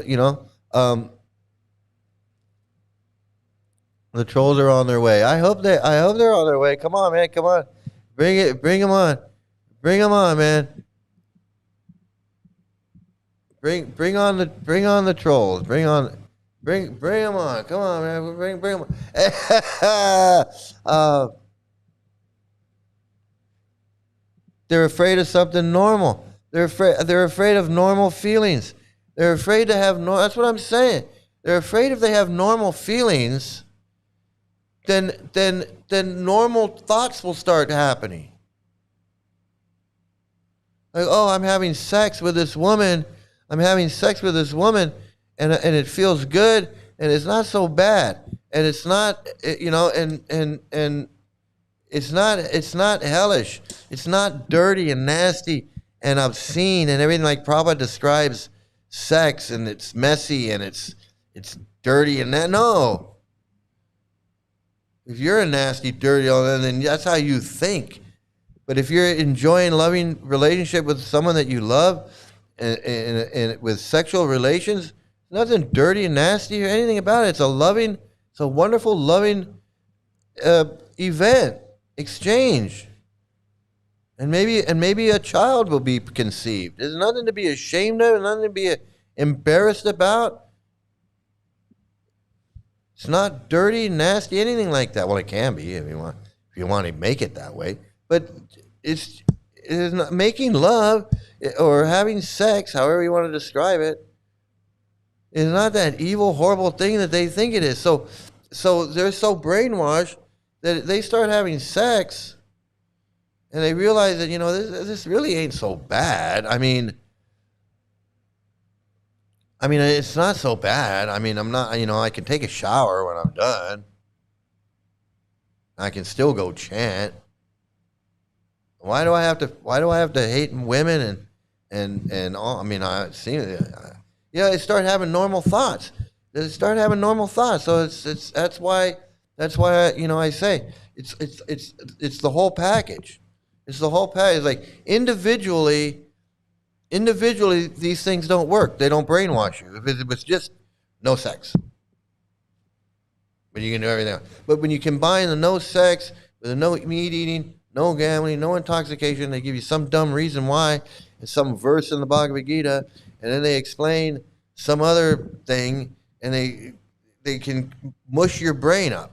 But if they were just telling you, you what, you got to be vegetarian, whatever, and I don't understand. But the whole, when it's the whole package, the whole 10 steps. You got all those boxes that you check off, and that's just one of the boxes. So if it was just one box by itself, it wouldn't be so powerful. But when it's all 10 combined, then that's when the magic happens. And that's serious. That's when the magic happens. The chanting and the books, the isolation, cutting you off from your family, shaving your head, changing your clothes, giving you a new name, the transcendent message, the sacred assumption, the charismatic leader. You put them all together, and then that's when you got a volatile situation. That's how cults work. That's how cults work.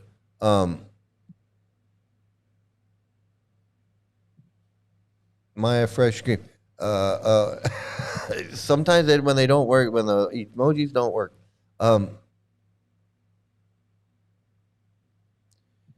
Probably watching hard, kinky stuff. I mean, it doesn't really matter what they're watching. I mean, everything to them is hard, kinky stuff because they're getting nothing. They're getting nothing. But I mean, you gotta wonder, right? I mean, you gotta wonder with all the woman hating and the, women and Maya and women are this and women are lusty and women will ruin your this and that and all that stuff, and just the woman hating, they're less intelligent and they're this and they're that and you'd think they wouldn't want anything to do with porn. You'd think they'd be like, I don't want porn. They got those women in there. I don't want to watch those women. They're going to trap me and entice me and lure me in. It is some psychotic stuff. I don't know how. These are the people. These are the. We found two of them. We found two of them. We found two of them.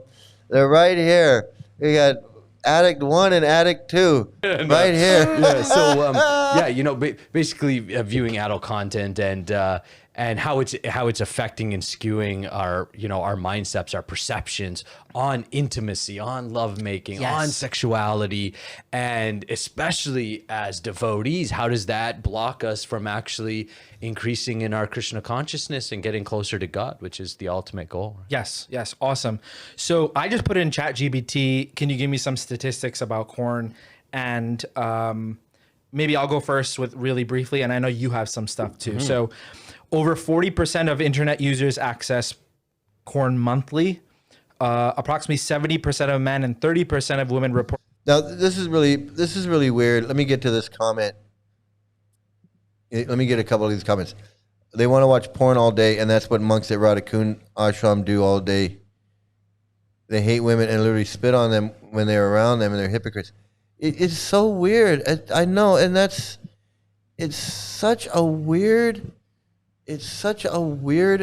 mind fucking of the mind. Did you ever read the book on how you're supposed to have sex, the Samskars book? No, but I've heard the rules that the Prabhupada rules, and that's crazy enough. That I can't even imagine a Kama Sutra book on. I don't even know what are they laughing at? It's obvious they're not taking it seriously. Then, right? Exactly. See that, and that brings up a good point. That's what I was gonna. That was something I was gonna mention a couple of minutes ago, and I got off topic. These guys just want to sit and talk about porn. I'm gonna just say it right there. These guys just want to come and talk about porn. Hey, let's talk about porn. Let's go on and talk about porn. And the other guy said it, and this guy's like, really? You want to talk about porn? And he's like, yeah, we talked about semen retention. Let's talk about porn addiction. It'll be fun. We'll talk about porn addiction. And this guy's like, yeah, okay, come on, we'll talk about porn. And now he's looking up statistics about porn. Like, what is that going to do? I mean, I understand what he's doing, but I mean,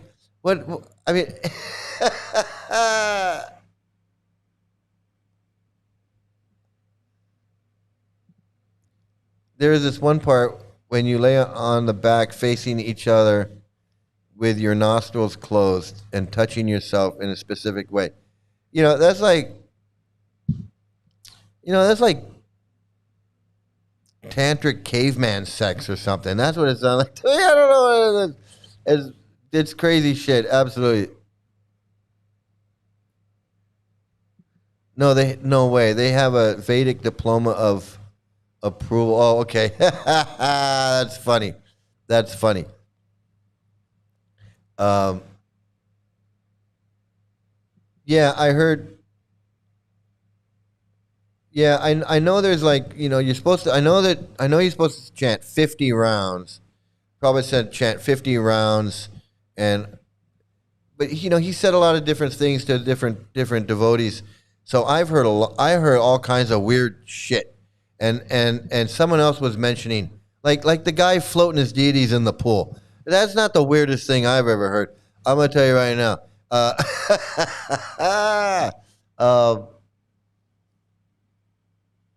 It is just so weird. Oh wait, what is this one?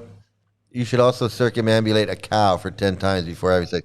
Yeah, that's important. Yeah, circumambulating that cow is real important. I can see why they're addicted to porn. They're like, why you? I'm just gonna watch porn. I don't want to do the cow thing. I'd rather not. I'd rather not do the cow thing tonight. I really want to have sex, but I got to chant 50 rounds and then I got to walk around the cow for an hour.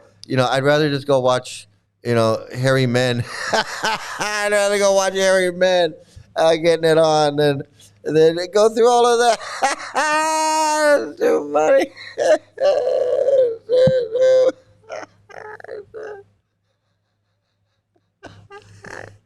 I swear to God, this is too funny. This is too funny.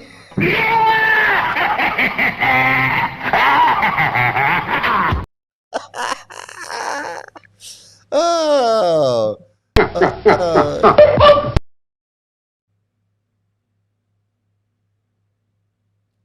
Man, it's so still no trolls. I really thought I'd have a couple. I'm really sad that Sacred Cow posted all that shit on my video, and then he doesn't have the balls to come in here and say anything. I'm flying through your comments because I wanted to see if there's any trolls in here. Because the comments I got so backed up. Hairy men on men, I know. Is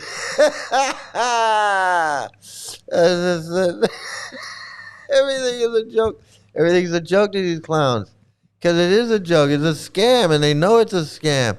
That's the funny thing when you see these gurus or whatever laugh and scam, like laughing inappropriately because they know, viewing porn at least once a month. Age of first exposure, 11 to 13 years old. Yeah, I would say that's accurate based upon the guys that I work with. They're the guys that I jack off with. What is the point of this? What is the point of going over these statistics? They should be talking about what I'm talking about. Why do we have a porn problem in ISKCON when we're following the 4 regulative principles and chanting 16 rounds? Are you chanting 16 rounds? Why do you think there's a porn problem when we're on a transcendental level and transcendental plane? How come we're not feeling, the bliss, Prabhu? I don't need to know what age the average kid, first looks at porn, or what percentage of men, masturbate in college, or whatever statistics he's breaking out. I need to know that. Let's get to the heart of the problem. Why do you think there's a porn problem in ISKCON? Is it because they're not following the 4 regulative principles? Is it because men are horny and they don't know what to do? Is it because of these sexist teachings that men are supposed to avoid women, so they don't know what they don't want to have sex with them. They don't want to break the regular principles, so they have a porn addiction. let's get to the bottom of it. Let's talk about that. General questions I ask the guys that come through our training is so I'm like, how long? What's on your average use on a weekly? So he interviews guys about their porn addiction. Is that what he's saying? Did he ask people what's Sure, 11 to 13 years old. Yeah, I would say that's accurate based upon the guys that I work with. One of the general questions I ask the guys that come through our training is so I'm like, how long? What's on your average use on a weekly basis? Yeah. So first I get what's their average use, and then I ask them, how old are you? You know, so let's say they're like, I'm 30 or 40. Okay, great. And when did you start? And I would say at this point, you know, anywhere. So he's like a porn counselor. He's some kind of this guy's a porn. The Hare Krishna guy is a porn counselor. Are you kidding? Are you joking? Are you kidding me? Is that what this is happening? That's what is going on? It's actually so evil and controlling. This is weird. This got weird all of a sudden. When he said he's interviewing these people, like, what are you doing? You're interviewing people about their porn addiction?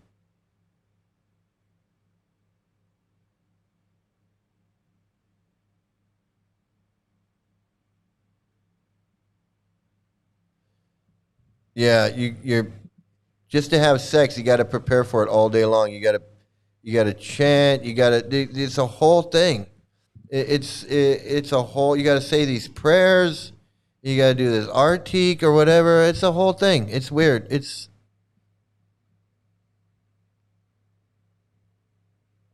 I missed your thing. I missed your comment. But I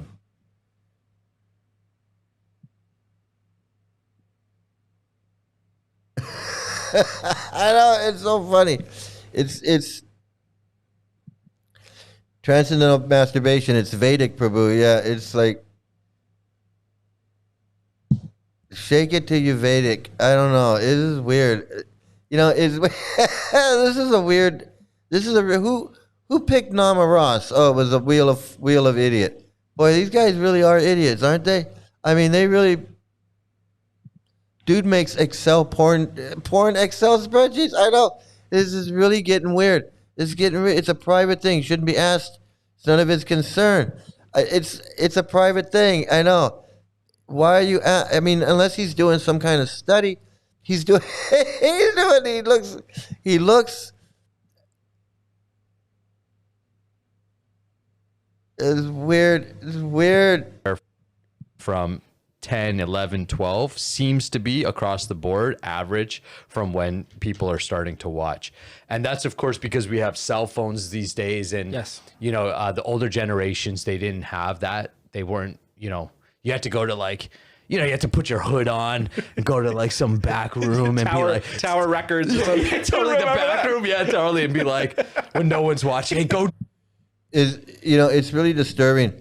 It's really disturbing when people are talking about stuff as if they know what they're talking about, but they don't know what they're talking about.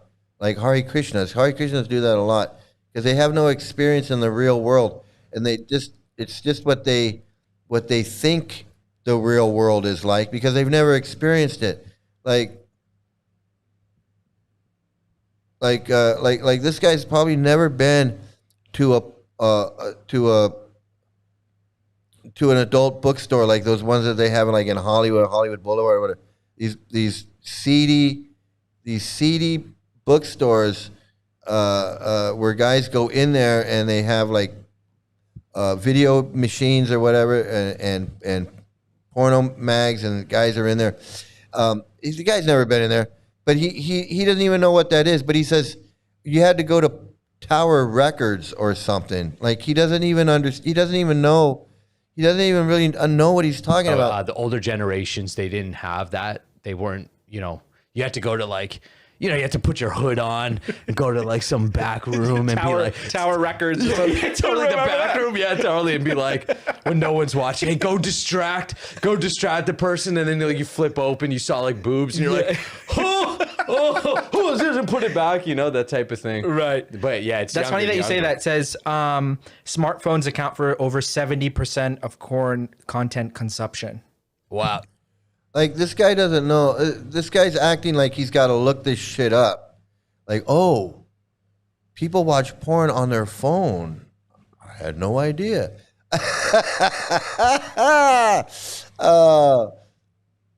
Yeah, that I could see that. There was somebody just in my province in Canada where I live. Someone sent me a message. A teacher was fired because they were in class watching porn.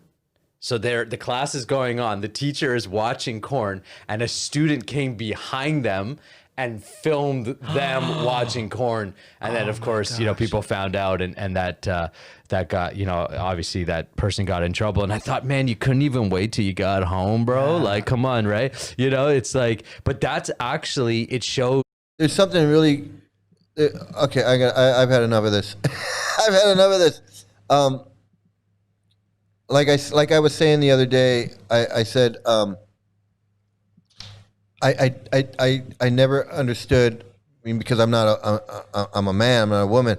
I never really understood or contemplated or even thought of a woman's point of view in the Hare Krishnas and what's that like, or even in society in general. You know, having to live in a man's world where men are pushy and catcalling and sexual and rude and whatever. You know, that's why women pick the bear and all that stuff. You know, it's like,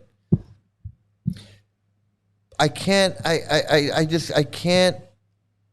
imagine what it's like for women in you know, like Dagmar and other women in the chat that are watching these two guys sitting there having a discussion about porn and porn addiction and who's watching what and who, when and where and who got caught, and it's funny and ha ha ha, and you got to go to the, and it's just, I mean, I don't know what that's like for women when they see men acting in this way.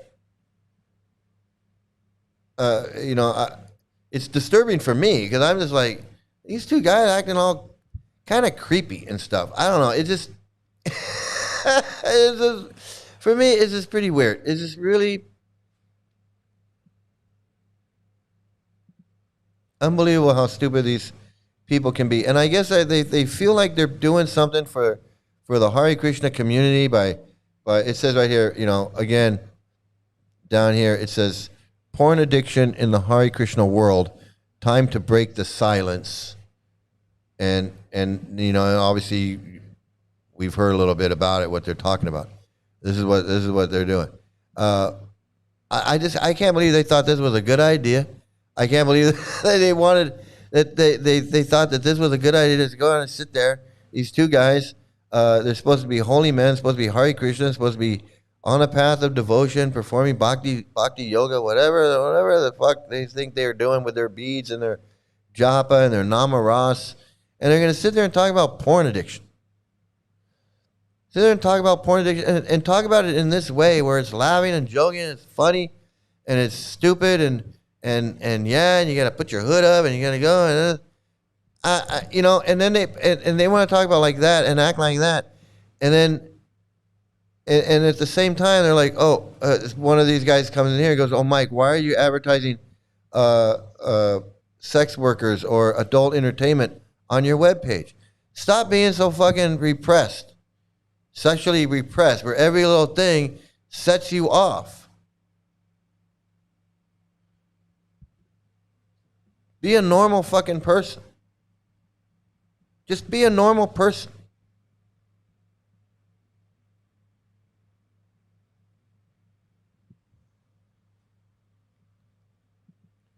My friend was told nonchalantly by Radha Dasi, that was the one that I had, the video, that the monks in her Premananda ashram usually go after married women so that they don't need to commit to the woman.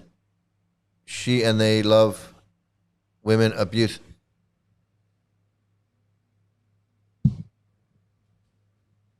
That's your spiritual movement.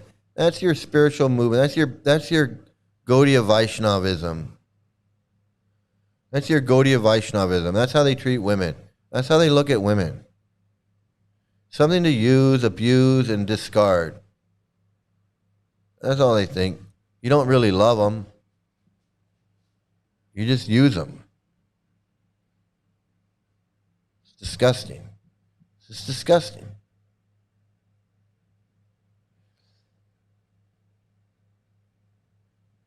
Yeah, all that stuff about women and getting preparing for the sex and all that. It's more humiliation rituals and degradation rituals. That's all it really is. It's disgusting.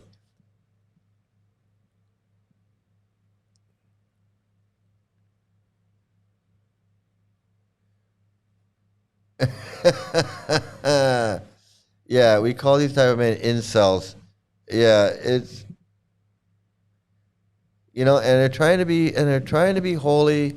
They think they're holy. They think they're friggin' they think they're spiritual. They're on a spiritual path. And it all ties together. I mean, it's a pedophile cult. They don't respect women. They abuse little girls. They abuse little boys, little girls. It says right in their teachings that they think women like to be raped, have small brains. It's right there. It's just right there. So should we be surprised that these people act this way, that they talk this way, that they do these things? It's right in their teachings. It's right in their teachings, and it's right there.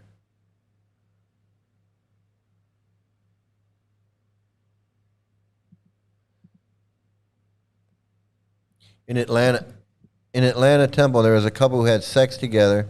The temple president found out, sent the guy to India to be fixed, and the girl was ostracized for it. And she could go to any other temple. Can you imagine like living your life? Well, we did. You live in your life where you have to answer for everything. You have to answer for it. You can't just live. You can't just live. Everything is it devotional? Did you break the rules? Did you break the principles? Did you chant your rounds? Did you do this right? Did you do that right? Did you ask your guru? Did you ask the temple president? I gotta ask the temple president. I'm a grown ass man. I gotta ask another grown ass man if I can get married. I ask my guru if I can get married. I can't decide for myself if I want to get married or not. Oh, it's such bullshit.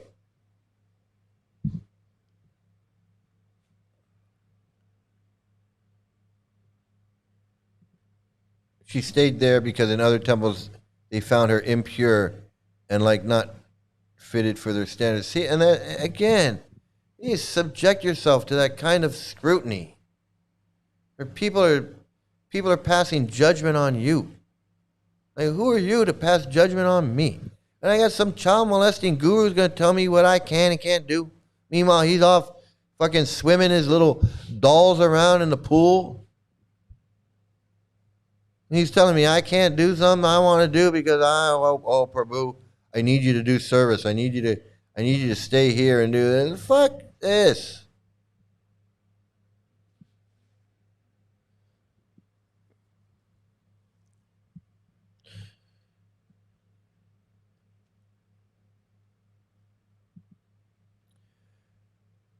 Yeah, I mean,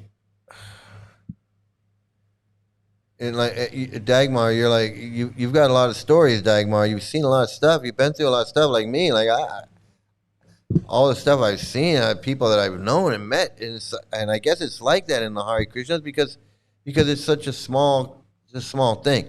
Like I'm showing videos, and some of you are going, I know that guy. I served with him in Hare, and I know that guy. And I'm just like, wow. Has the whole world gone crazy? Has the whole world gone crazy? Am I the only one around here who gives a shit about the rules? Okay, so it's almost time to say goodnight. I've gone 5 hours. 5 hours, guys, and no trolls.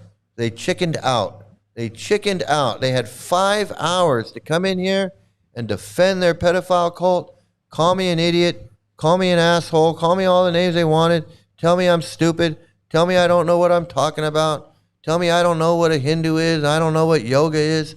They had 5 hours. They had 5 hours to come in here and confront me.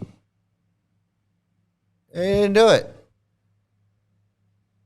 The only one was Aviator Lochan, and I deprogrammed him.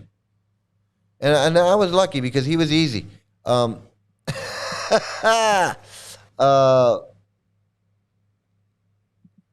India is the most sexually repressed nation on this planet. That or Pakistan, I don't know. I think India might be the one. I'm pretty sure.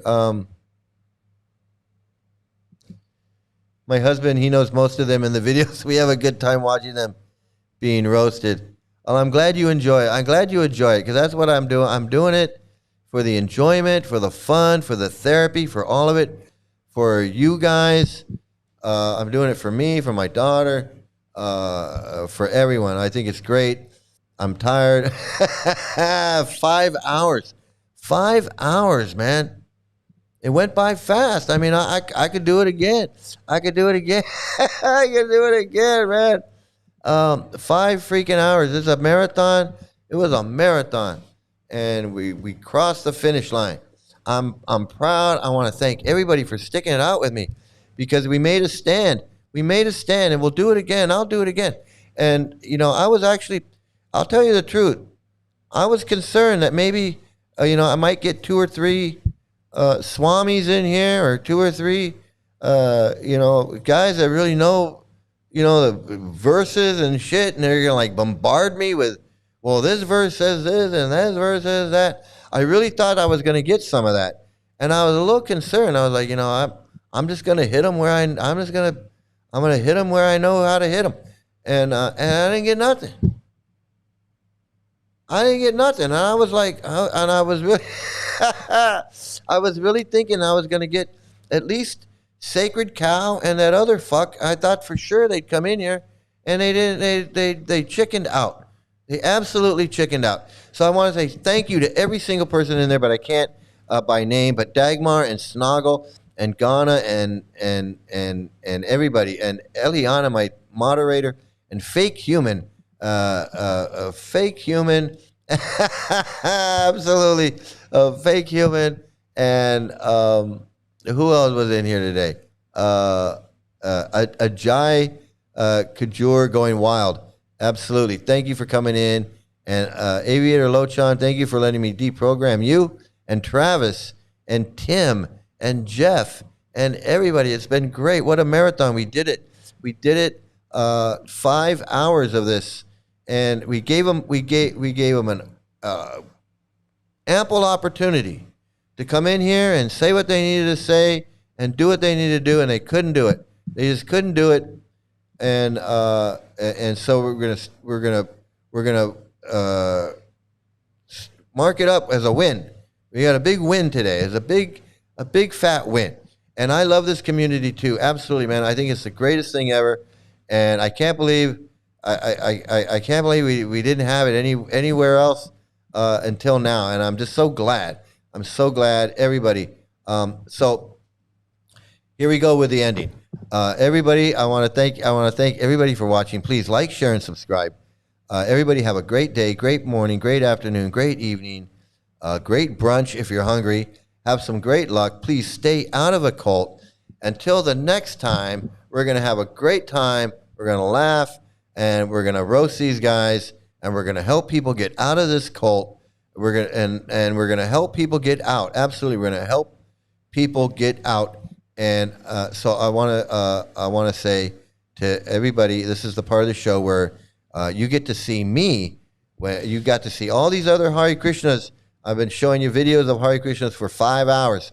And so now you're going to get to see me as a Hare Krishna. So thanks, everybody. This has been an incredible night. And I want to thank you again.